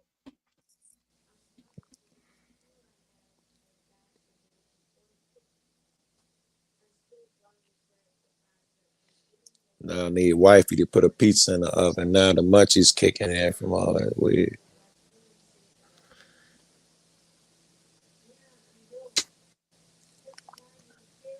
What's funny is you're probably more likely to get kidnapped as a kid and held for ransom. In Mexico? No, here. Oh, in United States. That's how you get everybody interested and involved. I know, Steal a little right? white girl. That should be on TV just like that. It's gonna be a middle class white girl. Rights just left us a private. I got the message there, Rights, but I'm gonna hold you two coming back because we're still watching those videos. Oh, he's trying to come on the other homework. Oh, he definitely has homework. We can't hear you on the other one. I'm with you. Ah, there you are. we heard you, yeah. My earbuds went nuts again.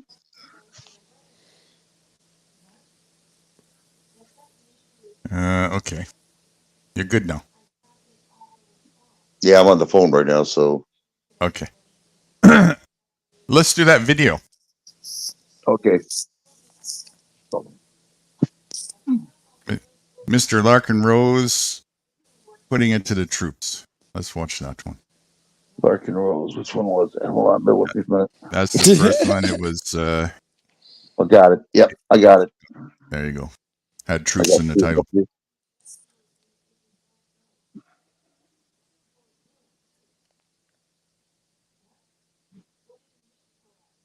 I still say if you cats was true believers, it'd be just as easy to slit that old man throat as beat him up or steal the money. There's no fucking difference. Where does the believer part come in? Now, are we changing the narrative on that again? Yes, I'll probably say that shit a lot. I'm a trained monkey, and I start with that phrase a lot. No, I don't care about You're going back to it, assuming- but where's Like the believer part now? Everything wanna that you understand. feel and think about doing right and wrong exists. It's just not, just doesn't come from God. And yes, I just wanted the acknowledgement. Then I want to discuss where it comes from. Your imagination and other people's imaginations expressing that. Same thing. That's why you have to decide not to kill her. Blah, blah, blah. That's dope. That's interesting, at least. All right, go ahead, Rice. Let's hear it. Roll them. Okay, 5 there you minutes. go. Hey, Larkin Rose here.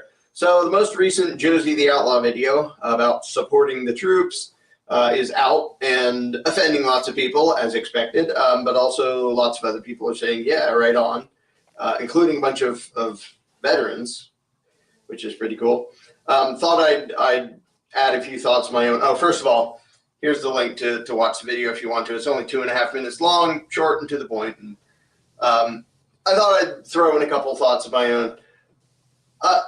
Tyrants always feed off of fear-mongering, and their best trick is fear of the unknown. If a tyrant can say, this horrible bad thing is going to happen to you unless I have lots of power, most people are going to fall for it. And they did the details change, the template doesn't. They'll say, you'll be starving to death and poor if you don't give me the power to build a giant welfare state. Or you'll be victimized by all these nasty people if you don't give me the power to build a giant police state. Or terrorists will be blowing you up if you don't give me the power to spy on everybody and frisk you at airports and this and that and the other thing. And then, of course, the military one of we're going to be invaded by foreign powers if you don't give me the power to have a giant military. And people are so easy to scare, and they think, well, if there's even a possibility that that's true, then we have to do something. And by do something, the politicians always mean increase government power and decrease individual freedom. That's always the proposed solution. And a perfect example of this template, and the thing is, people never even think out, well, what is the actual threat of that? You know, is this thing that he's trying to scare us with, is that at all real? Does it match reality? Does it match my own experience? I mean, the overall thing of the main complaint of anarchy is if we didn't have a ruling class, we would all be violent animals killing and eating each other. Why does anybody think that? I mean, do they think that about themselves? That, hey, if there weren't politicians telling me what to do, I'd just be a complete freaking maniac. I have yet to meet anybody who thinks that, but they've been duped into thinking the rest of the world would be complete freaking maniacs if there weren't politicians taking their money and bossing them around. So, but the example of this template that I want to talk about today, you can see it in the bumper stickers that say, if you love your freedoms, thank a veteran. My question is, why? Why should I thank a veteran if I love freedom? Now, for anybody who's going to wet their pants that I would even ask such a question, if there's a decent answer, give me the decent answer. Now, the specific thing I've been asking a whole bunch of nationalists in the comment section under Josie's video about supporting the troops is when you say, you only have the freedom to say these things because of what the troops have done. Okay, if that is true, then tell me exactly who it is who would have come here, conquered and enslaved 100 million armed Americans, and the other 200 million that aren't, and taken away our freedom of speech, if not for what the U.S. military is doing. Who would have done that? Who are we supposed to be scared of? Who is it that would have come here and taken away our freedoms if not for the military blowing crap up in Iraq and Afghanistan and here and there and everywhere? Who are we supposed to be scared of? In this case, there isn't even a real threat to exaggerate. You have to all the way make it up. I mean, nobody in their right mind would say, well, Iraq, if we didn't go and stop them when they went into Kuwait, they would have conquered the U.S. and banned dissent. Like, nobody really thinks that who has any brain. Now, mind you, what Saddam did, what every ruling class does, is evil and unjustified, and defending against them is perfectly moral and justified. I'm not saying everybody else around the world is so nice. I mean, people think in these categories and their brain gets stuck so that they think all there is political left and political right. So if you say, I oppose what the military is doing, some people say, oh, you think everyone in the world's going to be nice? No, lots of nasty people in the world. Adding more nasty people doesn't help. And some people will say, and they even said this under Josie's video when she openly says, it's not because I'm a pacifist. I believe in the use of force to defend against aggression. Oh, you must be a pacifist if you don't like the military. So people's brains just slide into these categories, and they can't think clearly about actual concepts. But I want a specific answer. Who am I supposed to be scared of? Who would be here taking away my freedoms if not for what the U.S. troops are doing all over the place? Who do you think has the ability to forcibly subjugate and enslave 100 million Americans? I mean, the best argument I've ever heard, which is really bad, but it's the best one, is, well, if not for what the troops did in World War II, we'd all be speaking German. And that's like the cliche thing to say. And even there, I say, well, describe specifically what you think would have happened. Now, never mind the fact that there was no indication that Hitler had any hopes or dreams of conquering the U.S. It never made any indication of that. And again, what he did was totally evil. He deserved somebody blowing his damn head off. But to say that the military is why we're free, well, then explain to me what would have happened. Germany would have actually occupied the U.S. and 100 million armed Americans would say, well, darn, I guess you're our new bosses and we're just not going to defend anything. Is that really what anybody thinks? We'd all be speaking German. No, we wouldn't. And that is the best argument that statists have, is World War II, because here's this big group of powers in Japan and Germany and Austria and all that. The closest thing there's ever been to an actual threat. Now, during the Cold War, they pretended that the Soviet Union was just about to come take us over. That was just a joke the whole time. But now there isn't even that. Now it's, well, there's the war on terror. There's Al-Qaeda. They hate our freedoms. Like, what are they going to do about it? Some guy living in a cave in Afghanistan is going to sneak over here and somehow subjugate 300 million Americans just by some magic trick. But luckily, we have the U.S. troops protecting our freedoms by going after that guy in a cave. They're not protecting our freedoms. There is one threat in the world to the freedom of the American people. It is the United States government. It is the only gang that has any intention or any ability of violating the individual rights of the American people. And the only reason it has that ability is because the people hallucinate legitimacy to it. They imagine it to be authority and government. They imagine an obligation to pay tribute to it in the form of taxes and bow to its so-called laws. It's the only gang that can do it because it's the only one that has duped the American people into feeling an obligation to obey. Nobody else could do it. There are about 100 million gun owners in this country. Among them, they own about 300 million guns. So if we were actually invaded, they could lend one to each of their unarmed friends, and then we'd have 300 million armed Americans.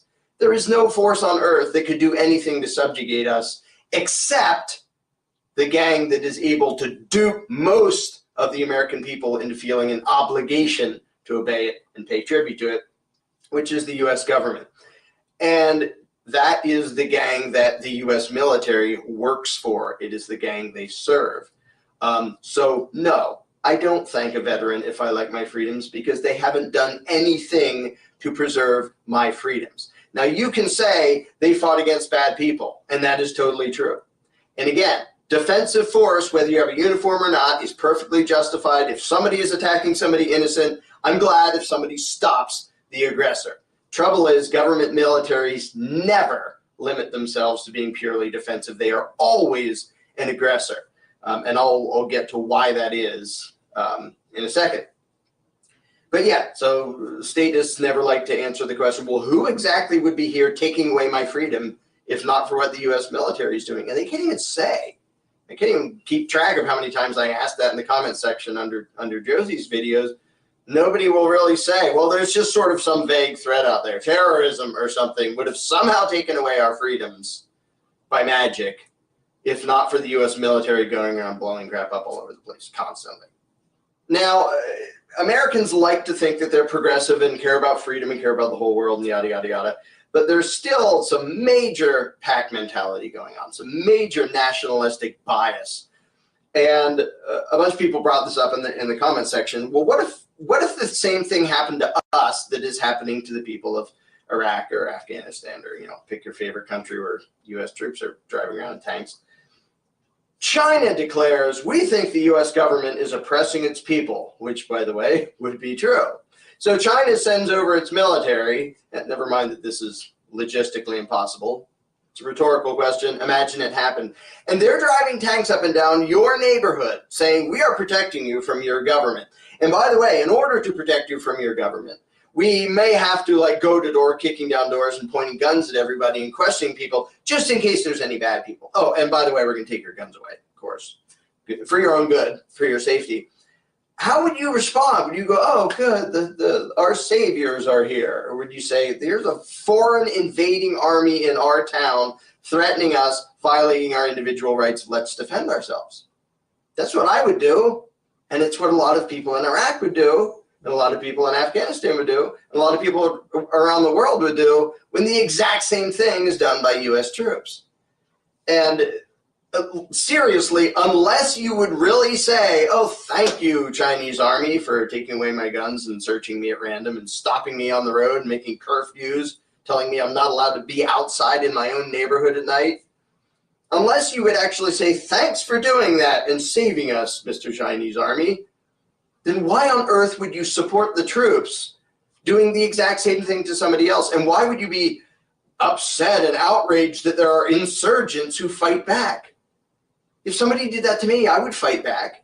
The only reason people do this double standard is because they're still stuck in the nationalistic mindset. They think the flag on the shoulder matters, that morality changes based on which uniform you're using. It doesn't. And this is the thing. The U.S. troops swear to uphold the Constitution. Now, legally speaking, the Constitution applies inside the magical invisible line that defines the territory of the U.S. ruling class, known as the country of the United States of America. Legally, it doesn't apply outside of that line. But what the founders actually expressed in the Bill of Rights were saying, hey, these are inalienable human rights, all men, not the people who happen to be standing on a piece of dirt that a bunch of crooks in D.C. claim the right to rule. These are inherent to mankind. Now, if that's what they said, why don't the U.S. troops believe that? If they swore an oath to uphold the Constitution and they view that as that's the spirit of the Constitution, why are they constantly violating those rights on the other side of the world? As if, well, when you step over the line, morality completely changes. All the rules change. Right and wrong are just out the window or turned upside down. Because if you look what troops actually do, just some basic comparisons. I know lots and lots of gun owners. They all know the basics of gun safety. You don't point a gun at somebody if you don't have the justification to kill them. You treat every gun as if it's loaded, yada, yada, yada. A lot of you already know these rules. Then you watch videos of troops in, whatever country around the world. They're pointing their guns at people at random. They're not watching where they're shooting. Even when there is combat, they seem to just be paying no attention to the fact that they're in a city with 1 million people within range of their stray bullets. Imagine the same thing applied here. Well, there are these really bad people in this building, in this city, so we're just shelling it. Bullets are flying around and raining down on the rest of the city. And we're just wildly firing machine guns and rocket launchers into this building with stuff flying everywhere. And golly gee, if there's some collateral damage, if a few people walking by get killed, well, that's too bad because the people in that building are so bad that we have to do this. Nobody would accept that. The funny thing is, well, it's funny, it's sad. That happened when Philadelphia firebombed itself. The MOVE incident years and years ago, where it happened and people are like, what are you doing? You're bombing yourself. So if it happened in the U.S., nobody would accept it. Nobody would say that's okay. As long as there's bad people in the building. If you're just randomly blowing stuff up and a bunch of civilians die in the process, well, that's the price we pay to get those bad people. Nobody would accept that argument. And yet tons and tons of American nationalists accept the exact same argument when it's outside of the imaginary line called the United States of America. Over there, if you're just blowing stuff up and randomly firing a machine gun in a city with your bullets flying who knows where, well, that's it's war. These are the price we. No, morality doesn't change depending on which side of an invisible line you're on. So what the U.S. troops are doing is absolutely immoral. They're endangering a hell of a lot of people, even if some of the people they're fighting against really are bad and nasty, and some totally are. And I would never claim otherwise. Saddam was an evil bastard. I'm glad he's dead. If he's dead. I assume he's dead. And there are lots and lots of aggressors in lots of other governments. I'm not at all saying, oh, everybody else is nice. It's just the U.S. military is mean. No, anybody who commits aggression is the bad guy. Anybody who uses only defensive force is the good guy. Trouble is, government militaries never limit themselves to purely defensive force. So you see them blowing stuff up and pointing guns at people and kicking down doors. I mean, I swear to uphold the Constitution and protect it from all enemies, foreign and domestic, and then they're kicking down doors. Really? Where was your probable cause to boot down that guy's door and point a machine gun in his face and say, are you one of the bad guys? Or do you think the principle just doesn't apply outside the line? The fact that all U.S. troops swear to uphold and protect the Constitution, and the only excuse is, well, it doesn't apply outside the magic line. Legally, it doesn't. But philosophically and morally, of course it does. And the founders even said these are unalienable rights. They're inherent.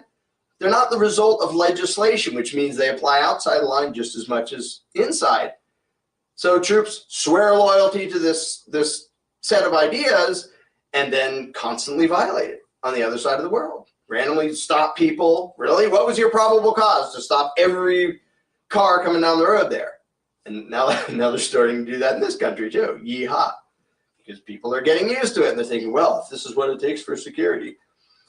So, no, first of all, obviously the troops are not protecting freedom over there. They are violating the freedom of lots and lots of individual human beings. And the fact that they aren't American makes no freaking difference.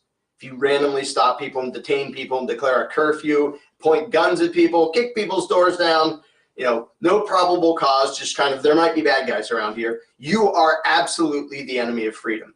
I've said this before. It upsets people. I don't care. It's the truth. A hell of a lot of U.S. troops have done things that have made it so they deserved to be shot. Their intended victims had every right to shoot them. If you go into somebody's house with a machine gun in your hands and you kick down their door, they have the right to protect themselves and defend their home and kill you. And the fact that you have an American flag on your shoulder makes no stinking difference at all.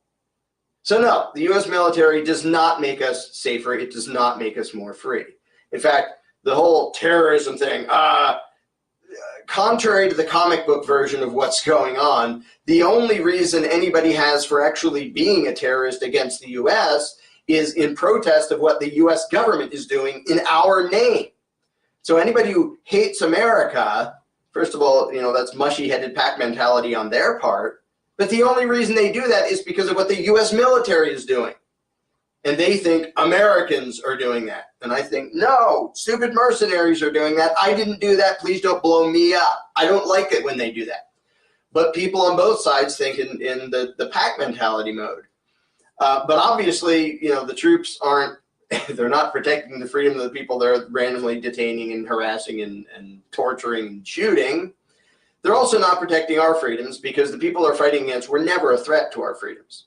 They may be a threat to the other people, and again, defensive force is justified, but to pretend that Iraq was going to invade us and take over and conquer us and enslave us, or Iran, North Korea, North Vietnam before, it's ridiculous to pretend that any of these were ever a threat. And if anybody wants to say, well, what about China or what about Russia? First of all, you could combine both of their militaries. They still wouldn't have a prayer of conquering 100 million armed Americans. Nice joke. When a citizenry is that well armed. I mean, look at Afghanistan. Russia has tried how many times to conquer them? U.S. has tried how many times to conquer them? Just normal people with guns, and they just don't give up, and they don't stop fighting. Vietnam was another prime example of, you can have the biggest war machine you want and all the big fancy toys, and you have some people who are determined to stop you. Again, this has nothing to do with right or wrong. Just, you have normal people with guns on the ground, good luck winning, and they didn't. They lost in Vietnam. They pretended to win in Iraq, kind of, sort of, but they didn't. Insurgents kept going. You cannot defeat an armed populace, and this country has way more armed people who know how to shoot. Hunters and gun enthusiasts, millions and millions of them, way more so than any other country in the world. The idea that any military is a threat to us is ridiculous. And the thing is, the people who say, well, China or Russia, well, nice excuse, but the U.S. military isn't even fighting them. So what, your argument is China would have invaded us if we didn't blow up Iraq? Nice logic. Like, that's, the people that the U.S. military is over there shooting at are zero threat at all to my freedom or yours. None. And to pretend otherwise is just to fall into the trap of the tyrants who say, if we don't have power, nasty things will happen to you. And it's just totally bogus. And again, if anything, the military is making insurgents and terrorists who blame America for what the U.S. mercenaries are doing. I don't particularly want to be blamed for what some misguided mercenary is doing on the other side of the world wearing an American flag on his shoulder. I didn't do that. I don't support that. I don't like that. Please don't blow me up because he did that. But because of the pack mentality on all sides, this creates perpetual war and perpetual violent conflict, and it doesn't make anybody safer. And as has been the case forever, fighting foreign wars is always used as an excuse for domestic oppression. James Madison even talked about this. Oh, now we're at war, so heck with your civil rights. And you can see it all over the place. We're going to frisk you and detain you because there's a war on terror going on. So we get to treat you, the American people, like criminals because of some vague threat out there that's really scary, and they're everywhere, despite the fact that they never seem to accomplish anything. Somehow they're all powerful and all-knowing, but never accomplish anything. And because of that, we get to frisk you and search you and throw away all your rights. And so the idea that big, powerful military and police is protecting our freedoms, it is the only threat to our freedom. The only threat to the freedom of the American people is the U.S. government. And the U.S. military, I'm sure lots of soldiers start with good intentions, maybe some still have good intentions, but what they are doing is not helping America in the slightest. It's not making us more free, it's making us less free. It's not making us more safe, it's making us less safe. And I just want to end by saying the worst part of authoritarianism and statism is that it takes people's goodness, combines it with propaganda and deception, and what comes out the other end is evil. And lots of soldiers join up for good intentions, for good reasons. They actually think they're going to fight for freedom and justice. And then they become fuel for the authoritarian monster. And this is true of voters. It's true in 100 different ways. Tyrants can't just come out and say, hey, we want to be evil tyrants and rule the world. Can we please? Because everybody would say, no, you can't. They have to use deception to trick people into giving up their freedom and giving up their power and giving up their money. And the only way to do that is to tell them something bad is going to happen. If we don't do this, something really horrible is going to happen. And a lot of Americans still fall for it. We're going to be invaded and enslaved, and our freedoms will be taken away, if not for perpetual warmongering. And what makes it so horrible and so sad is that it's the good intentions and the bravery and the caring about truth and justice that fuels evil, because the tyrants can take the good intentions and the bravery and yada, yada, yada, combine it with deception and propaganda, and trick people into committing evil. And the biggest lie is the belief in authority. And as much as we like to look at other groups and say, well, those were the bad guys, it's the same everywhere. It's been the same everywhere for centuries. Most of the people who fought on the side of the Nazis, most of the Germans were good people. They were duped into thinking, this is good, this is righteous, this is defending us. Same thing in Red China, same thing in the Soviet Union, Same thing in the United States. Decent people are duped into doing evil because they're told that it's good. And the saddest thing is to watch the debates between people trying to say you've been duped, and to watch these basically good people saying, no, I hate you for criticizing what the troops are doing. And they just don't want to see, they don't want to admit that they were duped. Thankfully, lots and lots and lots of veterans are now saying, yeah, I was totally duped. I joined for good reasons. I thought it was about truth, freedom, justice, yada, yada, yada. And I figured out, no, I'm just a mercenary for big corporations and these power-happy politicians. So thankfully, some people are waking up. But this is what the tyrants are so good at, is pitting us against each other. So you have veterans who are outraged that anybody would say, what you did didn't serve freedom. It didn't serve justice. Yeah, every once in a while, a veteran actually stopped the bad guy from hurting somebody innocent. Outstanding. I'm glad when that happens, whether you're wearing a uniform or not. But by and large, government militaries do not serve freedom and for anybody in the world. They do not serve justice in the long term for anybody. And the hardest thing is for somebody who's devoted their life and put their life on the line to hear somebody else say, we appreciate your good intentions, but it was totally misguided. You did that for nothing. And after Vietnam, lots and lots of veterans figured out for themselves, we did that for nothing. I'm here to tell you, if you're a member of the U.S. military, what you are doing for nothing.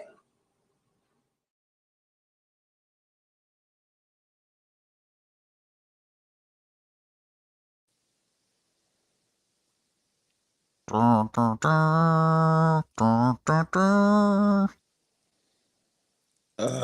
didn't agree with shit he said. Actually said a lot of the same shit out my mouth.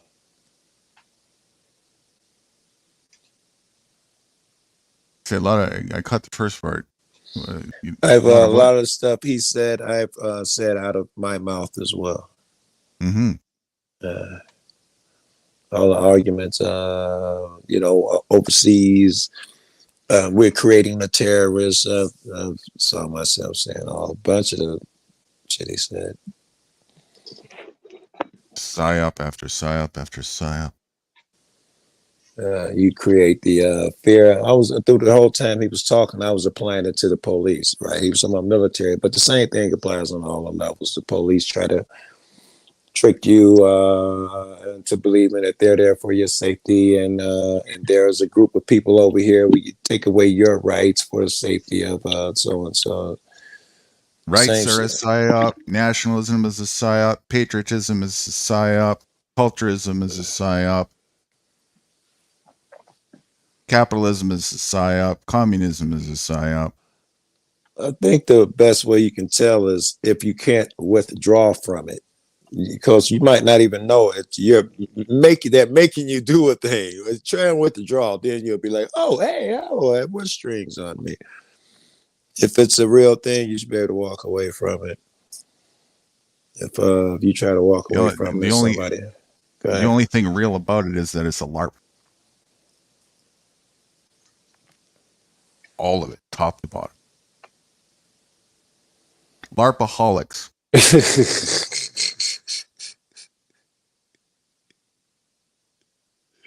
And everybody participating in it is too. I'm all across the board. Yeah, citizenry, military, politician, entertainment industry, LARPA. Right. All for the bread, right? Because this is why you do it, because you've got a promise in the end. Which is also a LARP. Oh, and prestige, too, which is also a LARP. Mm-hmm. Yeah. All of it. PSYOP, LARP, superstition, fallacy, belief, religion, whatever you want to call it. And liars. Liars. It's all lie. Yep.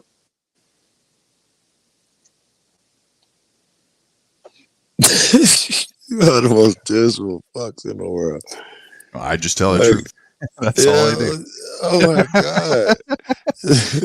What I'm here to do. Tell the truth. Good. All right. What else? In the face of all that LARPing. Yeah, there we go. This is what, in the face of all that LARPing, what is good? What is right? LARPs. What is worth it? Self-discerned LARPs. To figure out the LARP. To justify the LARP. Whatever you say, whatever you choose. Well, I could kick It's myself up to in the you ass for to going in. assign meaning.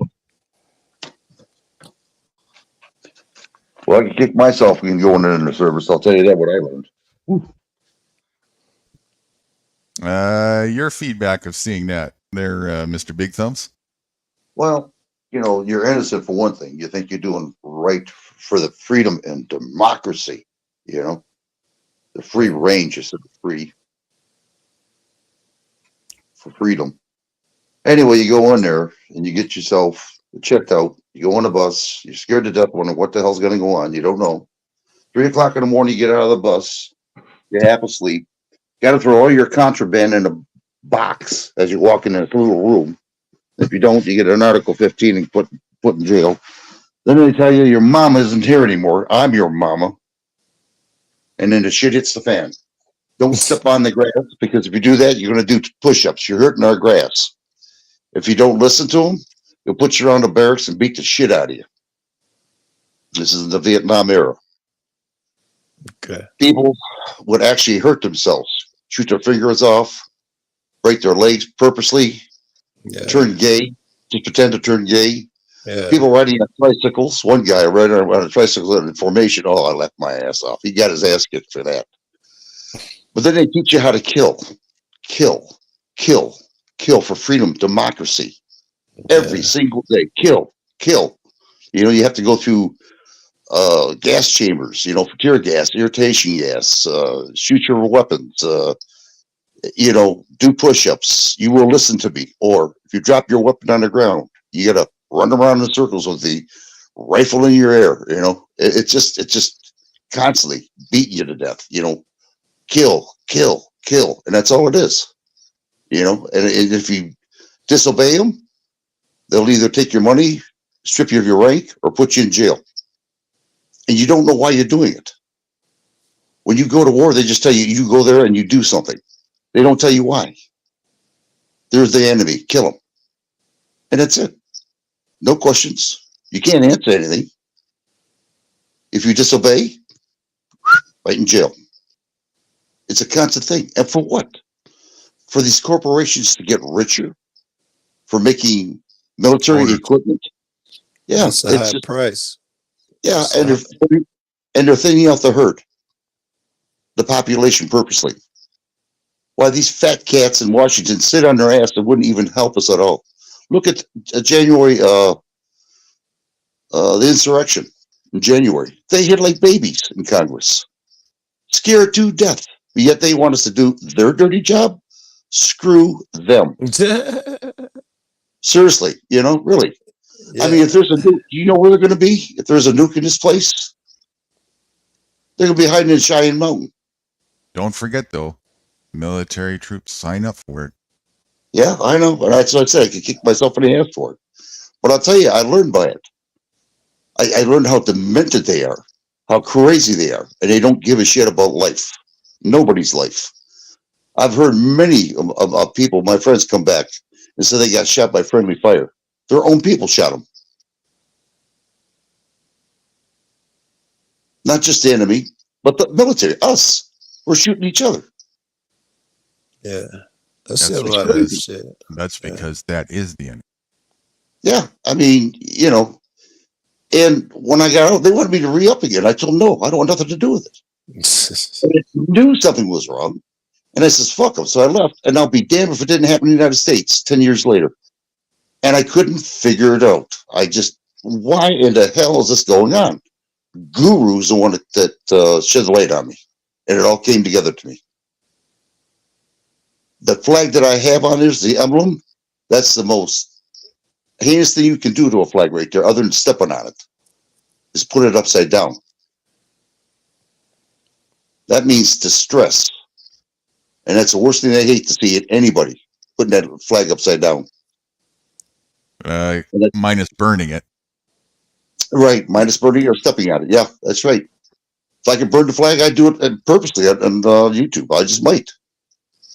It's the way I am. I'm tired of it. And I would tell everybody, do not sign up for the military. You're not doing it for freedom or democracy. You're tempting me to come on camera and dox myself for the burn party there, Mr. Big Thumbs. Maybe just the reason. Yeah, but I just, I'm telling kids, don't go in the military. It isn't worth it. They don't give a damn when you come on out. You don't get benefits. You got to fight for your benefits. And that's why they have wounded warriors and Tunnel 2 Towers to take care of these veterans, because VA veterans and Veterans Affairs won't take care of them. It's all lies. They don't give a shit. That's all I got to say. Good shit.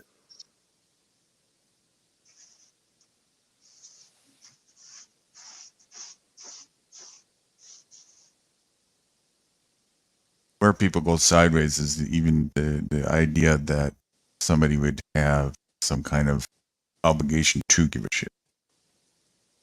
That's where people get duped. Why would somebody else have any kind of obligation to give a shit about you? God. Well, they tell you before you sign up, oh, yeah, you'll be all taken care of with VA hospitals. Anything happens, you'll be perfectly all met. Oh, yeah, it's right there in contract. And it is. It's right on the contract. That's why it's a LARP. And if you fall for it. It's all lies. Yep. Joe's answer was God. My response, LARP. Mm-hmm. You fall for it, you're consequent. They think set you the narratives, they set the stage. I think you live your life the same way. I say replace God with good. I think you live your life for good. I think you're chasing God the same way I am. I don't chase. I'm not chasing nothing. I disagree. You niggas clearly, well, you more so than Dennison. Dennison is just, I don't know.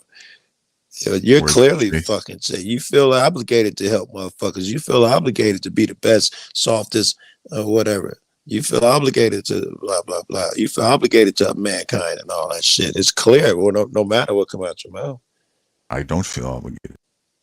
Let's see. If I went in a different direction and walked away from it, he could. I would have no withdrawal.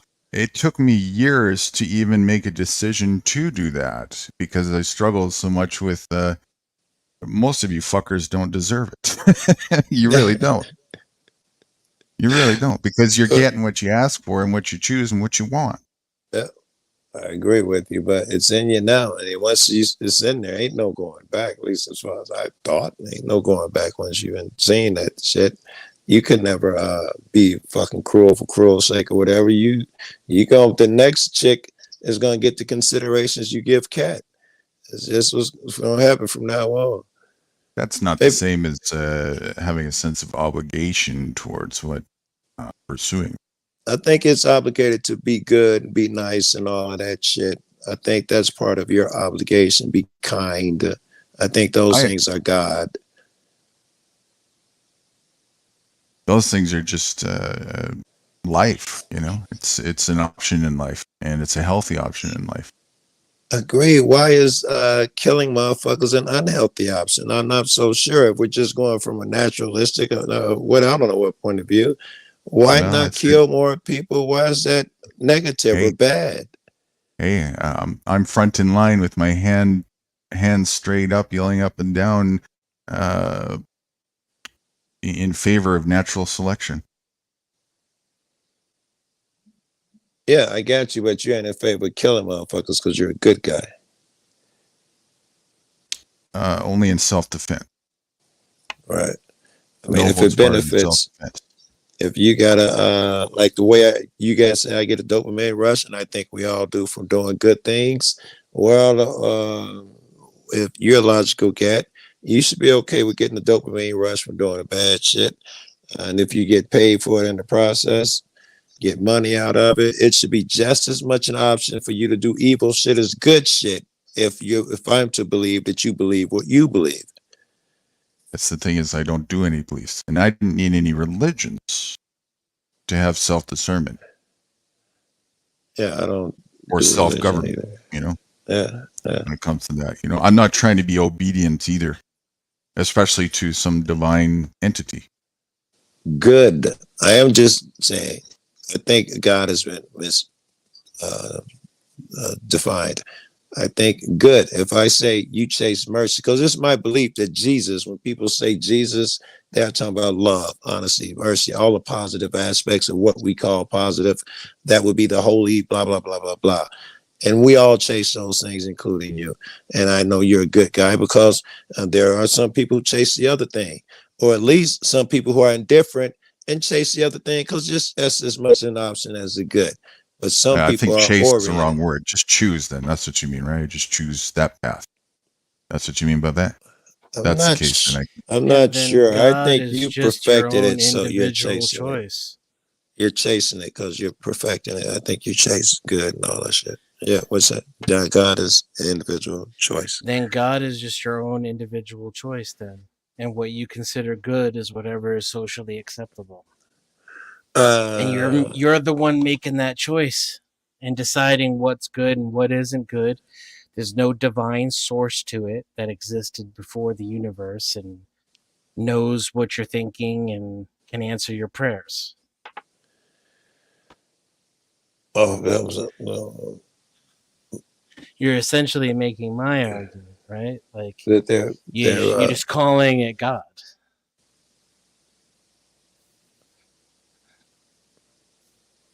I don't know why I'm having trouble. I was But there. early when I used the LARP word, it's not in the same context as how you're viewing this thing, God, now. That's a separate thing. When I said that, it was based on the average simpleton class and the way that they're set up in the narrative by their owners to follow religion under the guise of morality, to be obedient. That's just all a LARP, you know. I'd agreed with that. Yeah. Well, all morality is a LARP. Yes, that's what I was about to say. That's what Denison is going. Is there even good or bad?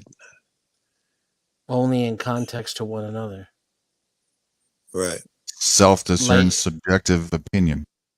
Light Right. does not exist without dark. Yes. All right. Let me see. What about the definition of dark? What is dark even dark? Right. So that means murdering that guy is neither good nor bad. Murdering, right? Essentially, yeah. Yes, another self-determined subjective opinion. Either way. I don't know. I think that's bigger than me. That's that nature bullshit I believe in. I think that's just, I don't know. Maybe it's programming, would like think you it's- cats say from watching TV. Yeah, but it's bigger than you because you is that tiny little thing that your ego created called Joe. So, I'm not. you're I'm judging off for other people. A lot of other people believe that too, and not just me. A lot of people believe that murder is bad. Yeah, that's why I'm saying it's larger than that thing that you call Joe. It's just not. It's just not some divine universe creating omnipotent being. It's social pressure. I don't know. Maybe it is a real thing, and certain people who are in tune with that frequency have navigated toward it. Which came first, the chicken or the egg type shit? Maybe, and maybe if I think hard enough and push hard enough, monkeys might fly out of my ass. Don't change the fact that whether you don't up your odds of being right or wrong, any. I'm just saying anything's possible. I'm just looking for, what I can prove. There's a lot more evidence that morality is an individual choice than it is some kind of objective thing. I would say it's beyond evidence. It's just a statement of fact. What else could it be other than? If it's what? Oh yeah. So you guys The very clue. All of us people, including you, who dig morality, it's from programming. Absolutely. What is it? There's a little bit of programming you get on your DNA and your genetic code, and then there's a whole shit ton of programming you get in the first 18 months of your life. Your and then the entire rest psyche is based on programming. That's how Yeah, it you don't operates even- and runs. Joe's get not away even from Joe's not even a thing without school and parents and falling down and riding your bike for the first time. Like it's all the flag, the fucking national anthem, All that doesn't the Pledge of disprove- Allegiance. All that doesn't disprove God because we're victims. No, you I'm cannot- Sorry, not victims. We cannot. Yeah, you cannot disprove a negative. You can't disprove an invisible teapot floating in around orbit of the Earth. I'm very- just saying it's probably not fucking there. The very And yet fact I can drink tea.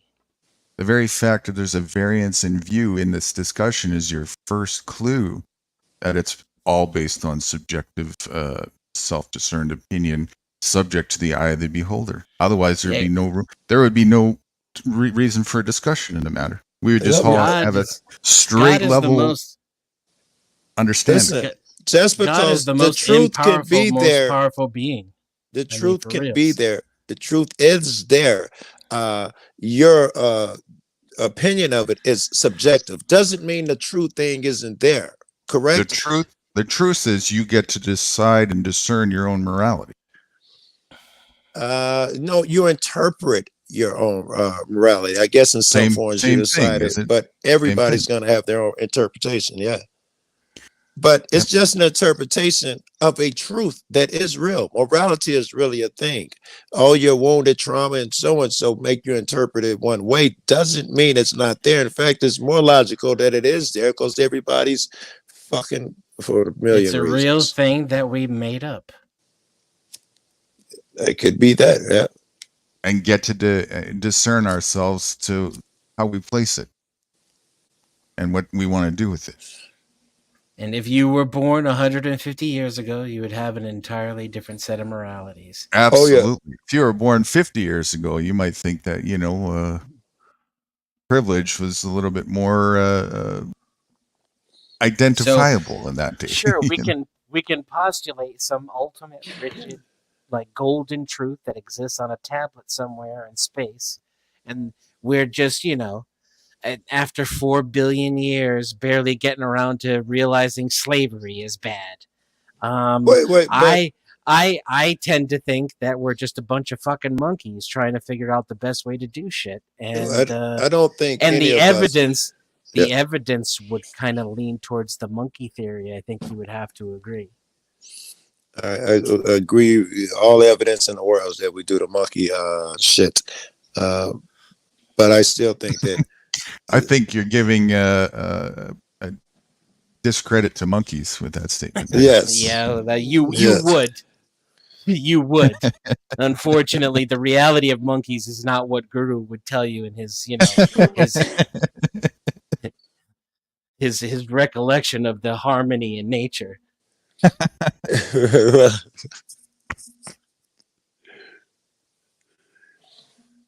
Yeah, I think monkeys are a lot more intelligent than human.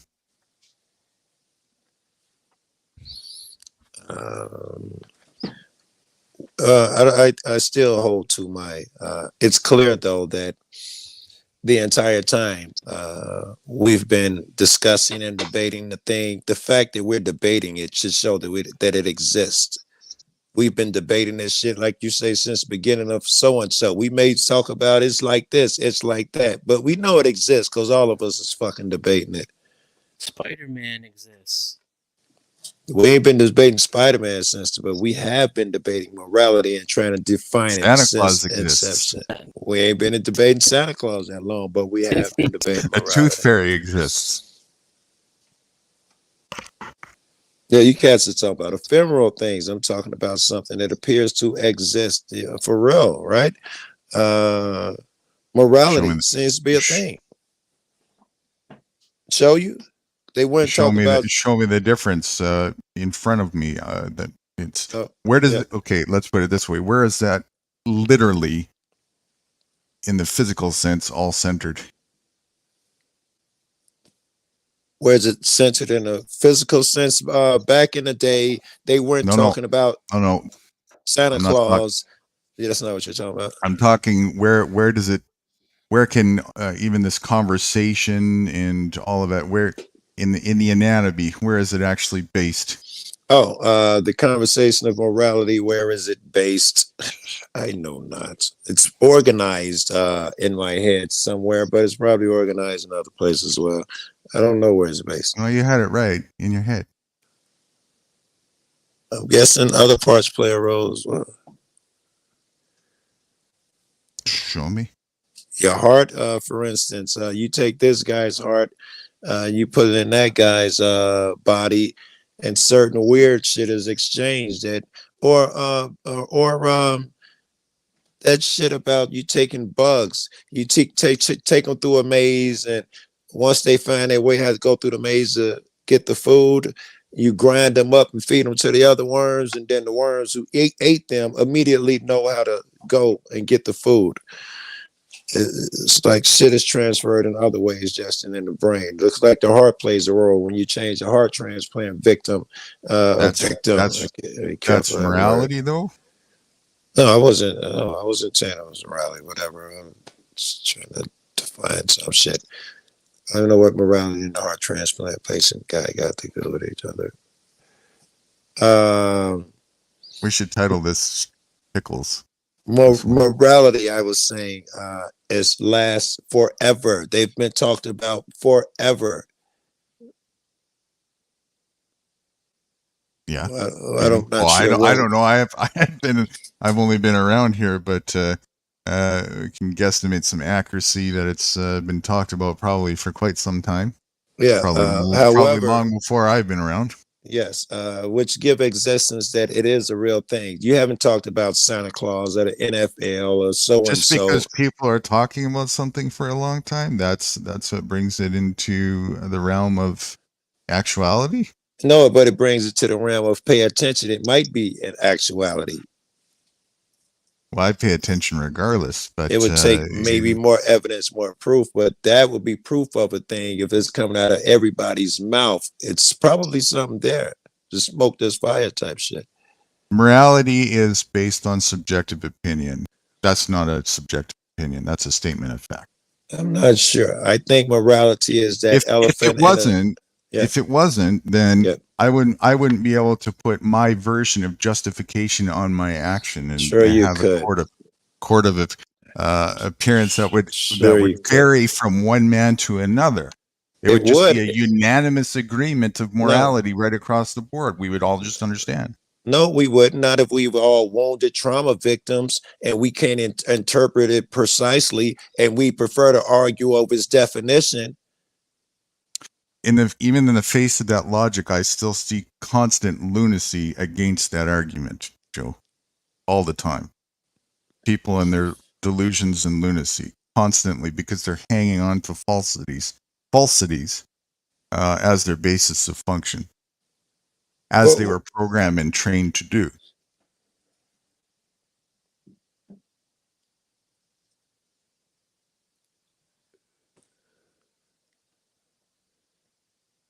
If morality is objective and God is the source for morality, why did God get it so wrong?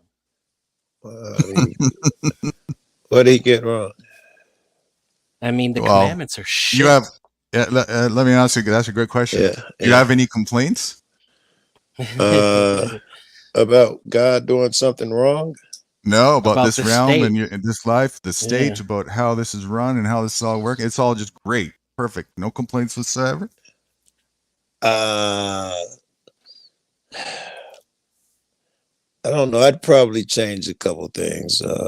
So now you're smarter than God all of a sudden. Look at that. Have you ever prayed to God and asked for a change? Wouldn't praying to God be a message to God that, hey, you fucked up here, we got to fix something? No, I pray to God, thank you for this. Could you help so and so over there? Thank you for you gotta help him. If somebody needs help over there, then something's wrong. Something's wrong. What's shouldn't he have that? He's God. What you guys are assuming that? Now you're sending them reminders and shit. You're the one who's got to keep tabs on all the omnipotence. by thanking him, I'm sending him a reminder. I don't No, get we're it. not No, talking by about being the like, hey. gratitude part. By asking for this to happen over here, and hey, that's fucked up. Can you send blessings over there? You got to fix that. You know, this and that. No, that's not what I asked for. I think you cats are fucking jumping to some conclusions there. I say thank you for this and that, and thank you for Yeah, I helping mean, so and so, and I'm not talking about the gratitude part. I'm talking about what most people do most of the oh, time when they pray. yes. I'd say something like God, if it be your will, can you send some angels towards so and so? She had a loss today. Why would you need to ask God if God already had it covered? It's, you know. Yeah, just communicating. I don't guess have to ask him. He's gonna do it without me and all of that shit. I guess I'm putting it. Listen. I Go ahead. guess I'm listening. It's just, I guess I can't help but believe. chuckle. I guess I believe my 2 cents is worth something. I think. Yeah, I believe I'm doing good by doing that. I think I'm chalking into a good collective and making the world a better place. Blah blah blah. By Yeah, but God's praying to already God got it and handled. asking Him for something, your 2 cents overpowers God's divine knowing everything and almighty power to have control over it all. Who wants who to have control? I didn't get the last part. Oh No, God. the state of it, your 2 cents over asking Him to fix something or change something, whatever it is, overrides God's coverage that He is I'm not divinely. sure. He divinely already has everything all in order. That sounds like I don't know. Isn't that like me telling LeBron James, great jump shot. Oh, your 2 cents means a thing to LeBron, the greatest jumper. I'm not even following the logic here that Let one me thing try a defeats different the other. perspective. Yeah. Let me try a different perspective. If all is well and perfect, as Yes. things would be from a divine authority, right? Then what would be the point of asking for a change or for, praying for some kind of miracle or I'm not anything sure. along those lines that people I'm not do? sure that's what I'm doing because I don't believe in those things. That's why I try to give my little 2 cents and why I preface it with a 2 cents. I think these things all happen the way they were supposed to. I could have never thought this shit up. I think my whole life was God planning and putting people in Okay. to make Now, these things. Yeah. Again, when I say that, this is what most people do when they pray, stated by themselves. And even you a moment ago were leaning towards and being very careful to pull yourself back from that. Go ahead. Yeah. That's it. You're leaning towards, confessing that that's in the realm of what you also do to some degree when you pray as well. Okay. All right. Well, in the realm of some degree, I'm not saying that that God, you imperfect. I acknowledge that I'm not sure I'm doing that at any degree. I think I'm just showing my trauma and my ungrasp of things. I'm putting in my 2 cents. I don't know. I don't really expect to change God. I know and assume His plan is perfect. Isn't praying to God the absence of faith? No, fucking just when you're praying to God for change, or praying to God for with an expression of I don't know what anything other than gratitude would be a blasphemy of faith, wouldn't it? Sounds like he's admitting he just does it to make himself feel better. See, I can't keep 2 subjects. Am I praying to make myself feel better? See, I'd have to shift gears. I can't hold on to 2 fucking things. And again, I'm not finger pointing at you, Joe. I'm just, when I'm saying this, it's in response to all the things I've seen people profess that they do when they pray over the years, Yes, again, wounded trauma motherfuckers who have misconceptions, and that would include me in my ways. But I have no problem, and I try to keep my shit the same. Thank you of praying for other motherfuckers. So, and most of my prayers are so and so lost their dad, send someone to comfort her father. I don't think that means I didn't think he had it covered or he's imperfect.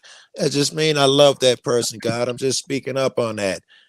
I don't see a whole lot of other stuff reading into that. You're just venting. Perhaps in my imperfection, yeah.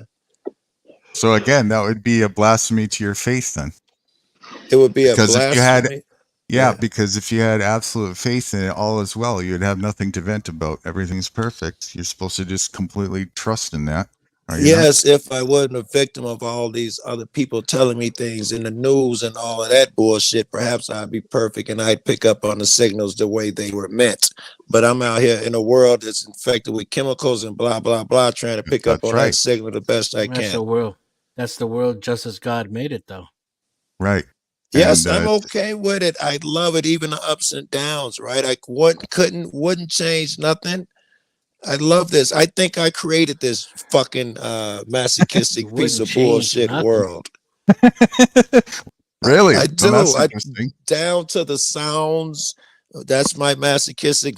It should be loud. It should hurt a nigga, break his leg. I think I created this motherfucker, maybe along with some more sadistic fucks.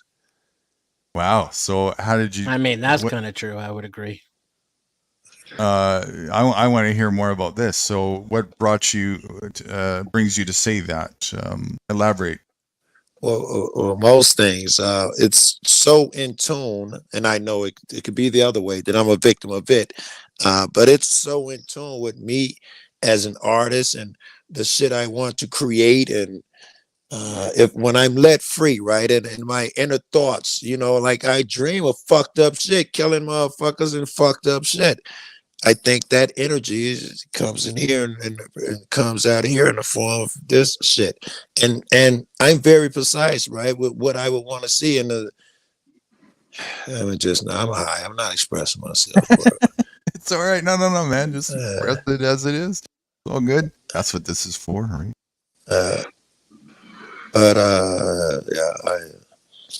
I mean, I go down to I would think if I created something, I think I would create a gun, something that break bones, and it's loud when it does it. I'd come up with that. I'd come up with a vulgar place. I'd come up with. So everybody, we have our scapegoat and place to blame. Joe did this all. It's his fault. All of our faults. All the tyranny. All of the oppression. All of this. Wait, Joe, you motherfucker. That's a good one. Yeah, that makes me God damn it. Give me money. I won't go.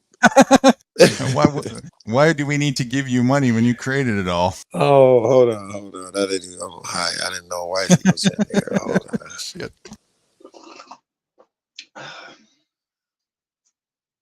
I mean, I've heard some reaches before, but wow, that's interesting. What? Love the attempt of the reach, but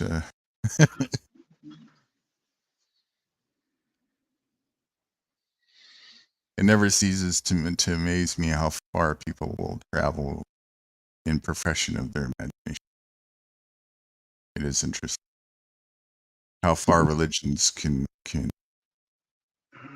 be taken, but it's all still a LARP.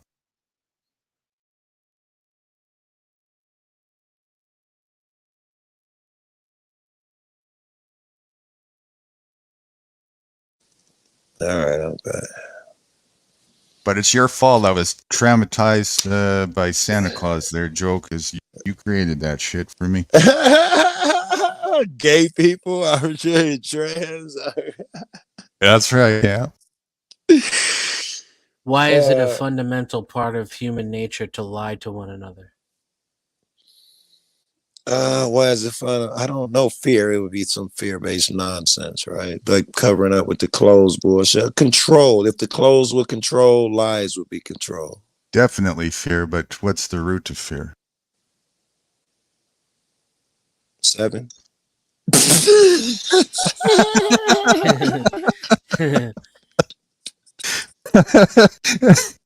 Wow. What the fuck you put in your bowl today, man? The root of fear is 7. Holy shit. Well, I have to just go with this and agree because this is God talking that created this all. And, I shouldn't probably even right, question bro. this. You're you know? lucky you're struck down by now. I have bro. my answer now. No more questions. Oh fuck. Hey, as long as I'm expressing shit, and I hope it's not a bunch of motherfuckers in here. Literally, when I'm dreaming, I realize that I'm dreaming. The first thing I do is get a fast car and go shoot some authority figure. I'll make SWAT invade my house and shoot them, or I'll go to their location and shoot them, or I don't know, shoot them. Play GTA. So I know that a lot. I don't know, but I believe a lot of my tendency would have been to create a lot of this nonsense. I believe I contribute a ton to the nonsense here. It's too precise. I'm going to take a Are you stab sure at the it's not the answer other way to around? Dennison's question. Is because we can't see the whole truth. Yes, By- that's what. By design, it's not possible. That's why I keep saying we're gonna give misinterpretations. It's just our interpretations because we can't see the whole picture.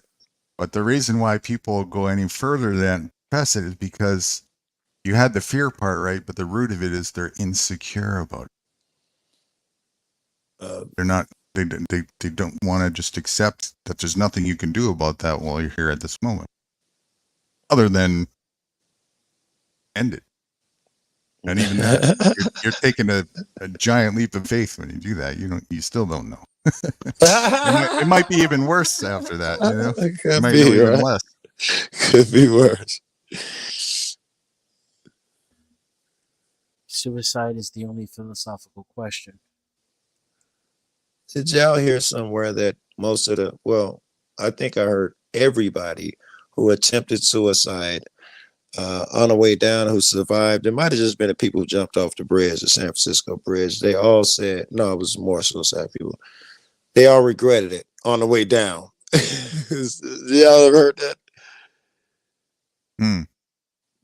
Somebody put that stat in my head somewhere. You catch it, look into it and tell me. I heard that all of the guys who survived a certain death, blah, blah, blah, and survived like jumping off the bridge, San Francisco bridge. Very few people have done that. All of the people who survived that type of shit said that they regretted as soon as they let go or made the jump. They knew it was a bad decision. It'd be interesting to see Dennison go on Talcott's. Dennison went last. Dennison gives the truth. Talcott a boot on. Right? He went last, right? It is, either he last, he went last 5 minutes. Either he make it or he wouldn't. Yeah, it was a little side tangent there, expression of randomness, but just put that out there. Would be interesting. With Flo, maybe not so interesting. I think Talcott would be more interesting. I don't know if he'd be more interesting with Flo. I think maybe more interesting with Flo. Talcott, it'd be fire there, right? Talcott can't take an opinion, and Ben Dennison, they talk about like in a third party, but he can't bow. He can't. Yeah, at least not without mad respect first, right? Yes, and yeah, right. There you go.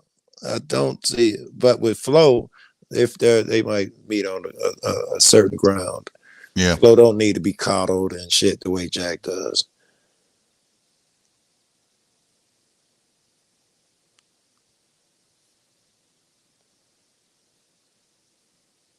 So what else, God?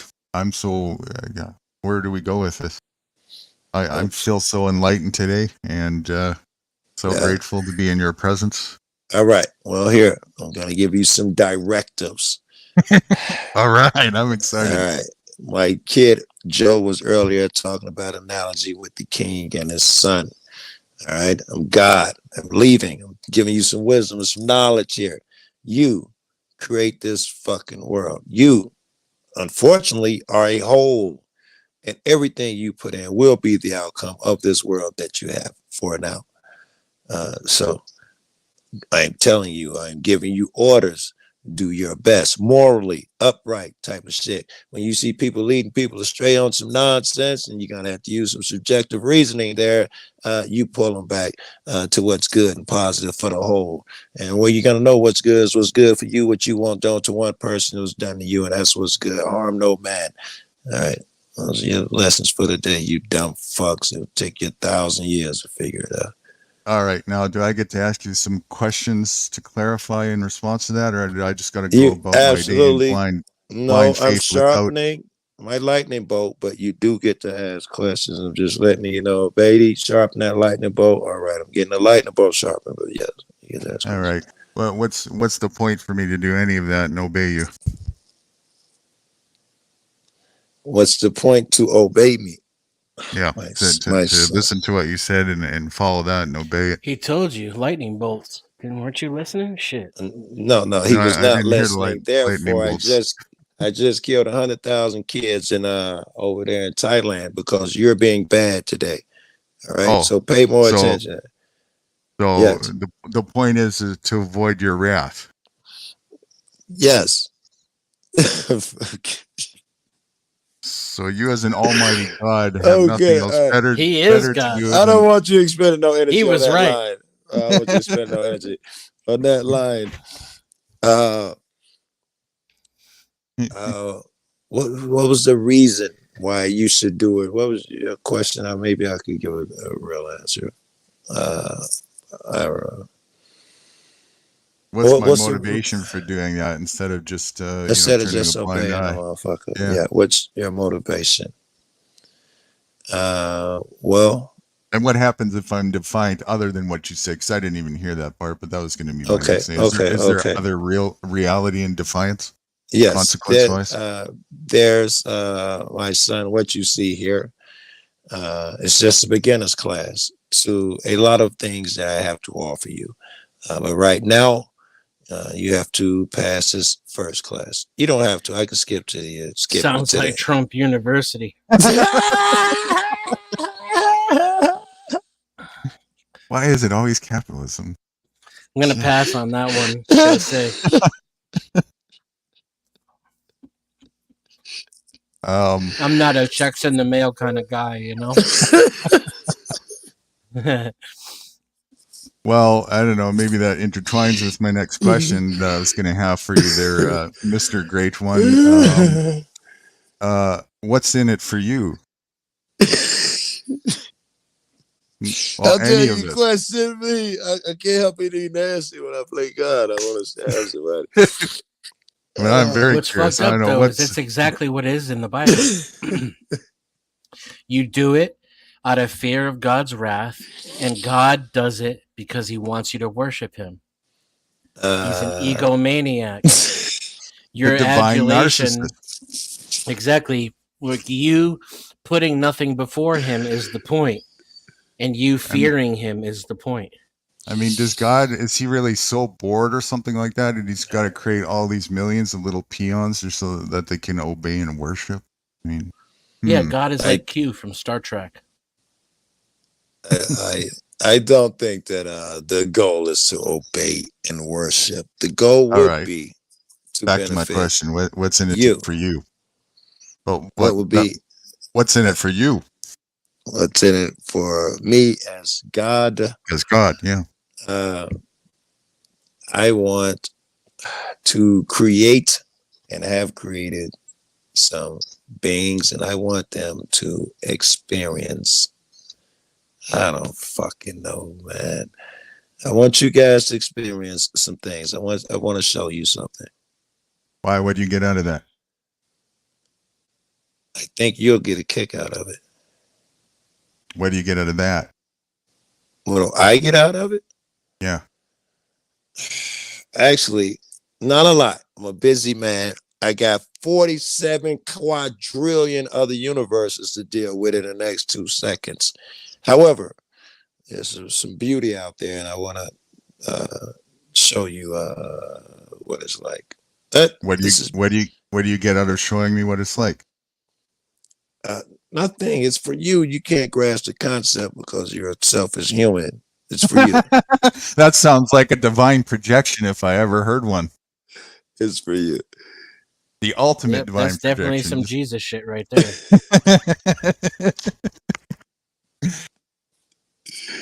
It's your interest, so there's something you're doing it for something. Something's motivating you. It's ultimately your interests. Yes. You did all of this. Yes, I am coming up with some companions. I'm coming up with You're lonely? is that the only reason for companions? What else? Lonely. I don't know. Entertainment, help. I'm not saying You're that God bored? does these things. No, not saying. I'm just saying if these are reasons, there could be other reasons. You don't have to be lonely. I might have needed well, I wouldn't have called you companion. I might have needed someone to clean my car. He wouldn't be a companion, but I'd have created some motherfuckers with that. Interesting how God is confused about why. I know why God created everything. Titties. Oh, damn. Yeah, you just killed the Mike. Go at it, Dennison. I have nothing anymore. You justified it. You had to, didn't you? You wanted to share the titties. He did it all You for the just could- nookie. Yeah, he just couldn't help himself. He didn't have enough hands anymore. It was just getting out of control, you know. I also think, man, that we're not too bright. What would we know? What could we know? No way we grasp any freaking thing. Yet we've been gifted with these abilities to observe and have thoughts and questions. Yes, and I also believe our mentalities will evolve further down the line. And we're so Yeah. basic right now. They'll evolve a lot better. It might not even be a conversation as to what is God, who is God, is there a God, is there good, so and so. Or From what I've been told, I have the ability de-evolve to turn backwards. particles into waves. Sorry, So particles Dennison, formed waves or vice versa. Particles formed waves. I was speaking at the same time. I wanted to hear what he said. Can you repeat that, Dennison? I've been told I have the ability to turn particles into waves. Sure you can, right? Particles into waves. Yeah, don't if I clap, I turn sound particles into waves. All right, hey, I've done it.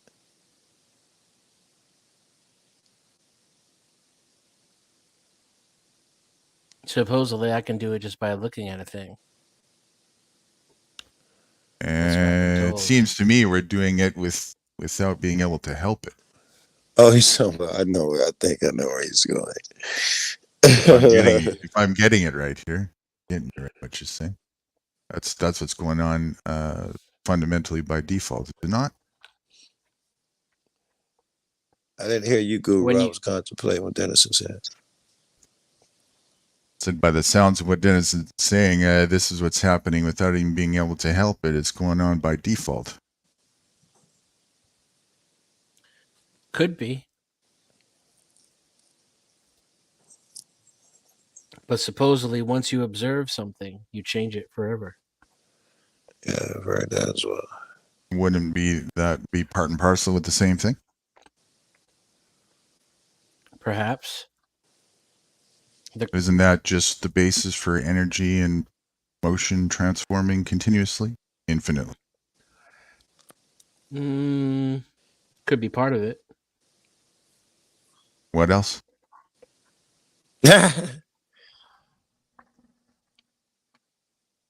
the question. What exists before you looked?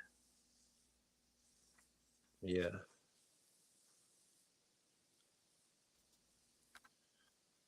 Yeah. Don't know.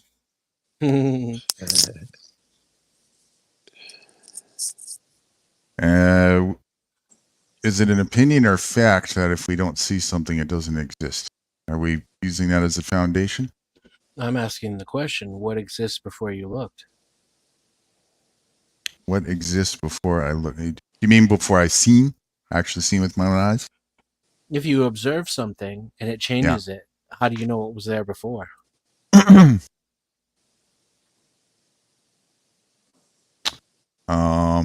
How do you know what was there before? You wouldn't. In some ways, you may.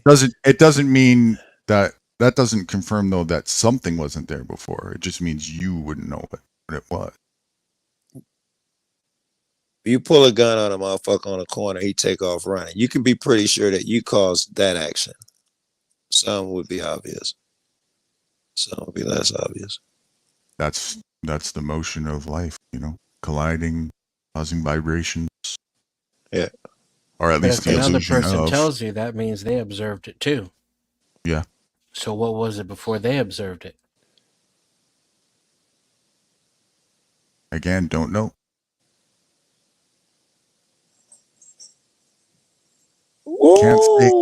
Can't say factually, and I wouldn't. I don't do beliefs, So it's an easy answer for me.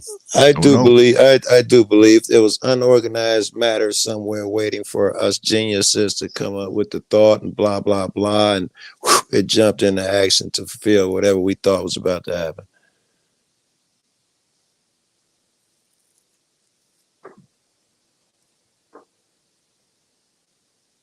Oh God, don't forget, I know what I'm talking about.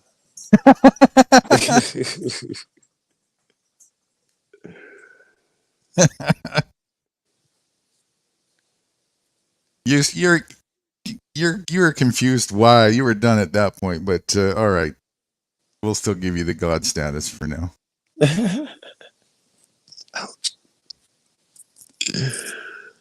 Just because nobody else I can have that sort of narrative discussion with. You be God. Can I ask you a question?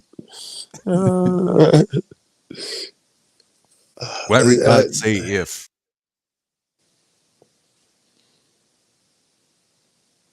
Was there something after if? No, that's that's the tail end of that describing this discussion. Right. What would God say?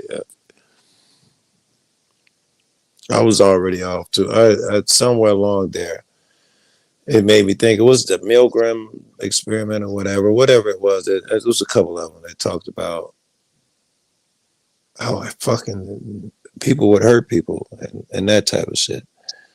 And I'm thinking, I hate to fucking derail, but God invented that too. Is all these people whose nature is to hurt motherfuckers? Does that mean it's part of God's nature to hurt a motherfucker? Yeah, I don't know. I didn't want to add on top of it. Here's a challenge for you. I want you to prove to me factually that invent and create is nothing more than just a fallacy. Okay, invent and create is a fallacy. All right. Prove that it is a fallacy. Prove that it is not a fallacy. All right. Prove it's real. Invent and create is real. Right. All right.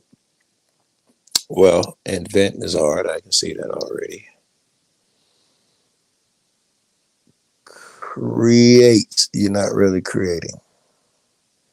So off top, through a cursory examination, those things look like they're going to be difficult to prove that they're not. Whatever I'm supposed to prove in there. Not a fallacy. So if the concurrence is that they're a fallacy, then every time anybody makes a statement of inventation or creation, they're lying. Or lying, or they're mischaracterizing a thing. They're giving them credit for creating when in fact they probably just rearranged a few things and they're calling it create. Maybe not be outright lying and declares intent. We don't know that. Foggy gray area, I would say in most cases, maybe 98% still even lying. Just by saying event, they're saying they're lying. Yeah, in total delusionment. Mm-hmm. Absolute delusionment.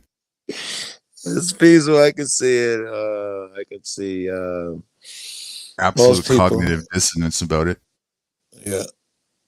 And your first clue would be when presented as just did, 98% of the time, the reaction would be complete defensiveness instantaneously. If what they were told that they were not the inventor, Right. And there's no Yeah. such thing as create. and no such thing as create. Right. Especially because all of that is the foundation of the relation with religion right to the core. What do you mean? If there's no create, then there's no creator. Yeah. I hadn't even considered that aspect. Yeah. They go off the rocker immediately. You know?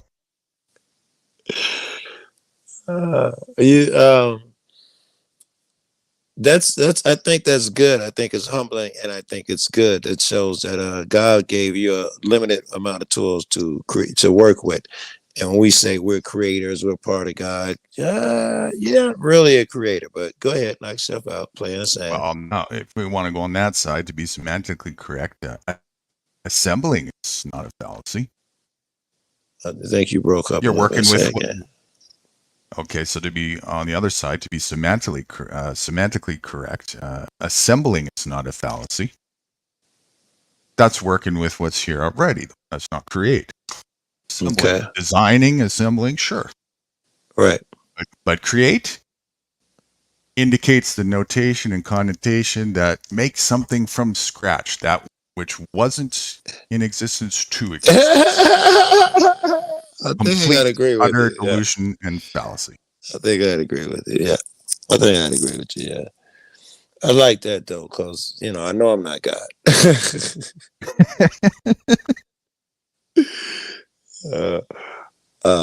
I dig it. I like the correction too.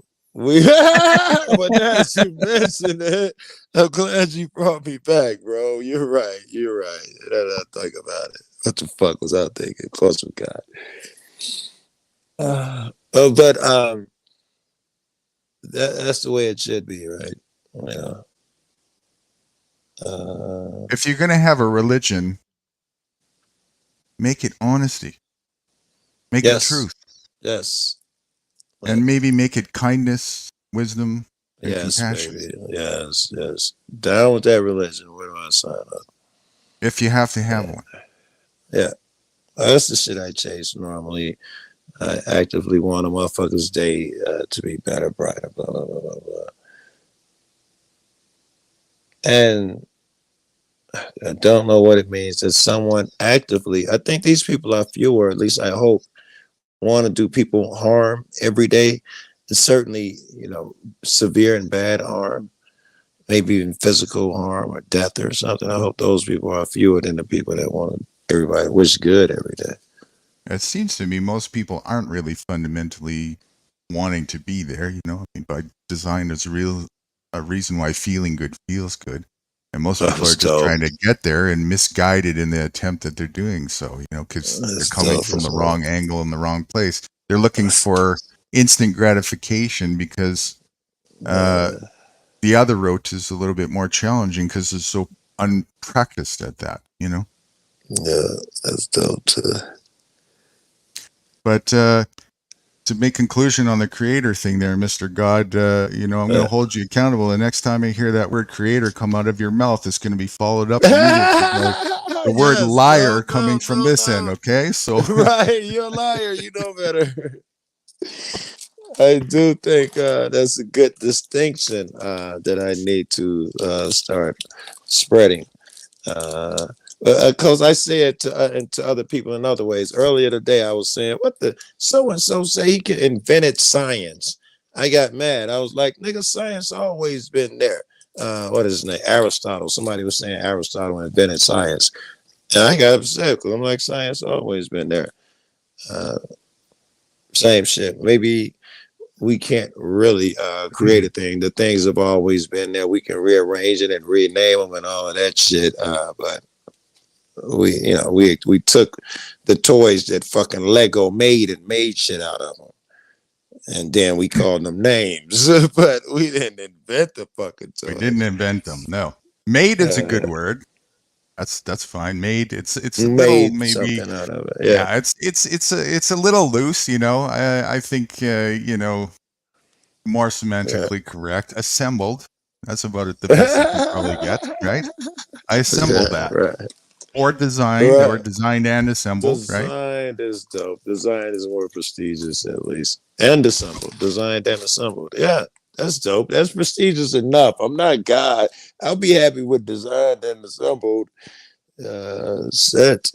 All right. Next word for discernment: objective, truth, fallacy, or fiction. You ready?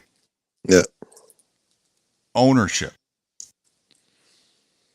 Fallacy. Ownership. Oh, Prove that ownership is not anything but a delusion and a fallacy. okay, I got to tell you, after 2 seconds of thought, sounds like fallacy, impossibility. Just off top, that's what it sounds like. Is ownership a real thing? Well, if rights ain't a real thing, ownership cannot be a real thing. It's just a guess or something. Try and argue the latter, anyways. Coming from former mindset or from mindset of others that Okay, so argue well that would argue the point. argue that ownership is a thing. Right. All right. What would be the points to it? Yeah. Right. They have to. I think I'd have to go divine, right? I think I'm going to end up going with God. I think, and then we're having a rights conversation again. So I'll see if I can avoid that shit. Look like ownership means it's inherent. Inherent means God. Look like the conversation goes down that, right? It kind of would circle back to that whole entitlement thing again, wouldn't it? No, I think Yeah. you really would, yeah. Which again, if something is a subjective opinion, then that's your clue that it's not a factual state. I don't think so. Again, if everybody, okay, let's say, can you argue that I have the ability to walk? Can I argue that you have the ability to walk? As I'm walking, sipping on water right now? To say, I could argue pro or con because I don't even see you cam up or anything. So you mean, let's say you could see me right now walking. I could see you walking. I'd argue that I have the ability to walk at this moment. I would say you have the ability to walk. Yeah. So that's a statement of fact. You see the difference? Yeah, I'm not so sure it's a fact, right? I'm walking. There's room for discernment there. I'm not walking. Yeah, maybe someone could say, you know what, wow, Joe? Wait, listen. Go ahead. I'm listening. I'm excited to hear. Listen, Joe. Guru was paralyzed. He can't really walk. What do you mean? I'm looking at him walk. No. He was paralyzed. He's the first patient rep of Neuralink, where we robotically control his legs, but he cannot walk. Now, just because I saw a thing occur, whether he were walking or not is up for interpretation. That was not the question in the argument in question as to whether it was up for interpretation or not. Right now, you're seeing me walk, and you could ask me if you're unsure if that's based on my ability to be certain. Okay, so by just right to the bottom of it. Yes. All right, so you are at the moment walking. So how does that analogy go to what we were talking about? Bring me back. What the fuck we were just talking about? So why I'm still thinking. To bring the difference between something that has a statement of factuality. Yes. It's not subject to opinion. All beliefisms are subject to opinion. The very fact that there's some sort of discrepancy for an opinion base is your first clue that it's going to be foundationally based in belief. I'm not so sure. Give me something that is show me something that is fact. Give me some. Show me something. I just did. Show me something on the ladder. Show me something that's supports the opposite there. What you're saying. Well, my evidence.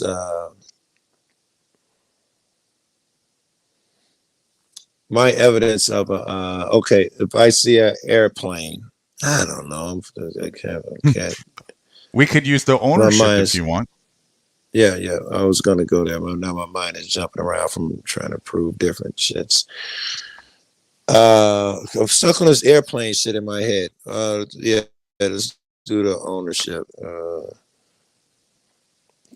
right, you got to go. Go for a second, Guru. I'll catch up. Bring me back, man. I'm stuck. All right, maybe I should just say it. I get it out of my head.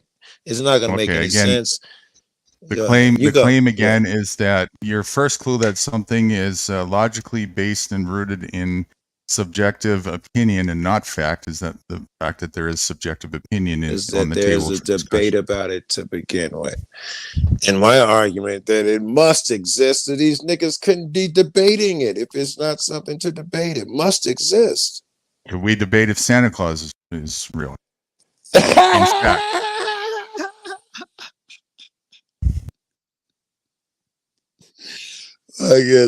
guess that argument. The tooth fairy? How much further you want me to go?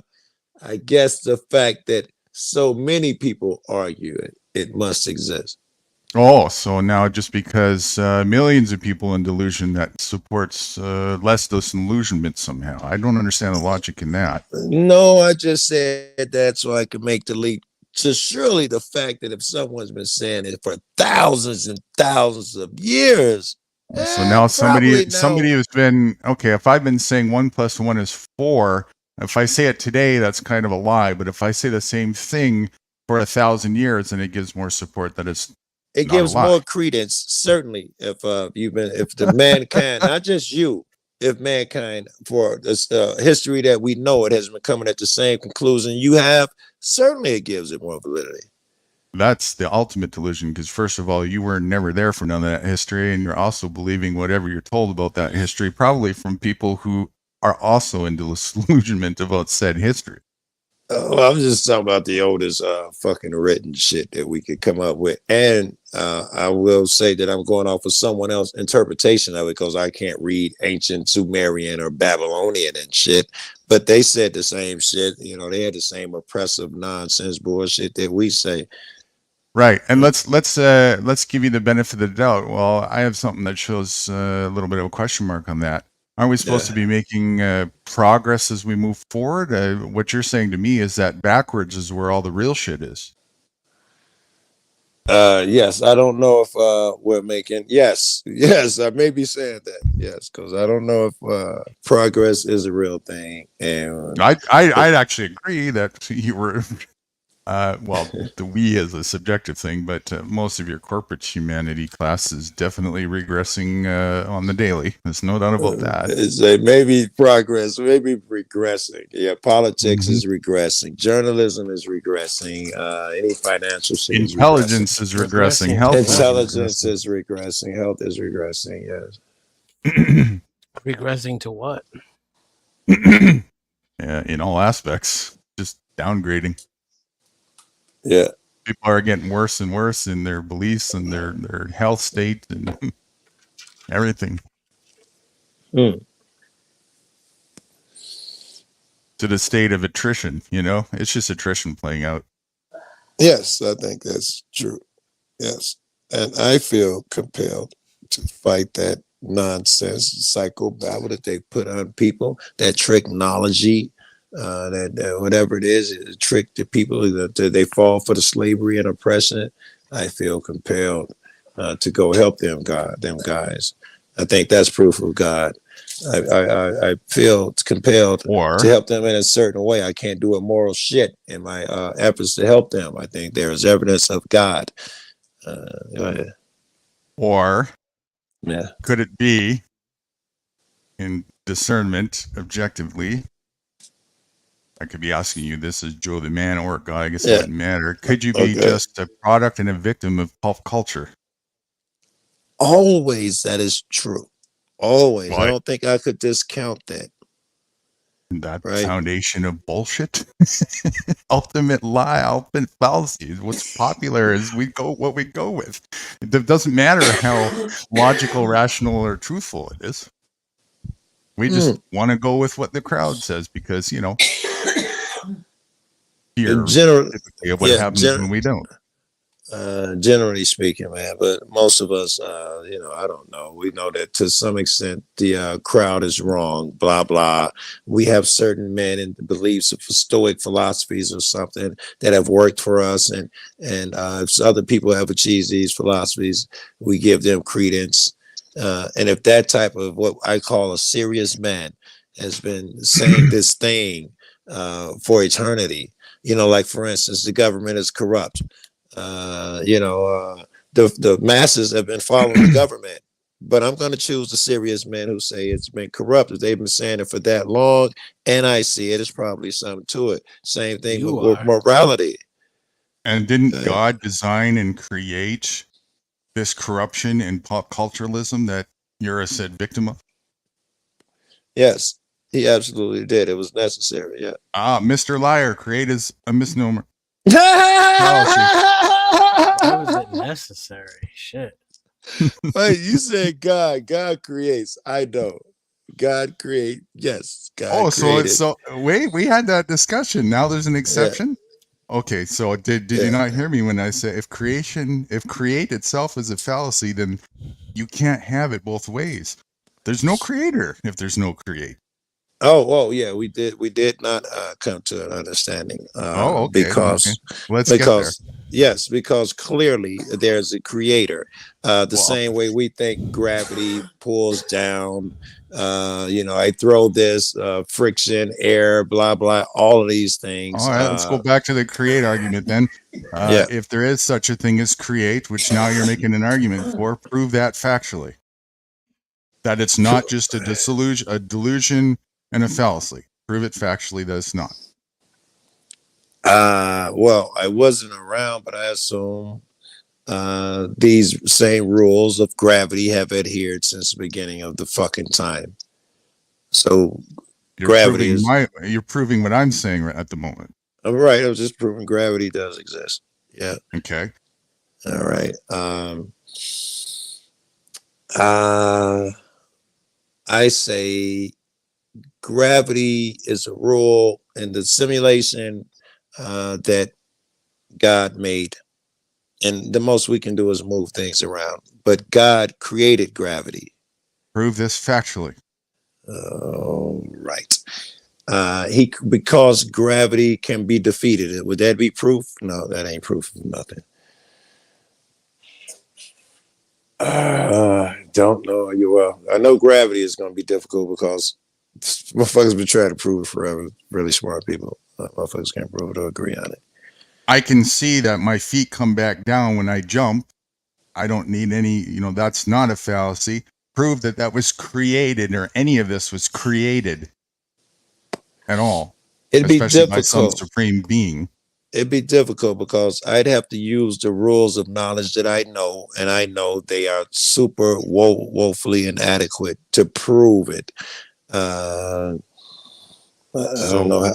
Yeah. So would you be willing to give a test that you cannot prove it factually? Yeah, I would. Yeah, I think there's a ton of stuff that I cannot prove factually. Okay, so then for this, what am I not proving factually? For the record, this here, what am I can't prove factually? There is such thing as create and creator. As create and create. Can I prove it factually? I don't think I can prove it. Factually, if I do, I'm using the laws of physics that we know now. Nothing comes from nowhere. Everything must start something. Whatever laws of Newton, blah blah. But I know they can be overcome. There's laws of function in nature that doesn't prove create. It doesn't. Those laws can be overcome with quantum laws and shit. They can be bypassed at least. It just proves what's here right now in the present, which is what we're all experiencing. Doesn't prove anything creation-wise. But the mere fact doesn't prove creation, that it exists. Existence itself is here. We're experiencing existence, but the concept of that it was ever created, that there was a beginning and that there was nothing before that beginning, is just an utter fallacy, because what was it created from then?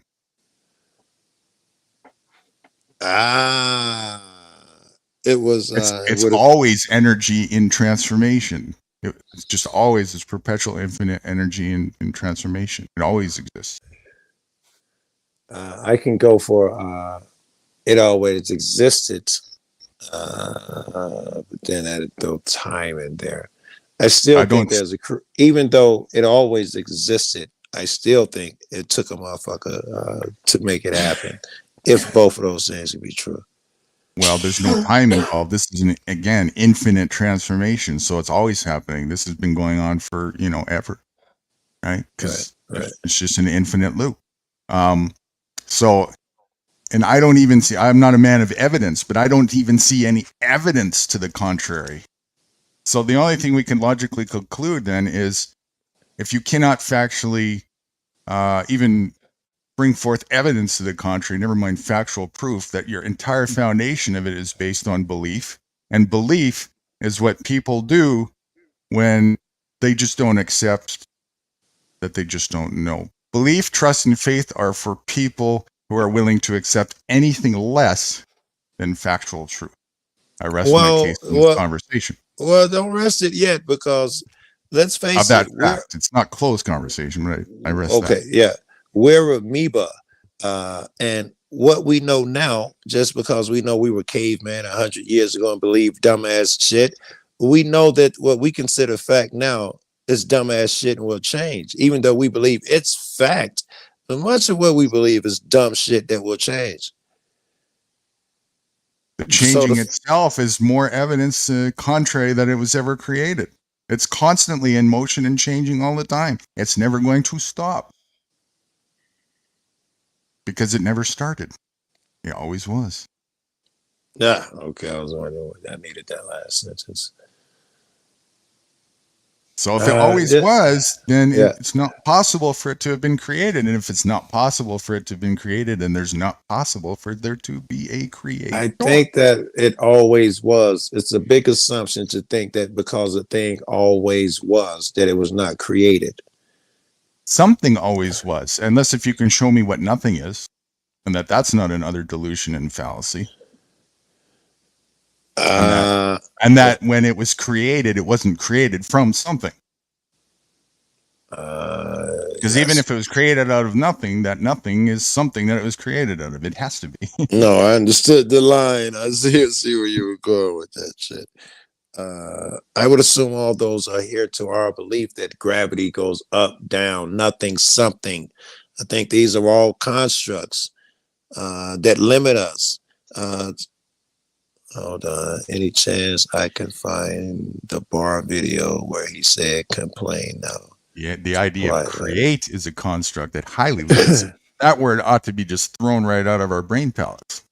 That's one of the ultimate lies that we even have as a word in our vocab.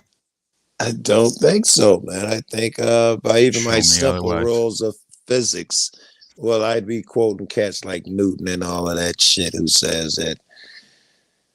I don't know. I've created works of fiction and comic characters. You've designed them. Same thing. No, that's where I would reckon it. In the semantic context that I'm using here, it's utter opposite.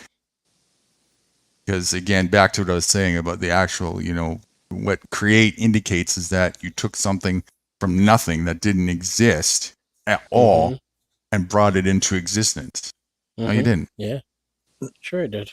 No, you didn't. You designed something out of what you were given to design with. What's he snort? You designed something out of I made. You designed something out of what you were given to design with. You didn't create it out of nothing. Not out of nothing. But I could. Right. So if it didn't come from nothing, then it was already there to begin with. You designed it or assembled it from something. No, Snorf definitely was not there to begin with.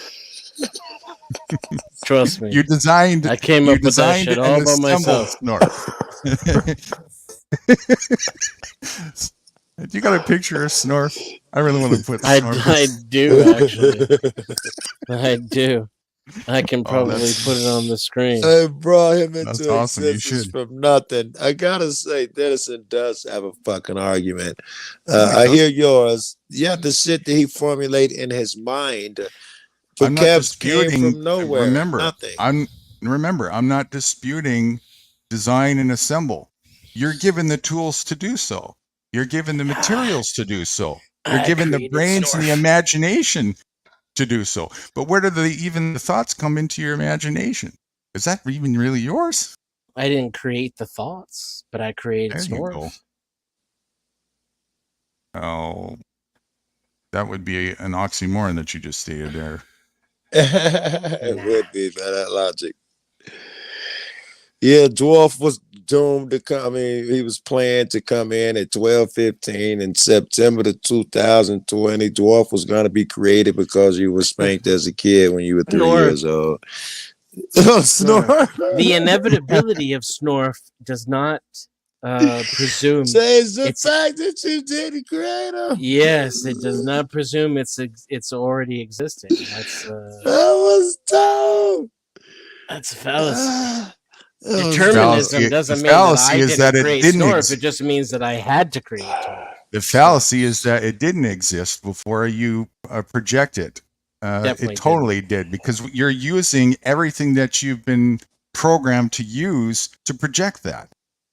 So it's not something that you created. You use Yes, the it tools that was already there. You designed it from those tools. now I can't create, and if I use tools, it has Correct. to be from nothing. I can't use tools. Correct. As I don't know. stated earlier, Your Hold definition on. of create is arbitrary bullshit. Then, girl. Well, you I didn't gotta hear me. wait. I gotta. You didn't cut out. hear I me gotta cut earlier, out. and that's the precedence for religion and why people get so fucked up about it, and that's by design. That's why I say we ought to just remove the word create from our mind palates, because it gives this connotation that we brought something from absolute nothingness into something, and that is an utter delusion and fallacy. I gotta cut out. I gotta get something to eat. If y'all still here after I eat, All right, man. be back later. He's not coming back. I think he's kind of spent at this point.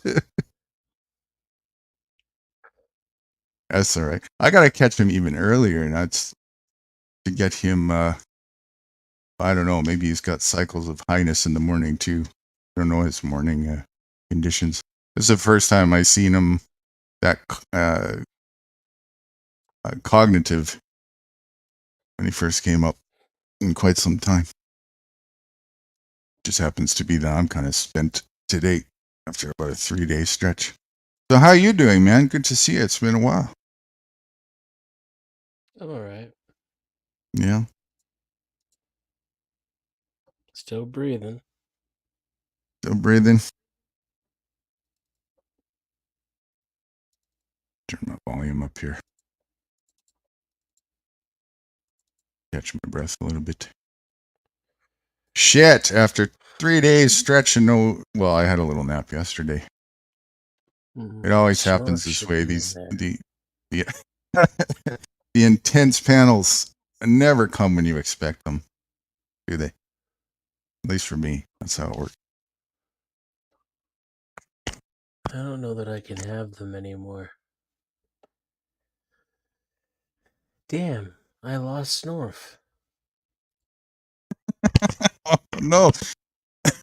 You don't know that you can, other than, what do you mean, just in general? Because you just did, didn't you? Did what? I had an intense conversation. Oh no, it wasn't that intense for me. I don't know about y'all. Yeah, well, coming off a 3-day stretch for me. And I wasn't expecting this to it came out of nowhere. Actually, I thought it was just going to be kind of a quiet one like it usually is for Rights and I, throwing up a couple of videos and a soft discussion. But we were much earlier today, so I should have known. I'm kind of bummed out now. Why? I lost Snorf. Oh, shit. When did you make them? How long ago? It probably like almost 30 years ago. Holy shit, man. Like digitally, or are you a drawer? Yeah.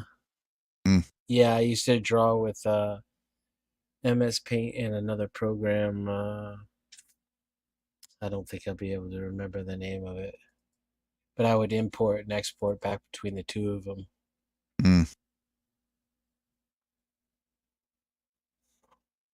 You don't have the files? I thought I did. And I have like some of my other drawings, but can't find Snork. I Shitty. could have sworn I was looking at it recently too.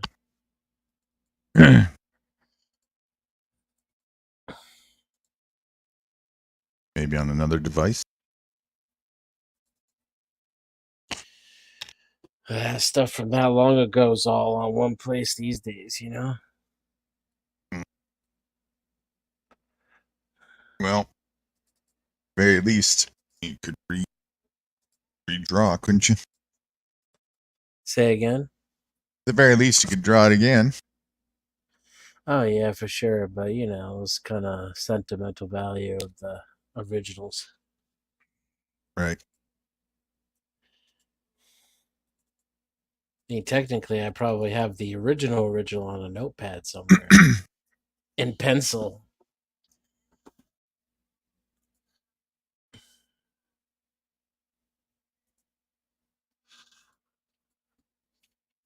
Right. So you still with us, or did you go to bed? You really was to bed. Oh, that was 4. We got 3 in chat. We got DK. What's happening, DK? Anybody else with us? Oh, you know what? I'm looking through this StreamYard window. So it's probably just the wrong file type. I didn't even think of that.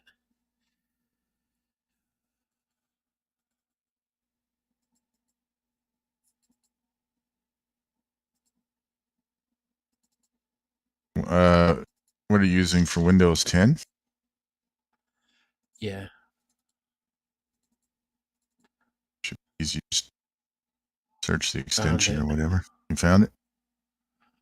Yeah, so how do I make it compatible? I do have admin abilities if you screen share. Want to do that?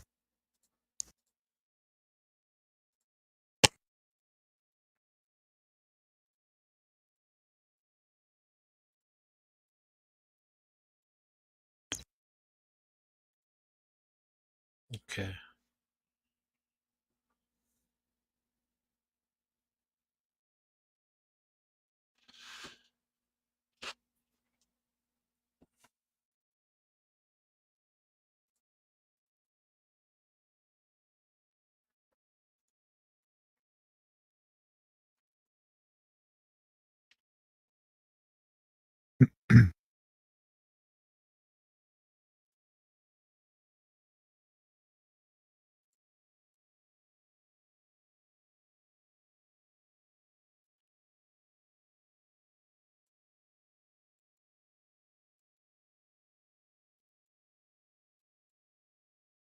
Are you attempting to put it up? Yeah, I'm browsing for it. Okay. I'm just gonna set it to my avatar. Snork. Oh, you're gonna. Okay. Snork.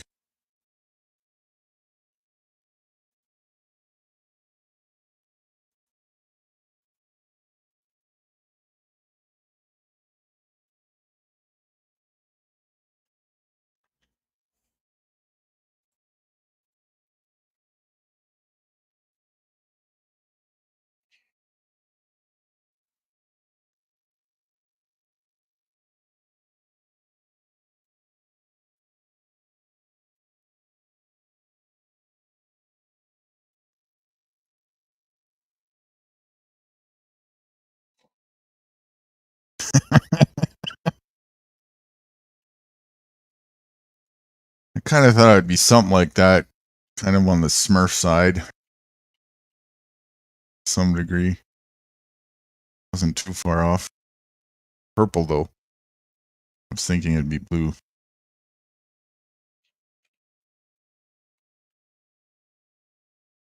Snork is unamused. I can see that. Is that a popsicle? Say what? Trying to see, is that a tongue or a popsicle sucking on or what? That's a big fat jizzoint, son. Oh, okay. Yes. Too far away from my screen.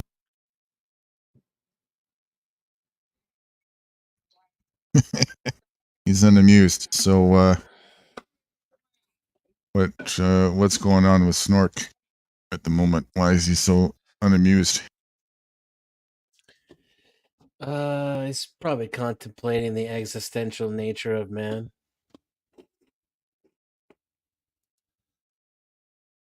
And he's unamused by that. Yeah, I think Snork might be a Nietzschean. So he's bored. Yeah, what is it? Indifferent. Already conclusive then. Say what? Already conclusive by the sounds of it then. Well, maybe not if he's contemplating. Is he contemplating or is he conclusive and now he's just kind of like, meh, whatever. I don't know. Unamused. That's a good question. I think he's a little meh. Unamused. Kind of looks that way.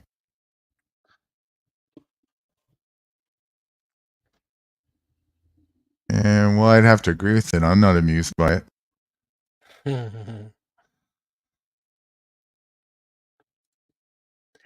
Is Vet still here? Not by the sounds of it. All right, I'm heading to bed. Okay. We'll see you next time. Take it You easy. betcha. You too, If man. Joe comes back, tell him I said hey, but I don't think he's gonna come back. Okay, I don't think he is either. I think I'm pretty spent myself for 3 days, All so right. I'll probably jump off. Rest All right, well. man. You too, man. It was a great wrap. Good session. Peace. I'll be. Cheers.